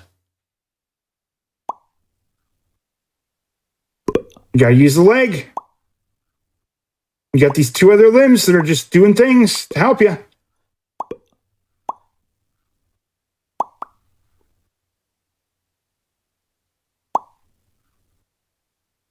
Yeah, I was gonna need to use this leg. Yeah, we'll see. Someone clears that very tricky level, kind of the first big hurdle. We'll see if there's maybe a comeback in the works. Because I like how someone is moving. I think they've both got a pretty good handle on at least the various techniques in play, and it's just a matter of putting them all to work. Ha! Handle. Yeah, someone is only one level behind. I think if Maurice adjusts, I don't think Maurice is adjusting on the rock as much as he should be. If he just adjusts that arm a little bit more to the right. He has seen that he did get enough momentum on that last fling to hook, missed the release on the mouse button. A little bit of impatience coming in, it seems like.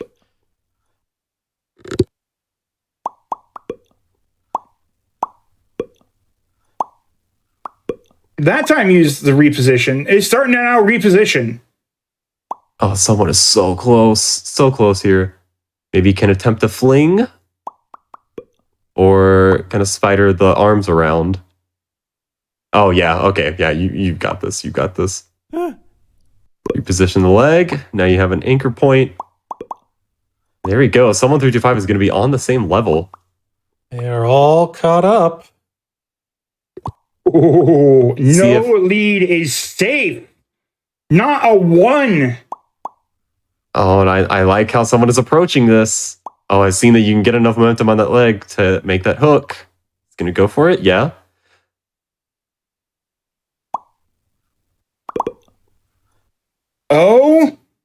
Oh, this is so clean from someone. This level is really hard, by the way. Almost in the same position between the two of them. Someone 1 foot ahead, I suppose. Something that someone is using so well that I didn't even think about is hooking the leg onto the goal. It doesn't clear the level, but it can allow you to reposition other pieces. I didn't end up using that very much. There you go. But pretty much that's so good. Yeah, pretty much a synced clear from the two. This is so close. Why are these racers so close? Because they're some of the best that we have, and they are absolutely knocking it out of the park here. This is what we love to see, and one of the reasons that, well, save some of these games for top 8 because they bring out the best in the best. Oh, someone not enough. If it was the other arm that was hooked, could maybe have enough room to make it. Maybe he has to unhook that one leg. We'll have to see, can Maurice make it? Oh, it's like pixels away. Can maybe try repositioning things by a few pixels. See if you can make it. Still a few pixels away. Cannot move the other arm, though, which is the hard part. Yeah, oh, Maurice is like literally pixels. Someone 225 gets that, though. Gets the hook. What are we doing with the arms? Oh, this is a tough position for someone, though. Nah, you just gotta hook the legs. Oh, there we go. Okay, had enough room to make that one hook. I was very close. Okay, just wait now. You know that you can make this. There we go. Both Oh, they're basically clear. tied. Synced clear into last level. Oh my god, and this last level's not too hard compared to some of the other ones, if I remember. This one's a very spider level. You just kind of take it piece by piece. It feels like you get most of the way up there, and if you were really ballsy, you could try to launch yourself over to the right and just grab it on the way. But yeah, you don't get that much momentum in this game, though. Yeah. You're also required to have at least one arm hooked at all times. So oh yeah, that too. No flings like that, but you can fling yourself to maybe make a little more room than you're supposed to. Maurice is flying through this already. Really good for Maurice.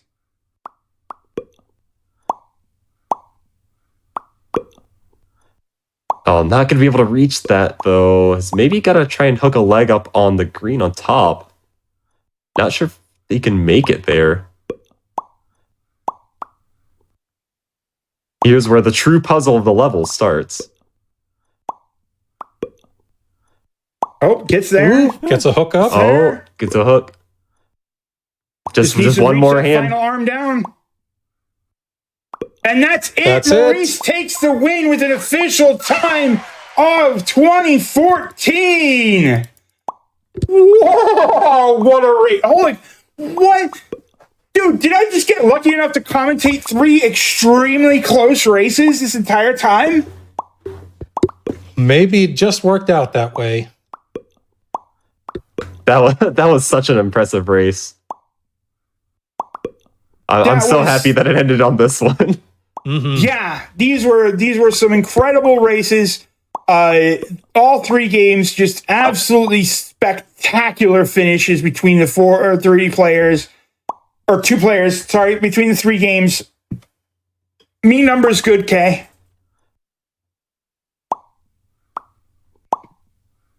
We'll see. Some 325 so close to clearing this. Just one level left. Yeah, and just all the way through too. It's not like, oh, it happened to be one specialty or another just kind of coming in, but the different approaches that they took in each of these games, being able to swap leads or at least bring gaps back together. Even in mystery tournaments, that's not something that comes along very often. A lot of times it might be just somebody figures it out and then they run away with it. But here, both competitors taking their best cracks at it all the way through and showing what they're made of. Yeah, this is showing really what that means to be top 8. Just the really clever strategies from someone, the rapid repositioning and testing from Maurice. We saw 2 very different approaches to this game. Yeah, even like all throughout the set, like a very different variety of games too. We had like a very kind of fast-paced, almost twitchy platformer with Fly Wrench. We saw a very kind of slower-paced puzzle platformer with Romeo's Adventure, and then just like a very wacky puzzle game here. It tested all their skills. And this really does come down to this being a puzzle game. Like this is absolutely a game where you've got to figure out how the movement works. And got the leg almost there. Hook it on. Whiffed again. Bring it up. Hook it on. It's a tough position to work with. Nah, it's a great position to work with. We got the arms. There we go. Leg does have enough momentum to make this. Probably going to need to make a leg somewhere.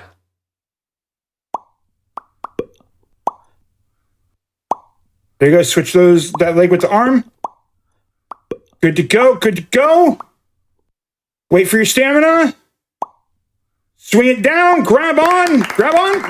That's a finish. 7-1-3-2-5, finishing with a time of 23-23. Only 3 minutes behind.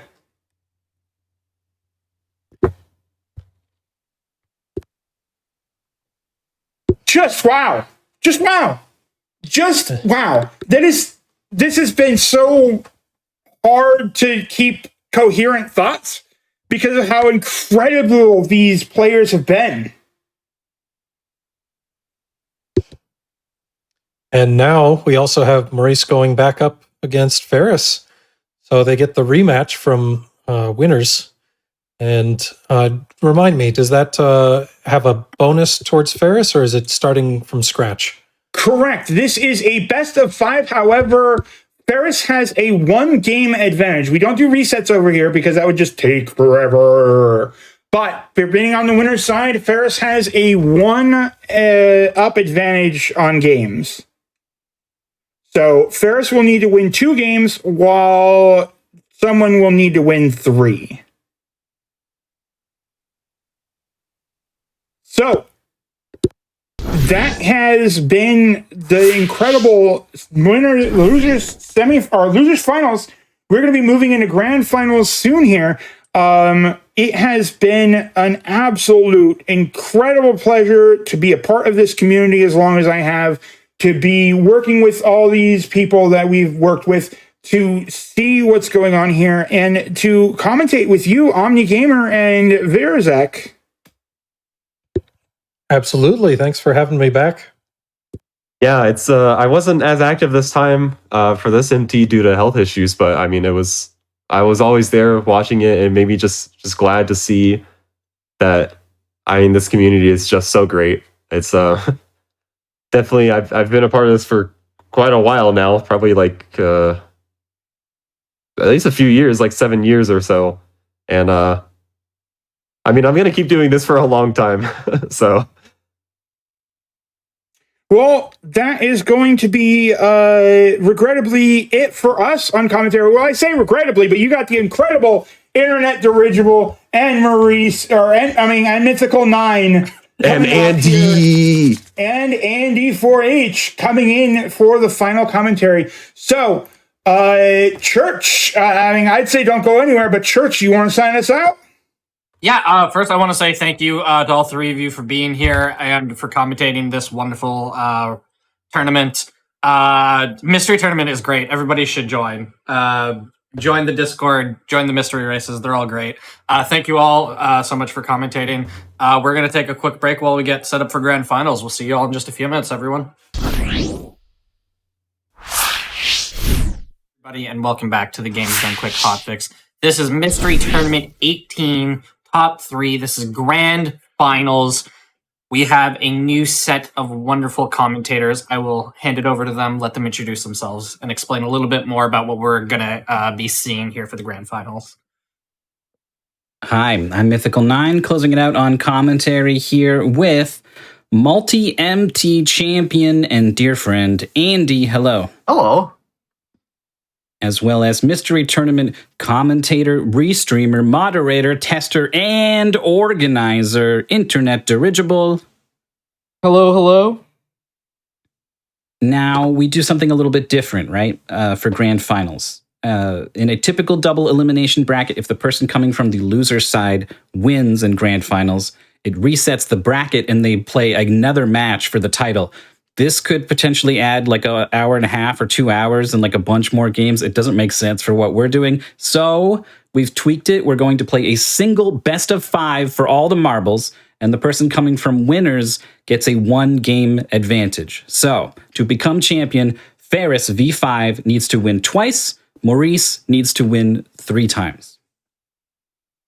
And we could potentially have 1 win from Ferris and and then Maurice could win 3 times. We're seeing at most 4 games right now. Our players are tired. We almost hope it doesn't go that long, but we love seeing them play. So, yeah, neither of these fellas, these gamers, are in the American time zones, so it's kind of not very pleasant hours for them. That's true. Yeah, poor Ferris had to wake up like a 1 a.m. sort of situation. And Polari posited that, like, well, they're just going to wake up more, like, throughout the day, right? Like, it's just better and better the later we go. How about this first game? Internet Dirigible, talk to us about iRobot. Absolutely. I'd like to... Today we're going to take everybody back. I just want to go back. I've been playing PlayStation 5 lately, before the PS5, the 4, the 3, the 2, the 1, the Super Nintendo, before the NES. When Atari reigned supreme, somebody at Atari had an idea and they made this game. It's called iRobot. I don't know if we already switched over, I believe, on this mainstream. Yeah.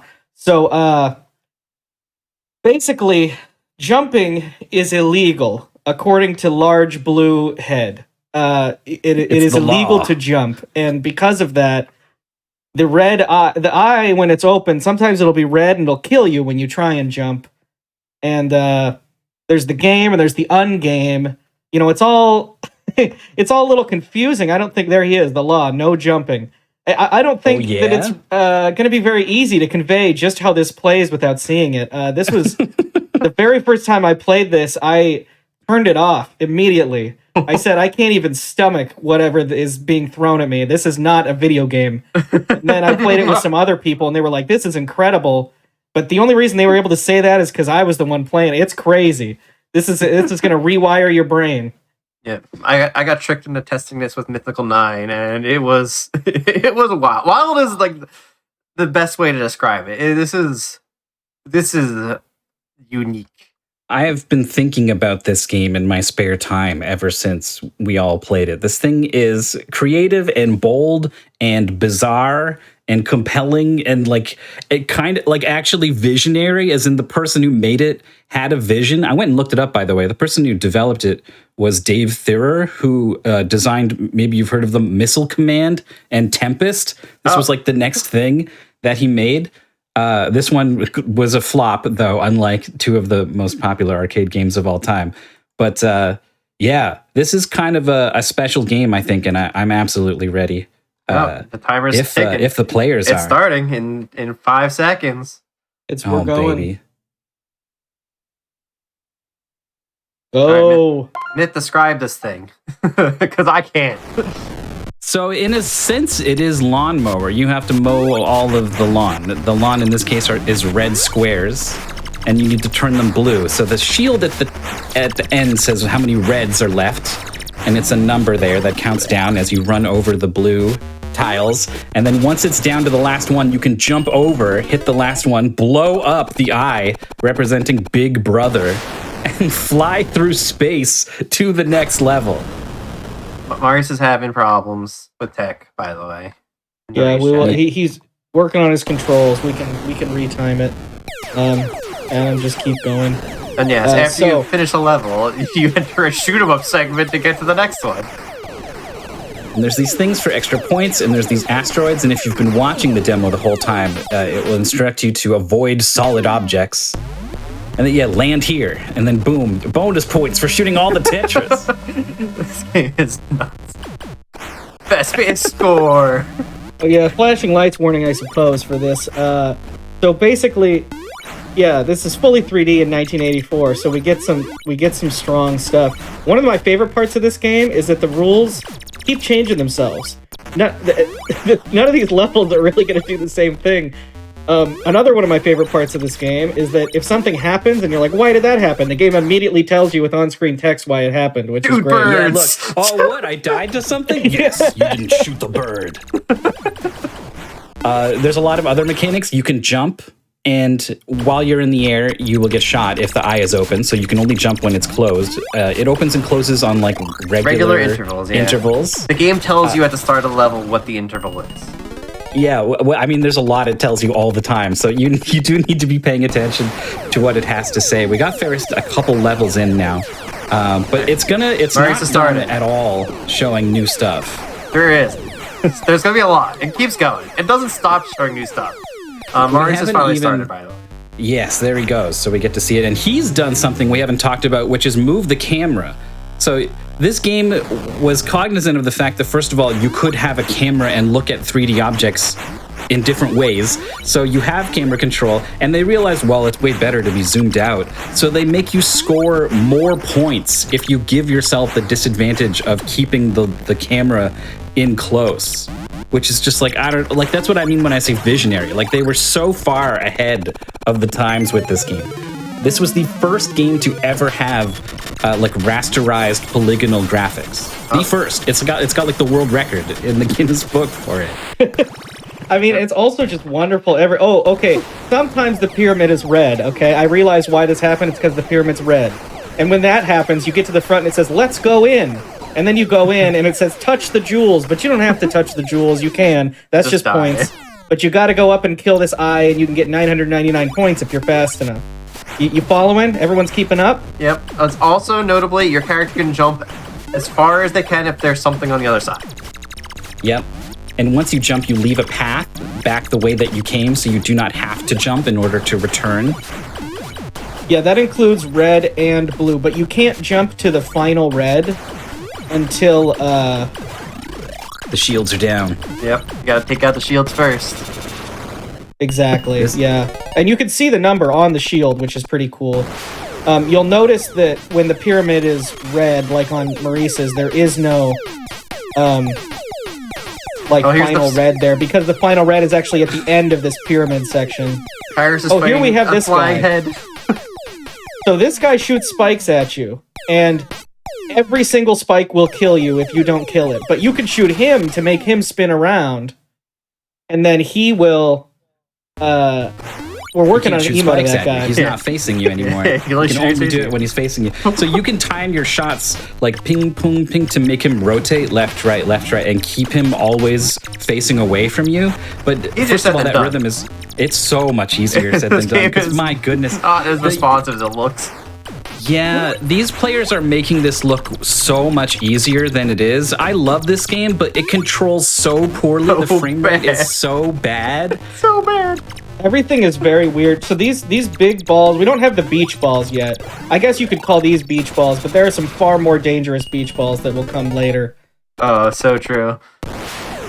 Maurice with the big jumps, pulling the camera back, barely lands in time before the angry red eye opens and is going to be able to get to the exit on this level. Regarding the camera, okay, so you might think that these shmup sections are pretty easy. They do get quite a bit more challenging.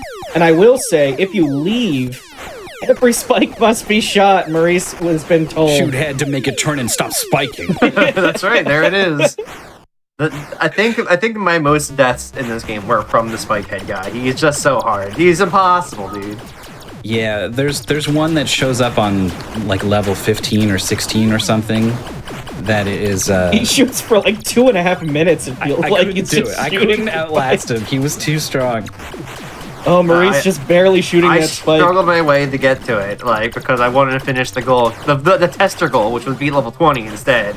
And I think it took me like an hour and 30 minutes to do it. Like, yeah, it took our 6-time mystery tournament champion like an hour and a half, and I was like, that's when I knew something needed to change about this goal. Yeah, we need to lower this goal. Level 40. It was a funny game, but it's too long. Just basically we also can't confirm that changing the camera doesn't actually change like the hitboxes and stuff. So it's worth experimenting with, because I can imagine that everything wouldn't line up perfectly. Yeah, okay, so this is what I was going to say earlier. If you go too far out of the shmup section, these... They're trying to throw hoops at you. Yeah, these hula hoops will get you. You also able to land. You also have to make sure you can land on the landing space. You will crash and die if you're not there. You will crash take away and die. A life from you. It will let you progress afterwards if you have an extra life, but if it was your last life, you go all the way back to the beginning of the stage. You have to do the stage and the shmup section. It says on screen, crash landing. A very interesting thing about this game... Oh no, Parrish jumped when the eye was red! ...is that the continue system is the weirdest arcade continue system I've ever seen in my whole life. Basically, the fact that it exists, though, is still nice. I know. So, when you want to continue, you have to... oh, he's got to go back there, too. There we go. Maurice sees that. Those hidden blocks. When you want to continue, you just have to start the game again from level 1 with a credit. And then there's a warp in level 1 that you can go to, and it lets you play any of the levels that you've previously played. I don't know how it knows. Like, in a real arcade, would it just, like, only the first person gets to play level, like... Oh, I don't understand how that works, but... Me neither. We haven't seen either one get to the continue. Run! Run, Maurice! You don't have to get the jewels. Touch the eyeball. Touch the square in front of the eyeball. Okay. There you go. Yes. Tankers and porcupines get mad and attack when shot. Yeah, Yep. so tankers Game and over. porcupines are gonna get you, is the thing. Game They over. are You died in the vicious. shmup section. You have to do it again. So, as a full game over, we're going to go into the teleporter. You get to choose the level we were on. It shows you a preview of the level and everything, too. So he has to redo stage 7 because he died in the shoot 'em up section. The level does not. Next level is not until you land. Yeah, if Maurice can get through this without game overing, looks like the lives are in the top left. We actually have that cut off on our view. But if Maurice can get through that without game overing, gonna be ahead since he's got a bit of a 2-minute behind start. These things, Yeah. these little doodads, I don't know, Doodads is icosahedrons, probably the I don't know perfect what thing to they call are, them. but they'll get you. Doodads is probably the perfect thing to call them, to be honest. They give you these guns, but gadgets. it's so hard to hit things. You can only have, like, the rate of fire on your gun just, like, isn't quite as fast as you would like it to be. And the shots have this, like, travel time to them. I, like, just watch the way that the shots move, and you'll get an idea for how hard it's going to be to actually have it line up with something moving as fast as these things do. And someone pointing out in chat, this game is 1984. This game came out Yes. in 1984. This game is incredible for its time. Yeah, speaking of 1984, I was lauding this game's creativity, and then I found out that the robot you play as is named Unhappy Interface Robot number 1984. Excellent name. And the big I thing is literally just called Big Brother. So Also excellent name. I'm rethinking my creativity stance. Well, I will But, say it's got a lot of creativity when it comes to the gameplay. You know, you guys are probably familiar with like the very first, you know, quote unquote movie. It's like a train coming into a station, right?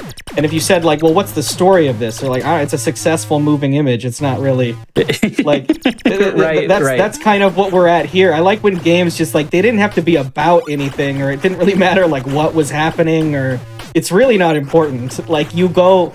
What do you get? Hit the red blocks. What are you confused?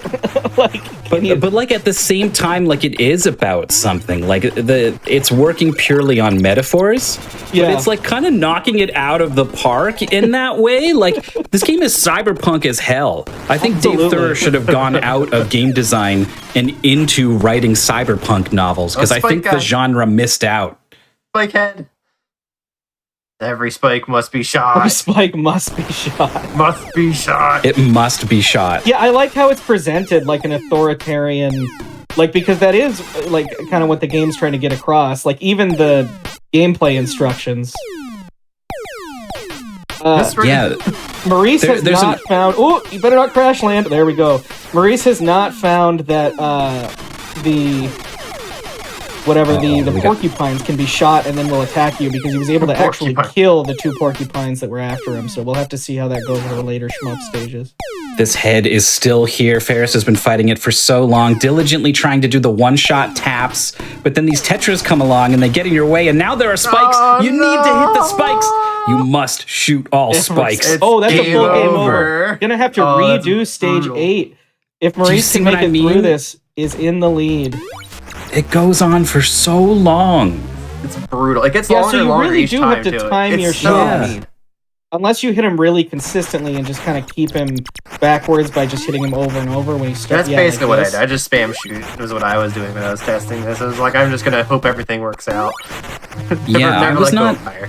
I was not able to be accurate enough, because you have to hit him, right? If you shoot and he's moving to the left and your shot misses him, then the Maurice, thing you were shooting all counting to the turn him spikes. around didn't work. So you need to be like really So many accurate, spikes. Oh my god! Every spike must be shot. No. or you dump all the shots. So Maurice has 3 extra lives. I think you maintain your progress You do. so, through too. that section. So he's probably gonna. The head's probably gonna show up and then like basically immediately leave. Once you get Except shot it gave again- him like an impossible spike pattern of the 1-2-1. He goes Oh, away. my He goes goodness. mom, and he just Nom, nom, nom, taunts nom, you. nom. The hardest part, honestly, is right at the very beginning when he's facing you and he fires the spikes. You have to be hitting There the he goes. spikes while also trying to hit him once to turn him around, but not twice, right? Like, it's so hard. That is a consistent checkpoint on level 9. There it is, level 9. Yeah, so we kind Right. of have lawnmower games here a lot. It's becomes a sort of a meme of Mystery Tournament. We like to see our lawnmower games, and I guess this is one in a very abstract sense. Abstract is a good way to put it. There's another Everything thing that's about this not game. really. Sorry, there's another thing that's kind of not really explained much, but what the game actually tells you where you're going to jump if you were where to make a jump. It like flashes the pile that you will jump to. Yes. You just have to face that direction. A surprising amount of quality of life. Wow, Maurice going straight in like that. This is the max score mode. I do want to mention that for some reason, the game understands that if you zoom in like that, it's like worse for you. And so Yeah. it gives you a better score if you fight with the camera and like bring it right next to you. The buzzsaw from No. behind has got Maurice. He was too Game slow, over. and that's a game over. Gonna have to go back to level 9, but Adam's still on level 8. Adam/Ferris, been known as both names. So Maurice, just to clarify, Maurice is gonna get a retime for the controls not working at the start of the race. So whatever he gets, we're gonna take off whatever time he spent doing that, right? Looks like about So- a minute 56. Yeah, so he is ahead in this race, but then Despite also has this extra 1 minute 56. So it's a pretty decent lead for him at this point. This level reminds me a lot of the PS1 Frogger games. Kind of does, doesn't it? Yeah. Like obstacles that will kill you and moving. Which, if you think about that, think about like Frogger, Crash Bandicoot, all that. That has happened in about 10 to 12 years after this. It's like, what were people doing for so long when we had iRobot? Like, where was everyone? Maurice clearing the level. Well, this expertly. game predates me, so I don't know. It predates me by a good 5 years. Yeah, I think Maurice couldn't get through. The buzzsaw is so aggressive, but then he's able to just move on. Oh, I guess. Yeah, Okay. if you die in the pyramid, you're allowed to go straight to the shoot up section. But Careful with these porcupines. if you game over, you game over. Being aggressive with these porcupines. Oh, no. Tankers and porcupines Tankers- get mad and attack when shot. Had Now he reduced knows. it, but didn't get the central porcupine cube. I assume those are the porcupines and the diamonds are the tankers, but Yes, the healthy assumption. Uh-oh. The spikes are here. Ferris V5 gets the deflection of the spikes and manages to turn the head around and maintain control. Oh, no! Getting chased. Farris finally defeated the head for now. Now, All right. Farris is on level 9. Yeah, technically the same level as Maurice. Maurice is on flight to the next one. Oh, he almost There it is. decided to go between the rocks. The landing space only 3 squares wide now at the end of the level, but that is a clear. Oh, the beach balls are here! Yeah, Those beach these balls are the are a beach menace. balls. The beach balls from hell. These things will get you. They are a menace. They constantly everything target is- you, so you've just got to move. It's so hard. Everything they've made this game look so much easier than it actually is, and it's there's so much to worry about, right? You're watching them just kind of move and jump around and be like, oh yeah, you get the squares, dodge the beach ball, right? What you're probably not appreciating is that they are also simultaneously the beach keeping ball. their eye on the big eye at the top of the screen and keeping a mental rhythm of when it's opening and when it's closing. It's When true, is it we've okay seen to jump? very When do I few need to deaths stall? to that. That's a really good point. You die if you are in the air when that eye is red. I mean, Yeah. it'll happen. The later levels have like a 2-second interval between eyes. Yeah, at the bottom of the screen, you will see eye opens every 7 seconds. So you got to have this like internal clock of 7 seconds going, or you need to peel your eyes away from everything that's going on in the level to look at the eyeball and sort of get at a glance, understand where it is, what you're able to do. So thinking ahead in this game is so hard because you need to be thinking about what the eye is going to be doing, what the enemies are going to be doing, what paths are you able to take and jump to. It's just so much to manage. All right, Paris is in the pyramid. Let's see if they can figure out the buzzsaw of doom. Let's go in. The doom saw. You got to shoot your Breaking way through. through the Looks middle. It's too bad because the shoot color is just slightly darker blue. So it's kind of difficult to make that call that you can shoot those ones, but Alright, Maurice has finished level 10's thing, the lawnmower. And then died to Yeah, the that's tankers and porcupines. Ferris V5 also in flight to potentially join Maurice on the same level, making use of that outside lane, dodging in the rainbow donut that comes in. Watch out, they're delicious. I recently saw a friend of Mystery and competitor Alpha 5 play this game. And Gee, that was hysterical. yeah, it was. And he did a very interesting thing, which was kind of sit on the outside of this all the time and like bait these hula hoops. And kind of come back like these like flying saucer things, and it looked pretty effective. So this level's difficult. No. These guys will undo your progress, I think. They're cut not exactly. everything. They'll destroy stuff that you've previously done, but they won't destroy reds for you. You're still going to have to do that. They'll destroy you quite happily too, and Yes, they they move will. vaguely in your direction. So, like, if you Erratic. wait too long in one corner, you're gonna find yourself completely Oh, there's the eye surrounded. kill. Yeah. That's all right. 1 life starting on level 11. Let's get back up to 5.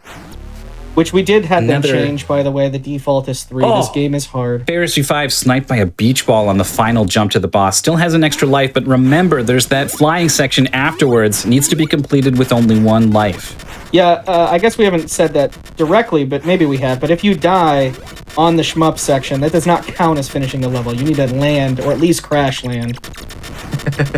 Emphasis on land.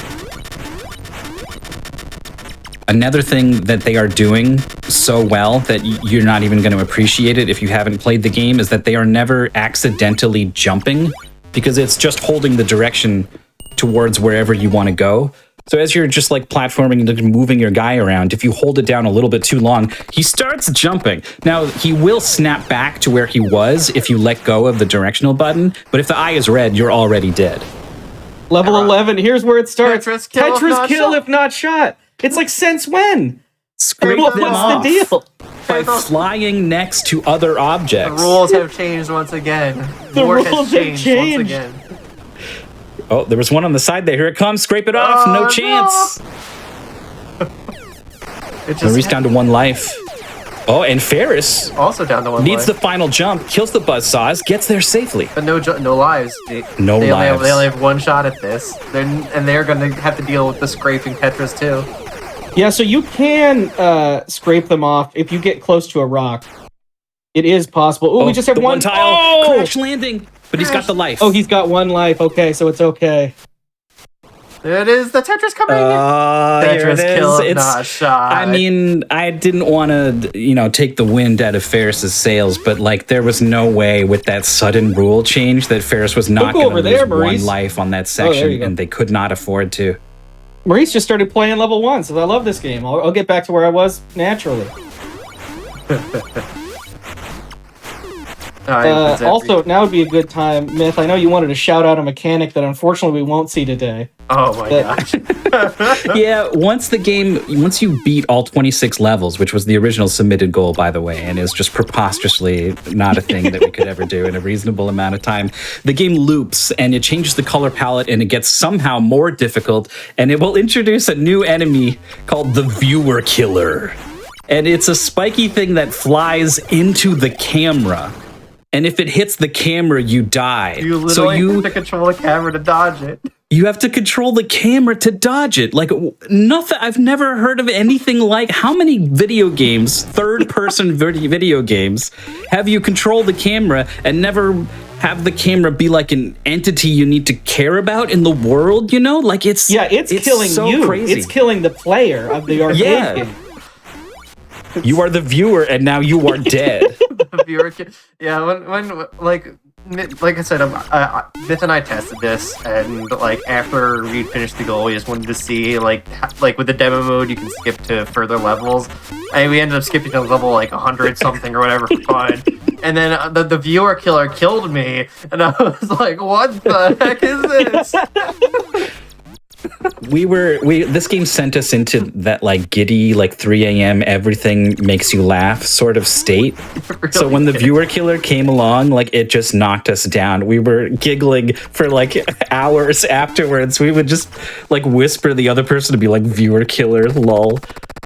I'm still thinking about the viewer killer. I will never stop thinking about the viewer killer. It's so good. So Adam has moved on to shoot. Yeah, there you go. Adam has moved on to stage 12, which Maurice is also on, but needs to get through this shmup section. What are we going to see With here? 1 Is this life. level 12? I No think that life. has... It's the last here skull he face. is. It's the final skull face we'll see in the goal. Oh my because god, how many spikes? 10, 11, 12. He couldn't keep up. This is Every spike must be shot. This is the last time we'll see this guy, so I hope you enjoy him. Well, we're going Ferris to see him at V5 least one going more in. time on Maurice's screen because... Yeah, I mean, specifically progression-wise. This is the last time we'll see him in the For goal. sure. This is the last time we're seeing him in the goal because the next one's level 15, and that's why we cut the goal at 14, because level 15 Yeah, one it kind of walled us lasts for a while. forever, the one after 15. Ferris falls to the first spike. There's a sort of... it's first spike in the middle, next spike to the right sort of thing that happens at the very start. So you need to move to the side right away as soon as it starts, after shooting enough lasers to kill the first spike. And there's a Tetra. Scrape it off. There's nothing. There's nothing to scrape it off on. And yeah, you have to shoot other things too, by the way. You gotta shoot the spike killer. You have to shoot the spikes. You have to shoot the head. You have to shoot everything. But also, you don't want to shoot the porcupines. If you shoot the head too much, it turns back around the way that it was going. Maurice is having a hard time on level 12. I think. Can you shoot these beach balls? Yeah, you can shoot them. Yeah, It's not easy to shoot them, but you absolutely can shoot them. Ferris an easy 5 shot. with control over the face. Where are the Tetras? The face is blocking the Tetras. There's one. It needs to be shot. But the spiker is loose. He's spitting. He's spitting. He stopped firing. Sometimes he stops firing. Oh, sneaks in a shot on the Tetra as well. Incredible. More spikes. Oh, Well, last life. Last life. Can he do it? It would be huge if Ferris could clutch this out. Ferris do it. No! No! Maurice spike now must be done shot. with the previous section, moving on. It's his turn with 2 lives to take a crack at this flying section again. So crazy, man. I can't imagine what racing in this game would be like. Well, testing it was fun because I didn't have to think about an opponent. I think there's a mental level, there's a mental thing in this game too. Like, if you're racing this game is probably the most stressful thing in the universe. I can't imagine. I knew we had to put it in because it was too wild and too unique and a major test of skill. But I also knew it was probably going to be very frustrating for the players. So I just was hoping that they were able to handle it. And so far, I've been hugely impressed with how they've been able to play this really difficult game. This game is really hard. We cut it pretty short, which is good. This game is it does not really get long. easier. Apparently, it gets way harder. Maurice is doing really well on the head section. Has had to shoot a lot of spikes, but that's fine. He's doing as long just as they fine. do get shot. Got one about an inch away from his face. The It's pretty Tetra concerning. moves to the left. The shot didn't come out. You must avoid solid objects. Maurice has Remember, no more avoid lives left. solid objects. Very passive aggressive, honestly. No, Okay, did you forget? Spike gets in. Oh no! Oh no way! Dude. Ferris Ferris also on this V5 section, now, but only too many one life, spikes. and they're both Every restarting spike from must be 12 shot. again. It's So we're at this stressful. situation now. Maurice was talking about this a lot when we were commentating in the first match of you go as hard as you can, but you need to know when to let off the gas, right? When you need to know when to recognize, okay, this is hard, right? And adjust your mindset accordingly. And I think both players have probably hit that point. And so we might see them start to be like, okay, you know what? It's not good enough to get into this flying section with 1 or 2 lives. Like, maybe I should endeavor to go in with 3 or 4. So Maurice dies once. think He's Ferris still broke- got 3. I think Ferris broke their thing, so they're turning on demo mode so they can work back. Because Okay. I don't know what they did, but they must have done something. That's Yeah, all well, I had to do this in order to get to back to the proper level. It wasn't a problem for some of our other testers. Who knows?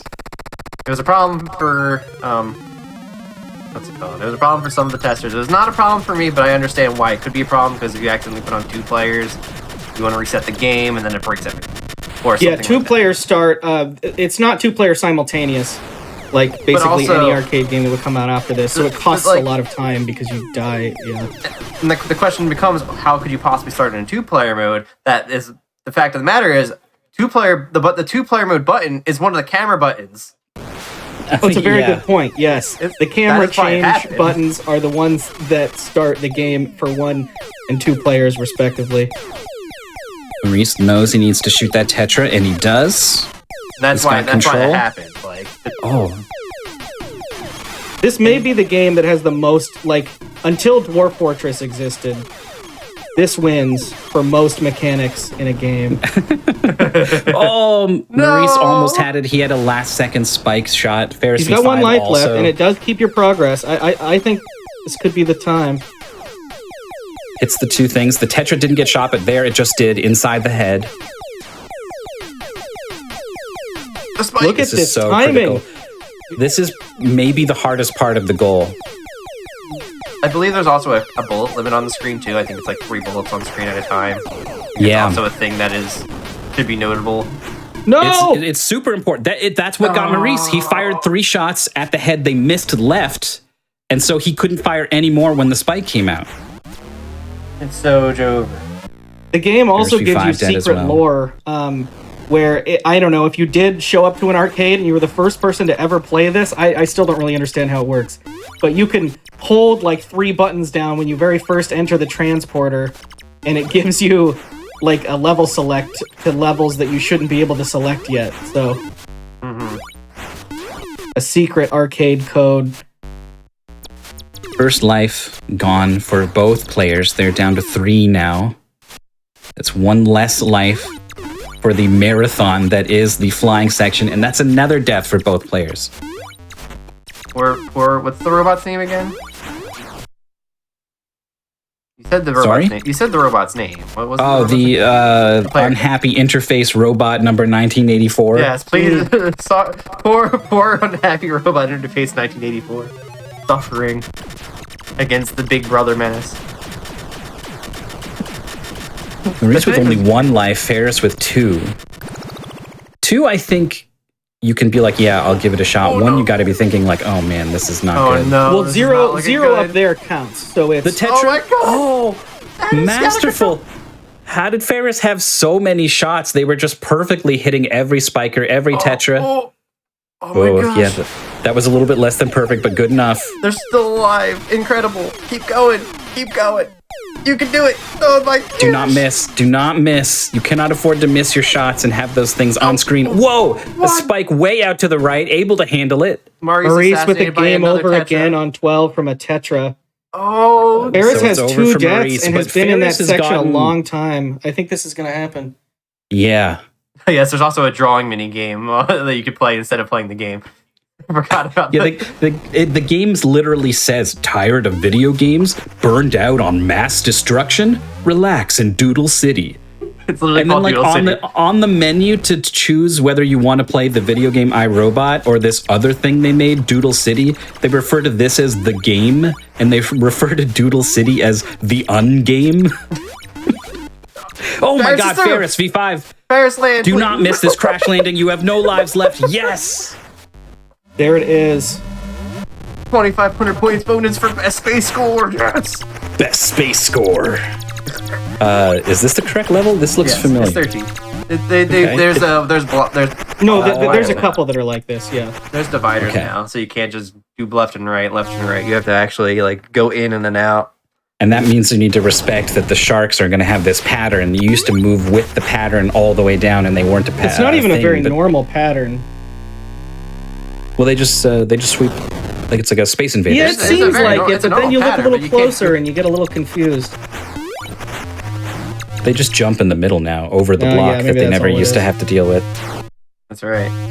I guess that one decided he hit the end, so he has to go all the way to the other side to Ferris begin. gets bored by a shark. Maurice with only 1 extra life heading into this section. He can only afford to die once. I'm reading the race chat, and Maurice is saying, "I have no idea what I'm supposed to do." I I think mean, they're every struggling. spike must be shot. Shoot ahead to make it turn and stop spiking. They're on the struggle bus. This game does that to you. As someone who played this game does that to you. It breaks you down. Yeah, I mean, Maurice with that's the game over now. I've been singing this game's praises, but when I had to actually sit down and play it and try to win, it quickly put me into like a not happy state. Not me. I was it's giggling hard. like a moron the entire time in this game. It was hard.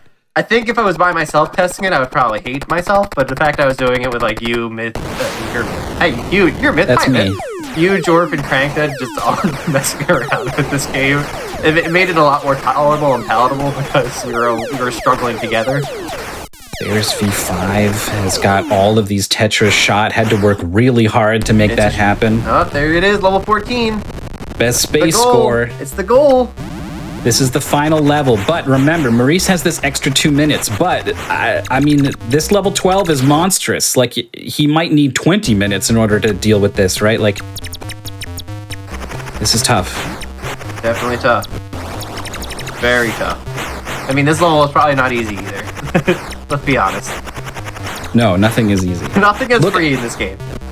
So one of the things that makes this so hard is that your guy controls so loosely that you kind of I had to look at him to confirm that when I pressed the button, he went where I thought he would, because I couldn't trust him to just do it, right? Like I had to actively be putting my eyes on him to control him, which meant I wasn't looking at nearby enemies. I wasn't looking at what the eye is doing, right? So I was constantly surprised by all of these other stage elements. Also, the other thing that is, if you manage to run out of time, you do effectively. It doesn't happen very often at these levels, but it will happen in one of the like the later levels, like, you know. Yeah, I'm seeing Maurice get spiked. I'm seeing Ferris V5 not avoid a solid object. I think Game Adam, over. I think Ferris dunned when they got to the space section, but I think Maurice wants to be done too. Maurice is giving the win to Adam on that one.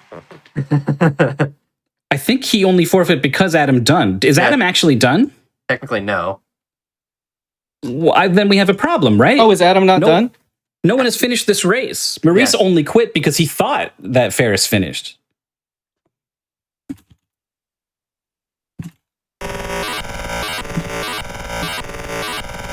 No. Destruction of eye level 14. What? The pace spin. Pace spin. Oh. Okay. My mistake. The goal was updated at some point, and it specified you do not need to do the flying section. Thank you, pace spin. The player. I should have read the pace spin. This is why you read the pace spin. We played the game. We thought it was good enough. We thought it was good enough. We're foolish. Apologies. I apologize for leading all of you astray. Ferris knew exactly what was up, and they completed the goal. Very difficult goal. Played extremely well. And Maurice did still have those extra 2 minutes, but just... Maurice, I think it's had it. This game, he's prioritizing his mental state, I think, here. He knows that it's going to be a marathon. It's already a marathon. So him getting completely burnt out on this really difficult game. What a difficult game that was, dude. I love that game, but it's rude. It's very hard and very rude. But with Ferris winning game 1, that means Ferris needs to win only one more time to be crowned the champion of Mystery Tournament 18. Yeah, this is a huge advantage. Maurice is going to need to win 3 in a row against the best that we have. Is this the rematch, right? Yes, the rematch is the rematch. Yeah, Ferris sent Maurice here in the first place. So against an opponent who has already beat you 2-1 today, you now need to go 3-0. Brutal. Absolutely brutal. But it can happen. We've seen reverse sweeps before. Oh. I don't know. The players are getting set up with the next game, and I'm not sure how long it's going to take them. Maybe it makes sense for us to go to a break. Yeah, I think it makes sense here. So we're going to take a quick break, everybody, while the competitors get their next game set up. We'll see you in just a few minutes here for Game 2 of the Grand Finals.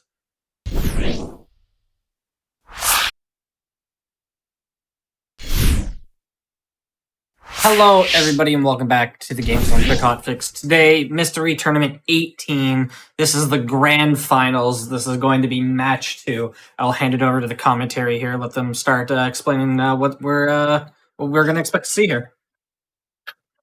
Well, while the racers are setting up the next game, I figured I would turn to our resident multi-time MT champion, Andy, because I saw or heard something interesting from, it was a Dota 2 player who was doing commentary as a former pro player and said, just as a matter of fact, as an aside, it wasn't the point he was making. He just said it as a total matter of fact.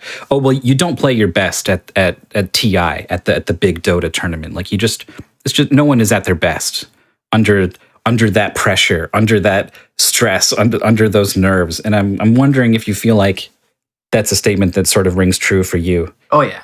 Absolutely. Performance anxiety is a hell of a thing. It's real. It's so real.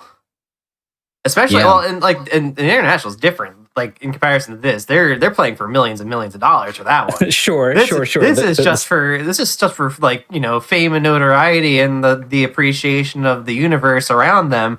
But it's still I still get performance anxiety from that. Like, it's not we like, still care about it, right? Yeah, So yeah, of exactly. course. So it's the thing is that both players are under the same sort of duress, right? So they're both a little bit not at the top of their game or whatever. But it just goes to sort of emphasize like the keeping a good mentality is so important. Like if you're able to tell yourself, you know what, this is a really stressful situation, and so that's why I'm maybe not at my best right now. You maybe be less frustrated with that. I mean, it's still frustrating to not play your best, even if you know you're not playing your best. It's still frustrating. You get in your own head, and then it kind of snowballs. Mm-hmm. This might be why your number one advice for Mystery Tournament is read the pace bin. Read the pace bin. But then number two, I'm curious if you're going to go for what I think you're going to go. Oh, what? Don't tilt. Don't tilt. Yeah, you have to do your best not to tilt. It's just you can't really. It's not exactly easy. It's completely normal advice, sure, but like the mental aspect is huge. If you cannot focus, you're just gonna play bad. Like you have no control over what the other opponent is doing. Everything you're doing is on your own. Like you are in control of your destiny. Seize destiny for yourself. Exactly. That's number 3. And also, I have the pace bin open this time for the next race, so we're not going to don't get trapped in the tomb of your own making. Is number 3. Number 4. Yeah. Yeah. So I can give a little context on this game. Oh, and it's starting. Here we are. Perfect. Go for it. Turbo Shell. This game is found this on Switch. We got some keys from the devs. It's a really fun game. Basically, you've got a little, I don't know, you could call it like a lightsaber. And that exudes from your body. You can see the little line there. Oh, I like it already. You can use that to push, and then the other side, when you press that button, it pulls. Oh my! I love it already. This game's gonna be crazy. Your goal is to collect all the orbs to finish the level. Oh, this is gonna be so cool. I'm loving this game already. This is one of these ones where you play it for about 5 seconds and you're already thinking like, this should maybe go in top 8. Yeah. This game is available on Switch. That's where I found it, but it's available on all sorts of platforms. One of the something to keep in mind. They're playing the first 2 worlds. Each world has, I think, 20 levels. Maybe not quite that many, but they need 20 thumbs up basically. So the thumbs up are like stars. They get a letter grade at the end, which is determines how many thumbs up you get. It's just based on time, but in order to unlock the boss of each stage, you do need at least 20 of these thumbs ups. So they may have to go back and replay some stages to increase their time. I doubt they'll have to do that. These 2 gamers are massively good gamers. Otherwise, they wouldn't be here. Well, you'd be surprised in stage 2. Some of the stages are a little bit complicated, so kind of learning them once and then going back and retrying them. There we go. Maurice with an S, the first try S. Another mechanic of this game to point out is that you actually have 2 checkpoints, and you can place them whenever you want to in each stage, and you'll continue with that time from that checkpoint if you die. I was going to ask about that. Does it keep the time? Okay. It does. Good. It does keep the time. That's good to know. Have they used that at all yet, or have they been so overwhelmed and I wouldn't with this? really use it for a short stage like this, but... Oh, there we go. Maurice just used one. Faris used one twice, actually. There was a level that had the tutorial for it. Like, press this button, and then it made it at the checkpoint. So me and Maurice casted a race where you could platform around and drop your own checkpoint. And we talked about how, like, that was a mistake we were likely to make if we had to play this game, was to almost like forget about the checkpoint or misuse it or not be thinking properly about how to use it. So I wonder if it occurred to me, is this something they're not going to appreciate how powerful it is to just drop a checkpoint? I think the big thing here is not that they're going to forget to do checkpoints, is the fact that they only get 2 of them, so they're probably going to be frugal about it when they could probably be less frugal. Yeah, they're going to be useful for bosses, I think, for sure. There's 2 of them in this goal. Yeah, forget yeah, all your the, checkpoints is what I think is going to happen more than anything. You can kind of, similar to Inertia, which we saw earlier in Mystery Tournament yesterday, you can kind of spam jump right at the floor and get like multiple pushes in one direction. Looks like they're on the same level here. This is kind of a precision level. Bears doing so well with the final section, was pulling themselves along the ceiling super fast and then stopped on a dime right in front of the lasers. So I wonder if they were peeking ahead at the level on the next section and was totally prepared for what was to come. Perhaps. Looks like Ferris missed an orb at the start of the level. I think maybe Ferris can pull it off quickly. What's kind of counterintuitive is that all that matters is that the bar has something to collide with. So like, even if there's a laser that will kill you, you can still stick your bar through the laser and hit the pull button and count on the angle or the speed or whatever to make it not pull you all the way into the laser. Absolutely. I love this game already. It's so cool. Yeah, so game designers and me on commentary will talk about the push and pull of a video game. You can distill the essence of what makes a game mechanic fun or interesting in almost any context by thinking about it in terms of what pushes you and what pulls you. And then this game literally has this side pulls, this side pushes, and they're at opposites, right? Whenever you push away from something, you can't push on it anymore because you've pushed away from it, right? So, but now pull is more powerful because you're going towards your pull side. So these two forces inherently sort of pull on each other. It's super interesting. I don't know what to do. This is a really, really tough section where, oh my goodness. Oh, masterful control. Lost it at the very end, but it's a sign that they're going to be able to do this. Maurice is right here, by the way. Oh, there it is. So good. Incredible. This took me maybe, I don't know, 10 minutes, I feel like, to get. Yeah, I can see that. Oh. Like, it was fun retrying it, but I just, like, it was really hard. It looked tight. It does not look easy. Yeah, Ferris benefited from hitting it a lot early to get a huge speed boost, and then you don't have to hit the button anymore. You just let it carry you up. Oh my gosh! Maurice is trying to... In between? Oh my gosh! That was incredible. Okay, fine. We're on to World 2. We're on to the final world of the game, although World 2 really ramps it up a lot. World 1's more of a tutorial. That was so smart from Maurice. He turned it from a problem of managing your angle and timing to just a problem about timing. As long as you're hitting it at the right rhythm, you're going to stay in between those fireballs. That's nuts. This game is crazy. Oh yeah, the Steam sale's happening. It's on sale on Steam. You should probably buy it if you like this game. Yeah. Probably a good idea. Absolutely. And thank you to the devs for these keys. They saw the potential in Mystery Tournament. Excuse me while I buy this game for $6.95 right now. What better advertisement could you ask for? Absolutely. So World 2 has clearly stepped it up in terms of difficulty. On the very first falling section here, both players have gotten stuck a little bit. Oh, checkpoint for both players. They're really being smart to utilize these checkpoints, I think. Oh, sorry. What did I miss for the past 30 seconds? I bought the video game. You missed the game getting a lot harder. Oh, my mistake.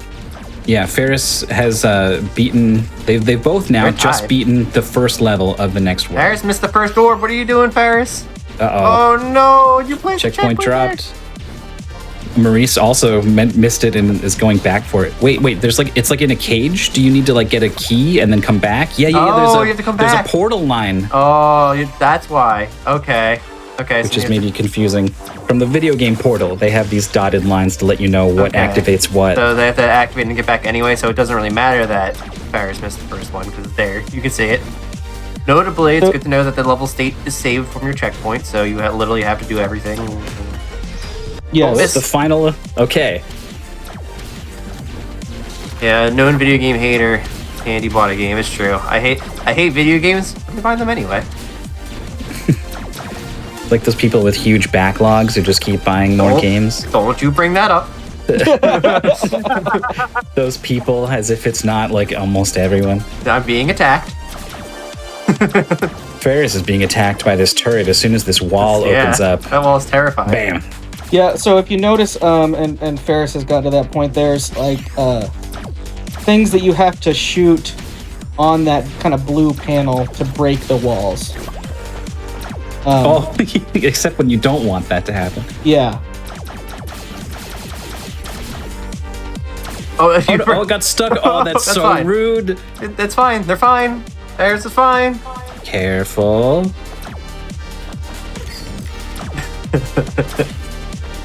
Wait, dropped So, it. like, Did that checkpoint take?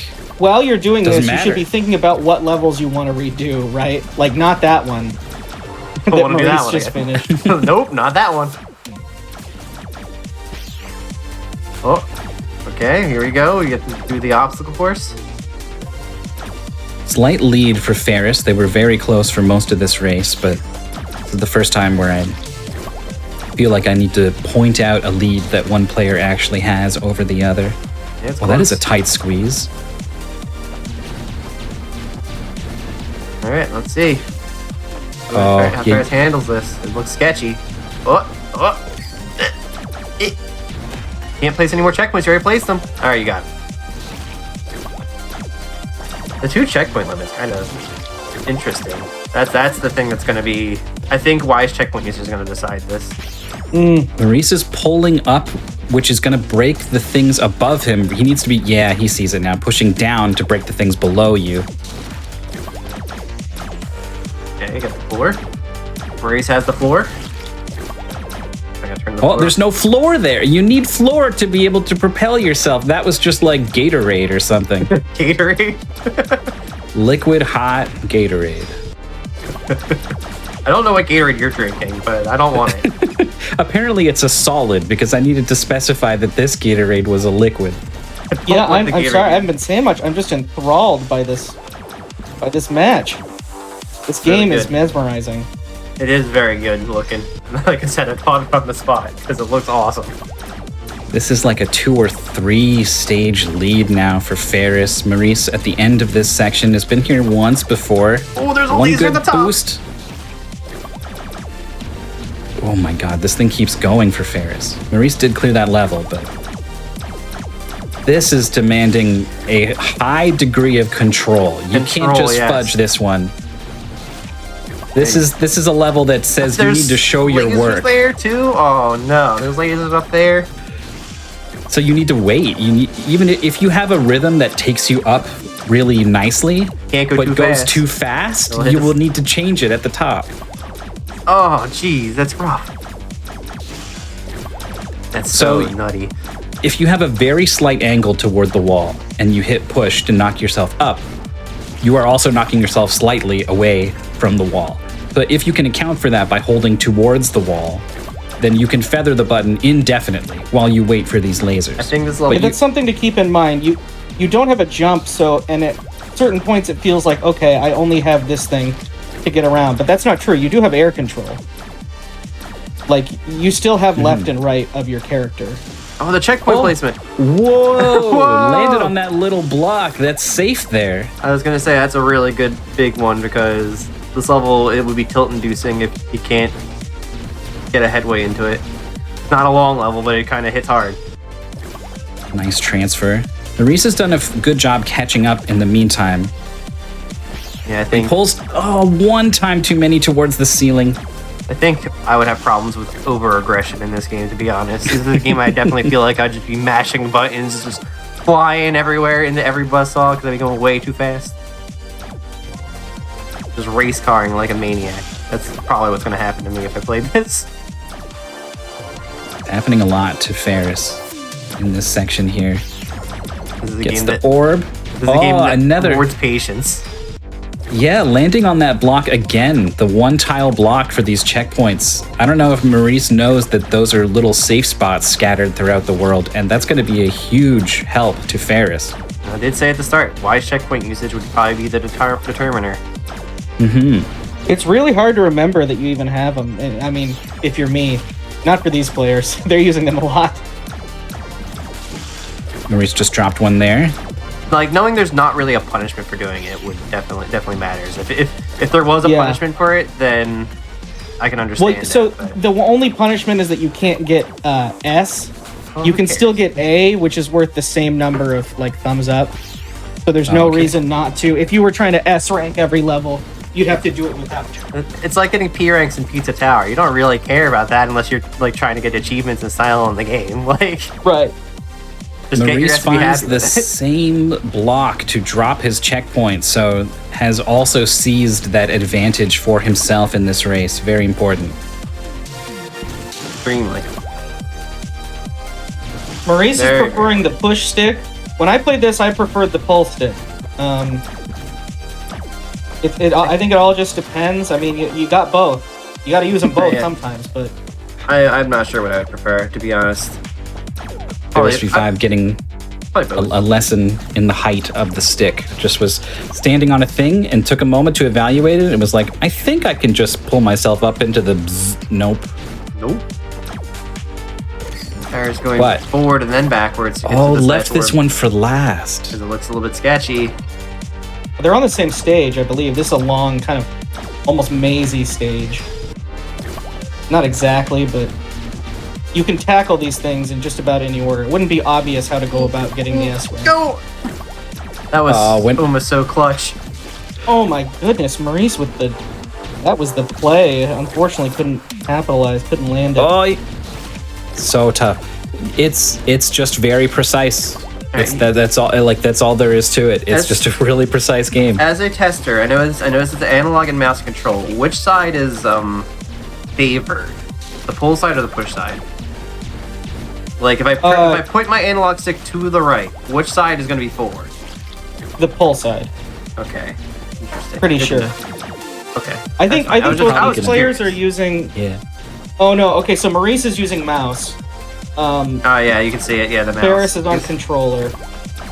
Yeah, I just was curious because I just wanted to know how I want to visualize how my brain would handle the game. Mm-hmm. Whereas I'm more like fun game go burr. Fun game go burr. I mean, if fun game is go burr, that's why I bought it. But I want to know what my brain, what I'm going to be seeing when I play the game. Maurice dropping the checkpoint, just skimming through one of those gears, but it's this lower section here that is the. Oh, never mind. Easy, Masterful. Actually. Now, did he miss one earlier on the top route? I don't think so. He's investigating, and indeed, he's in the clear. Could just die here. Go back to the checkpoint.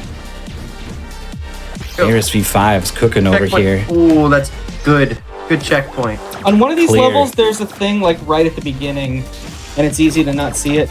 The background in this level is unfortunate because it's a very similar color to the yellow orbs that you're picking up. Yeah. So the goal is beat World 2, which is what we're on. Yep, we're on World 2. So Ferris V5 is pretty close to becoming our Mystery Tournament 18 champion. Oh yeah. Pretty close. I'm not convinced that they have the times to get to the boss. We're gonna have to see. That's true. I definitely didn't expect any redos in level 1, but I've seen mostly C's, and that's not going to be good enough. You need 20 thumbs up, and I think there's only 16 levels, so you need at least 4 B's. Is that how that works? I think it is. That does sound like how it works. You're the one who tested it. I didn't. But I don't remember exactly how many levels there are. Is the thing. I'm going to trust your words on this one. You know.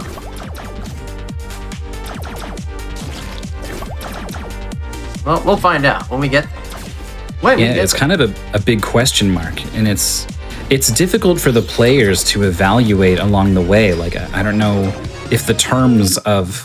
They know how many thumbs up they need. Oh, there it is. All C's. All C's. All C's. All So C's. going back to the beginning of the world, which is what I would do just to go to the easiest stages, and then... That's brutal. They're going to... I wonder how Maurice is doing. Oh, there's S. There's 2 of the 5 they need? Either 4 or 5. I think that's right. So now there's this like guessing game of like which one's going to be good to retry. Like you pointed this out. Memorizing that along the way would have been good. You weren't kidding though. This is definitely a thing. Like Does it tell you the times you need to get good scores? Yeah, is it just not does. I forget. It does tell you. It looks like it's not on screen though. No, that's just gonna be one. C for Maurice. Ferris says, I'm still gonna retry this one anyway, so nope. And then thought better of it. That's really demoralizing when you beat the stage for a second time and you still have the lowest rank. Yeah. I thought we were over, but it's not. The game has only just begun. Yeah, maybe. Oh, Maurice just barely not touching the ceiling. Missed the orb and then died afterwards. Nothing good about that interaction. This is pretty fast. Unless you miss. Here. Still a C. No. 10 seconds faster, and it was still a C. Oh my goodness. Needs 10 seconds on that? I see why. The previous time was 34, and they got 24 that time, and it was still only a C. Oh, yeah. It's rough. I see why you said that you're not convinced that they've got the times that they need to move on. Yeah, you aren't kidding. Yeah. Wow. It's pretty I mean, it's not like, oh, B is like playing it well blind. Even B is playing it well while knowing it, and then A is not making like any mistakes while knowing it. That's nuts. Question is, how will Maurice do when they are at the end of their track? Oh, that was the edge. Should have checkpointed. You're allowed to use checkpoints. I think Paris is tilting a bit. Because they're definitely not. This is it. Maurice missed that orb. They know that they are like, they have to push themselves beyond what they were expected of themselves already. Meanwhile, Maurice is still struggling. Maurice hasn't even seen how far along they are, so who knows? Bones and Whirlwind do not count. It is world-based. Now that I see how tight this is, I don't have any confidence really that Maurice is going to have a whole bunch of B's and A's or whatever to just move on to the boss immediately. Yeah, I agree. Oof. It's going to be a nail biter. I thought it was going to be just done with. But no, this is definitely kind of nutty. I don't think I'd be doing the level Paris is doing. There are levels I think I could probably do easier. Right. But you've also spent a lot of time working on this one, so like, is it a good idea from here though to keep going? Yeah, the sunk it's cost tough to is say. definitely there. Yeah, it's definitely a sunk You cost. can do the thing, end too. part pretty fast. I think Adam is capable. Oh, yeah. Too fast. Too fast. Too fast. Too much fun. Maurice has been having the same problem of going too high on this section here over to the left. Yeah, there it is again. What happened again? Paris. I wonder if this is just a matter of like you're using the pole stick, and if you wait too long, They'll save 5 seconds faster. What? oh no, that's cruel. That's what C stands for. No way. Shush. I definitely would go to a different level at this point. There's no way. There's no way. Oh, maybe not. This level's so long. It is long. They got a 19-second time, and it was still a C. I'm looking Yeah, at You that need to see that 10-second time. I'm seeing the problem now for Maurice. The way that the length of the stick is not such that you have a lot of wiggle room. Like he's waiting to the last moment to hit the pole, but the stick is not long enough, so he's still going a little bit too high. The B. We've improved. What does that say? Okay. I can't read it. I think it might have said 19 out of 20. Do we need just one more? I think we need just one more, yeah. Good God. This level. Is that 8 orbs? I don't know if I would choose an 8 orb level if I could help it, but There's definitely 8 orbs in this level, yes. I think, from what I understand, according to ID, checkpointing only prevents you from getting an S rank. yeah, it doesn't affect your rank at all. Except for Other A than the versus S rank, yes. So like How you many- can, an S rank is 3 thumbs up, and so is A rank. So for unlocking the boss, it's not going to matter for them. We got Maurice with a page full of C's, is now on to redoing some of the levels. There's a B. Nope, they still need one many? more. They're at 19 out of One 20. Oh, they're in this level now. It's looking really good for Ferris V5. Yeah, I agree. Ferris has the knowledge and, the stuff. Yeah, also Ferris is now checking Maurice, levels. this is the 8th game Maurice has played today. Yeah. And Maybe. it's the 5th that Ferris has played. There it is. It's open. The boss Ferris fight's is open. moving on to the boss. This is for the championship. The championship.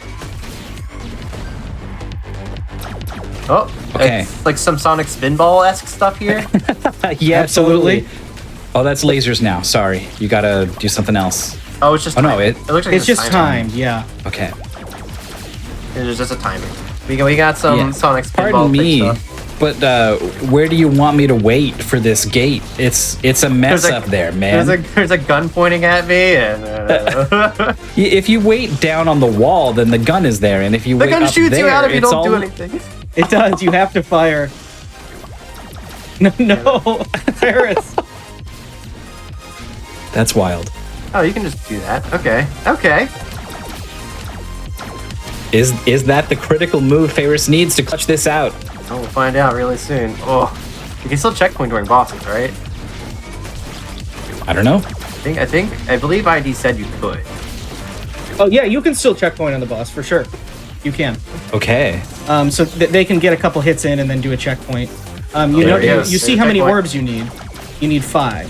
So That one. and did use a checkpoint. So Ferris used the checkpoint after 1. They out of asked 5, after maybe. they did it after I asked about it. Maybe a little eager if you know you need to do it 5 times and you only used your first checkpoint after I 1. would not even have noticed that there were 5 orbs, to be honest. I think my brain just thinks 3 hits for a boss fight, But now there's 5 Yeah. orbs.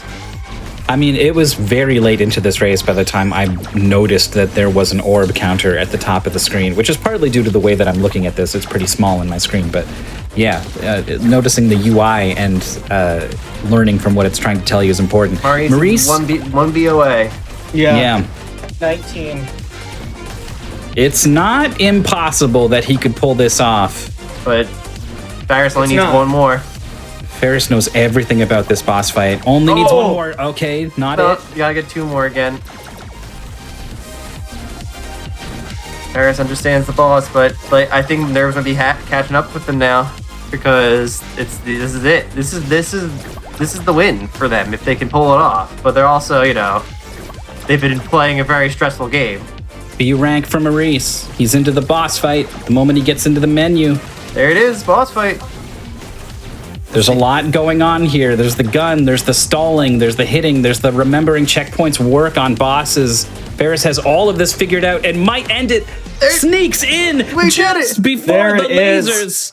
Ferris V5 is our Mystery Tournament 18 champion. That's it. Good God, that game looked stressful at the end. I did not expect it to become such a nail biter. I know. This is it's good to end it on the final boss. You give it a lot going on at the end of this game. Yeah, shout outs to, I don't know if the devs made it. They said they might, but I think they're in Europe, so it's a weird time over there right now. But Ferris just realized that this was the tournament winning game. They were like, okay, on to the next one. Let's go. I'm ready. And it's like, no, you did it. You did it. you did it. GG.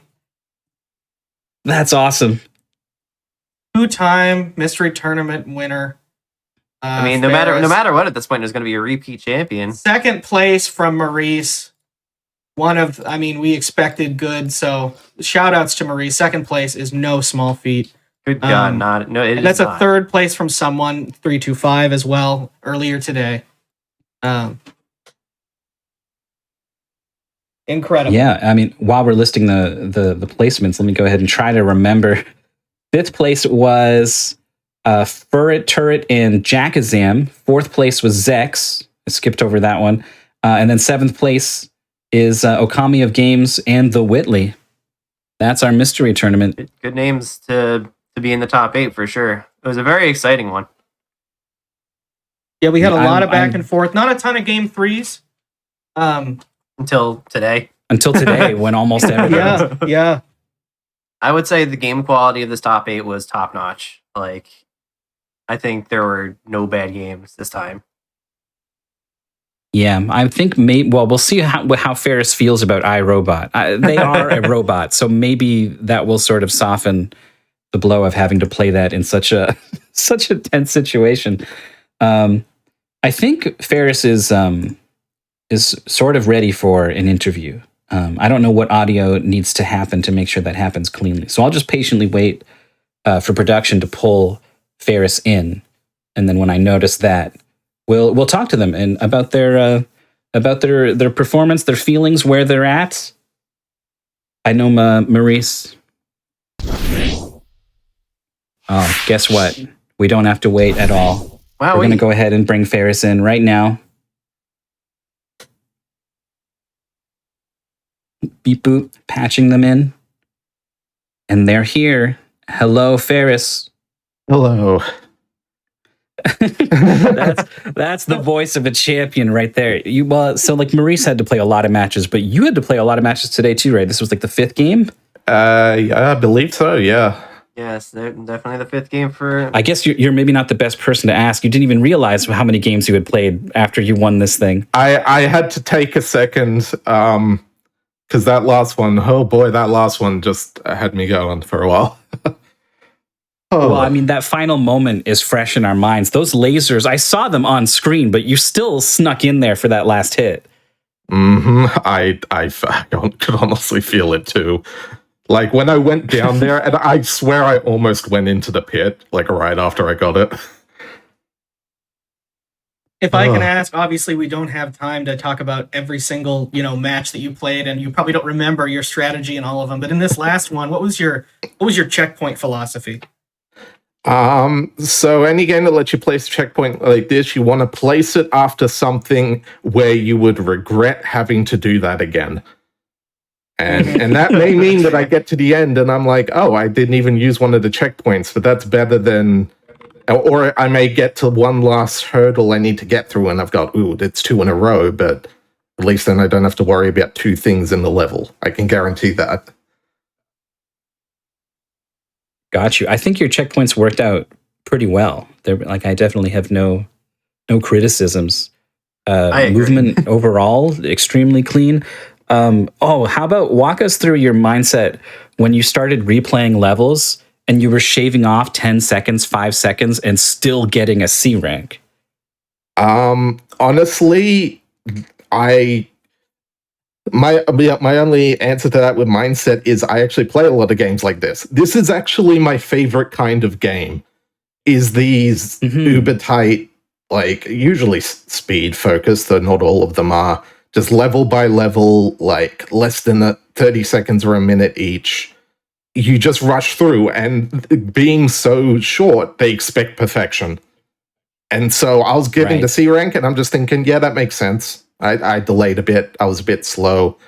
And eventually I realized, hang on, I need to go through this and figure out which of these are easy, which of these line up with what skills I've learned so far, and which of these are like, no, that's not worth grinding out, or it's going to take too long. Right. Was that kind of like a frantic process? Like, did you have an idea in the back of your head of like maybe that one level, or were you just kind of really scrambling for what looks good? I'd say it was about as frantic as the rest of the race. I would pick a level. If I recognized it and it was good, I'd be, oh yeah, let's do it. If I recognized it and it was bad, I might give it one attempt and move on.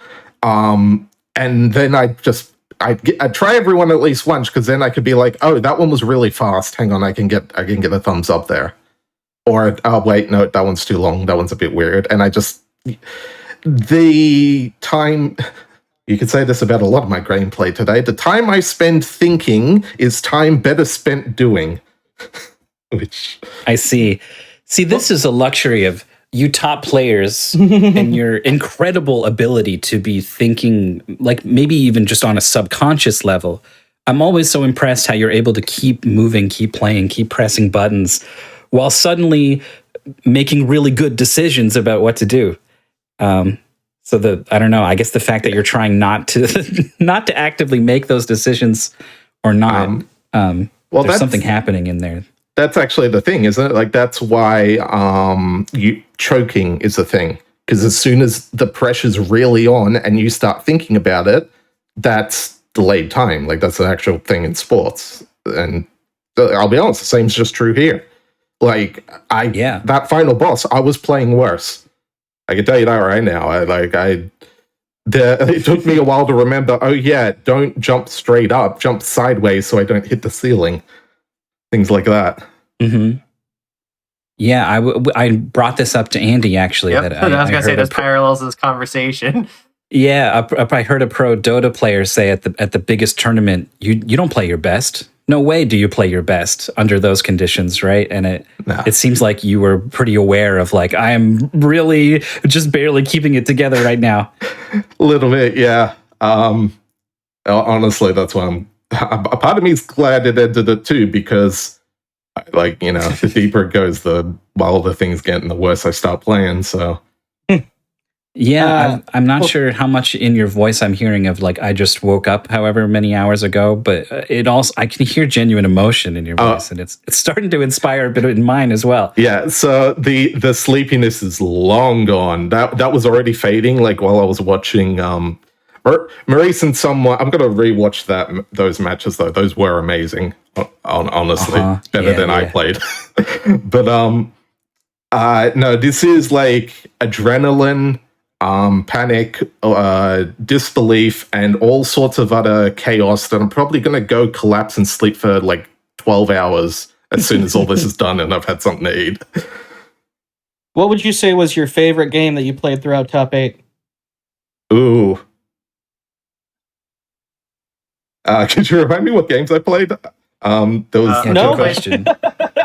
You played You think I've kept track? I've had to keep track of all of them. I don't know. We need to get your thoughts on iRobot, because we're nuts It's about true. this game, but we didn't have to play it in Top 8. Okay, I kind of love it, especially as, like, when did that come out? That feels like it came out in 1984. Yeah, 1984. Actually, Pre-NES. the first game to have rasterized polygon models. that is The actually first. sick. And I don't know that it's good, and boy howdy did it hurt my eyes at times, which maybe woke me up more, I don't know, but yeah, it was it's one of those games you play to see, wow, that was a time capsule. They were so fascinated by that weird effect that happens when you go out of bounds in Source games and the like skybox. Take a trip to Doodle City. Yeah, and be able to make your own. See, you played the game, but I mean, you know, in a different world, maybe we'd be playing the ungame and all just kind of chilling out, no competition, just relaxing. What a world it would be. But congratulations. Honestly, thank you so much. It's always a pleasure to play, and I can't believe I got here again. I'll be honest. All of these matches, I thought Maurice had me because I consider Maurice better than me most of the time. Which is weird to say now that I've won, but they were honestly all really close. I think at the beginning of the day, those of us that know the people competing, I wouldn't have been surprised to see any three of you win. And I think it was all just close matches all around today. It could have gone any way. It's all about the games. It's all about just the vibes. And I think it was the best part for us is that we just got to watch a lot of great matches. Yeah. Well, I do hope you all enjoyed. We very much did.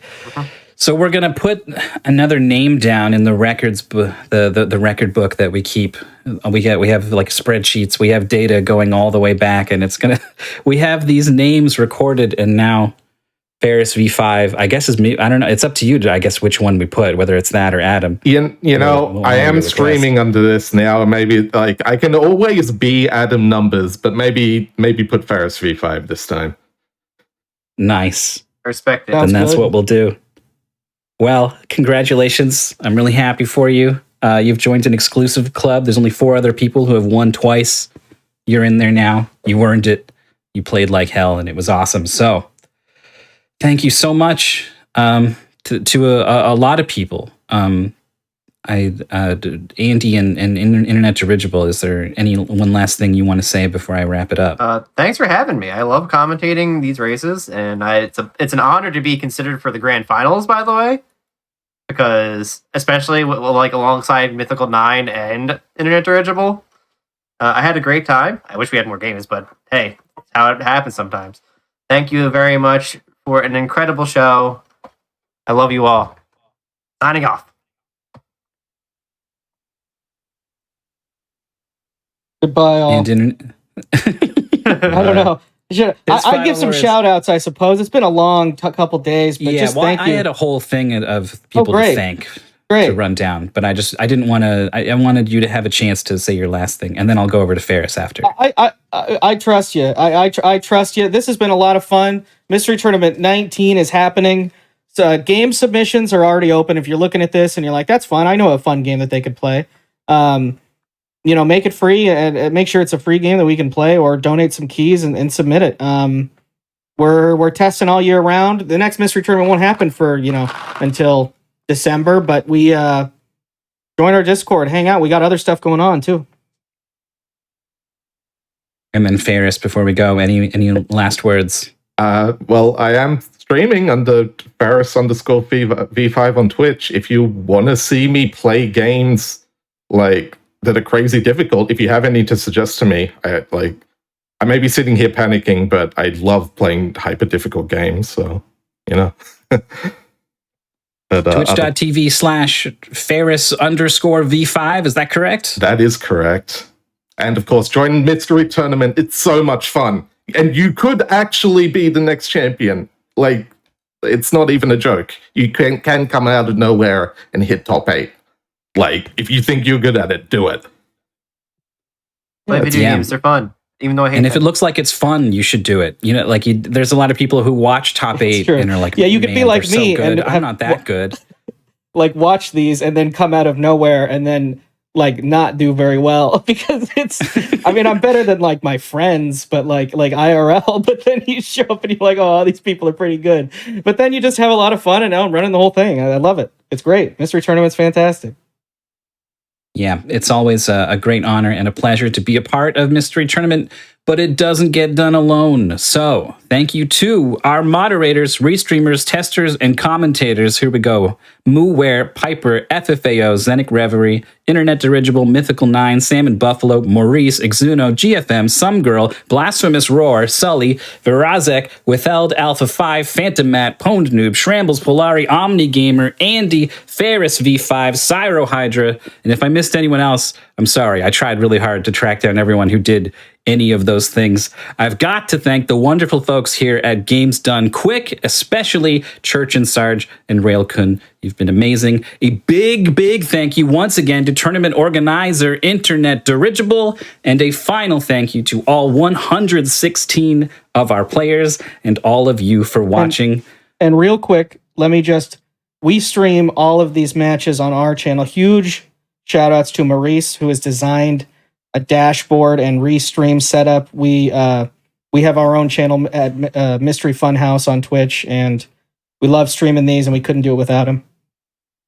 Yeah, if you want to see more of this, you should follow twitch.tv/Mystery Funhouse. And if you want to be more of it, you can join our Discord server. If there isn't a link in the chat, there's one pinned. Maybe there's another one will float by if you need that.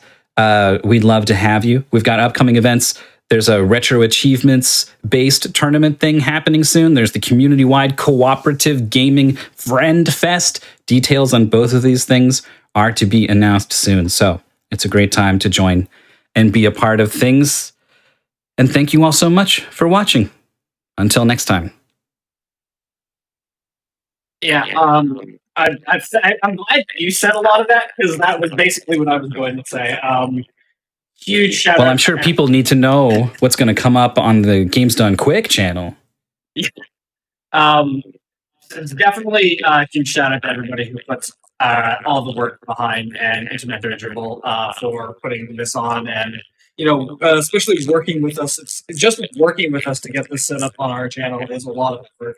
So big hand to Internet Dirigible and all of you behind the scenes. And yeah, join Mystery Tournament. Mystery Tournament's fun, and I'm hopefully not going to miss the next thing. Hopefully, I will at least get to go. Happens to the best of us. Hopefully, I at least get to go 0-2 next year instead of going 0-0. With that said, again, check out their YouTube channel, or their YouTube and Twitch. They, excellent games, excellent runners. But yeah, that is all we have for you today. Our next shows are going to be coming up middle of the week. Just a reminder that next weekend we do have PAX East. We'll be live there and streaming as well. You can check out the games list in Twitch chat. You can use exclamation PAX. And our game submissions for GDQ are open until the 24th of March. And that's for GDQ, which is going to be June 30th through July 6th. Have a great night, everybody. Thank you all for watching. And again, GG Ferris. Thank you so much.